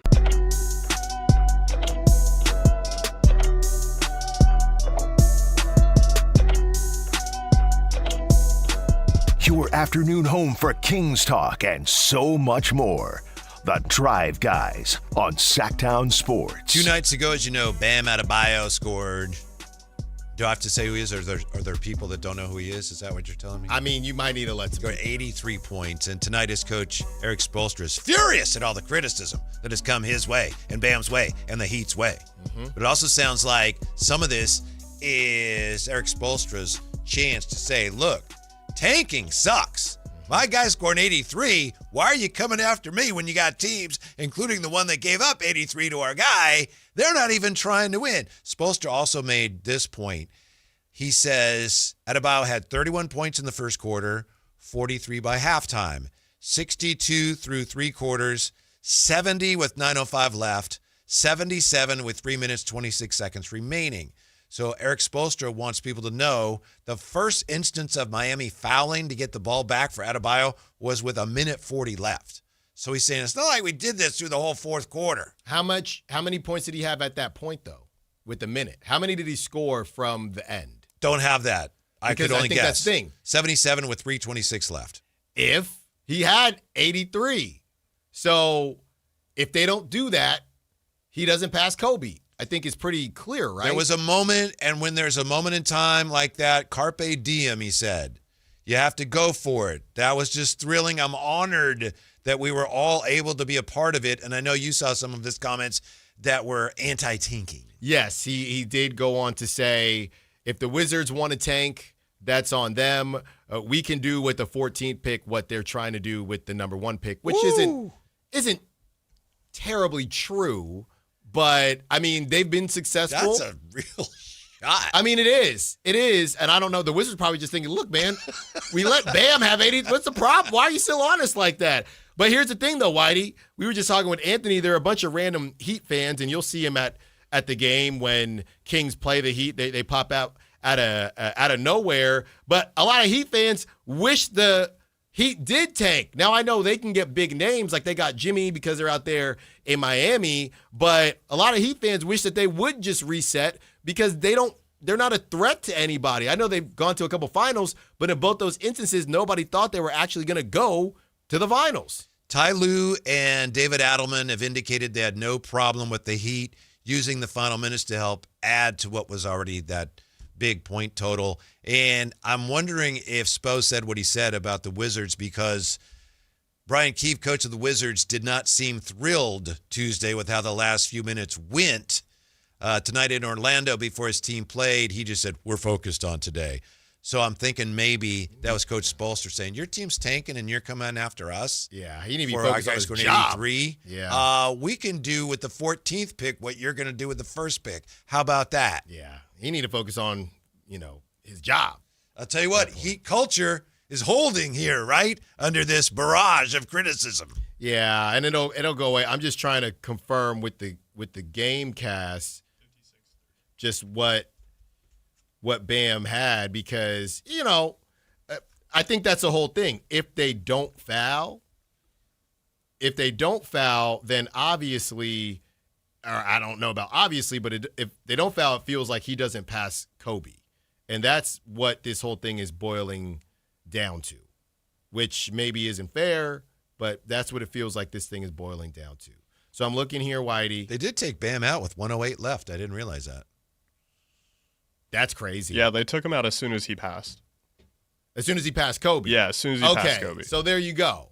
So he gets fouled. He's tied with Kobe, I'm imagining, or somebody commits a foul. They get the ball back, and he makes the two, and then they pull him out. I think that it just seems targeted. Because here's the thing, Whitey. I kind of – the more it comes out, the more it is kind of funny because what everybody's been saying is that's not the record. Right. So why specifically target passing Kobe? I get it. It makes you number 2 on the list. Yeah. But I could understand – I think I understand more now how people are reacting to it. Like, did you see Ice Cube's son, Ice Cube Jr.? No, it's so funny. Mini Ice Cube, I don't know what his name is, but he does some acting and things like that. He lost his mind. He went back to the Warriors, and now I'm thinking Warriors might have been rigged. This was all rigged to pass Kobe. It was kind of crazy. Crazy, but I do find it a little bit more fascinating that they took him out, and it was about passing Kobe. Well, he wasn't going to catch Wilt. No. And I also agree with this. Coach said it was a memorable moment that, quote, what our fans want to see, end quote. If I was at that game and they took Bam out before he got to 83, I'd be furious. Well, you're too far, right? Yeah, you're so too far from the in. fans, it's supposed to be for the fans, right? The NBA fan friendly. It's fantastic. Man, if I was at that game, I definitely would want to see him have a shot at getting to number 2. Yeah, that's true. That's true. Definitely. Yeah, that's true. I can understand why people. Again, it's it's the same. It's the flow of the game thing. But I it's can also understand it. what Kobe has come to represent. That's part of it too. There's a lot of people that feel that's disrespectful to Kobe and all that he stands for. Mm-hmm. That's the one that I try to understand and be respectful of, but I just don't see it that way. Well, it depends on how you view Mamba mentality. If Right, Mamba mentality right. is, no, we will beat you down and do whatever we can do for as long as we can do it, then maybe that was Mamba mentality. I think that's the whole competitor conversation because the game was not competitive, and neither was Kobe's game when he made the 81. I don't think we're not all going to agree on this. I don't even necessarily know what I agree or disagree with. I just think it's kind of funny how everybody is reacting. But my larger point to kind of close it out, Whitey, is simply that nobody is going to look at this and just simply think Bam had a hot night, right? It'll be Bam had a hot, first 3 quarters, first half, whatever. That's a pretty hot night. Well, I don't, again, and I think But Eric he did get Spoelstra- some help. Well, I is what think Eric happens when you Spoelstra score made that a many. good point, right? That it's probably being overblown, the fouling, but it was purposely done to get past Kobe. So it'll be synonymous with the record forever. So Kobe will still live on, but he ain't technically second anymore. That's right. And there's really, obviously, no shame in that. Only 3 guys to score 80 or more. By the way, we got a crackerjack of a game between Houston and BYU in the Big 12 tournament. 59-57, Houston with BYU going to the line. I got here A.J. DeBonsa, 23 points in 33 minutes. And I got your guy, Kingston Flemings, 25 minutes, 14 points. And he has 3 assists now in the second half. So, Okay. yeah. Okay, yeah, and thank you, Ramsey. Yeah, O'Shea Jackson. That's O'Shea Jackson Jr. That's Ice Cube Jr. Oh, okay. And he was going crazy over it. So yeah, I think at the end of the day, everyone's going to feel how they feel. I don't think Bam Adebayo is going to be remembered as one of the greats. So it will cause people that care enough to search how he did it. Duke is leading Florida State 70-61. That game was, I think, FSU was winning at halftime, right? And Cam Boozer, 32 minutes, 18 points, 5 of 13 from the floor. So looks like Duke, top-ranked Blue Devils, may be on their way in that ACC tournament quarterfinal game. Yeah, I heard maybe this could be one of Cam Boozer's first, not stinkers, but he wasn't having the greatest game. Maybe he heated up a little bit. Speaking of quarterfinals, you excited about the World Baseball Classic quarterfinals? They're set now. That's right. USA got in. I can't even keep up with the pitching staff. I guess guys are leaving, guys are coming back. Somebody said Tarek Skubal could have changed his mind. I don't know what's going on. All I know is they're going to play Canada, and it ain't going to be easy. It is not going to be Logan Webb easy. pitching in that game? I would think so. I don't think he's pitched since his first game, right? So I would assume it's going to be Logan Webb. Yeah. But, yeah, I don't know what's going on with the pitching. Did you see your boy, Mark DeRosa, say, no, I did know what was going on? Did you see that? Not my boy. I didn't hear him say it. Although I did talk to him once. He's a great interview. Yeah, apparently he came out and he said things got blown. Now, we can say this now because they're in, but things got blown out of proportion. Here Things he goes. got blown out of proportion when he said, I misspoke? He said, there's a couple false narratives out there. I was well aware that we had to win that game based on all the scenarios. They went in 2-0. We went in 2-0. Now, the only problem with that statement, amongst other things, is that the Americans were 3-0 at that time. Yeah, I was going to say that's not right. So he will not stand on business. He will not stand on business. You know what I noticed? I think this applies to Canada, Team USA, Dominican, Japan. The teams comprised of players who are actually from the countries they represent are really into it much more than, Italy's a really good team. How many of those guys have ever been to Italy? Right. Nothing against them, but Yes. did you think in Italy right now they're watching the World Baseball Classic Yes. to root for their lads? I saw one thing. It said, so you're telling me I have to watch the Italian Americans beat the Mexican Americans to face the American Americans. Yeah. Because everybody is just, oh, well, my mother or my grandfather was from here. There. Now, Mexico, they threw Mexico in there, but I think a lot of the guys on Mexico were from Mexico. But Dominican and Japan and even Canada, those guys are into it. Yep. By the way, 14 days until opening day. The best number 14 ever, probably Pete Rose. Yeah. You got Ernie Banks, Andres Galarraga. Here's a little tidbit, though. Willie Mays is a rookie in 1951, and also Ricky Henderson with Toronto for 9 games after getting traded. They both wore number 14 briefly. Depends on how you look at it. Uh-huh. That's the same conversation of who's the greatest king ever. Would DeMar get in that conversation because he technically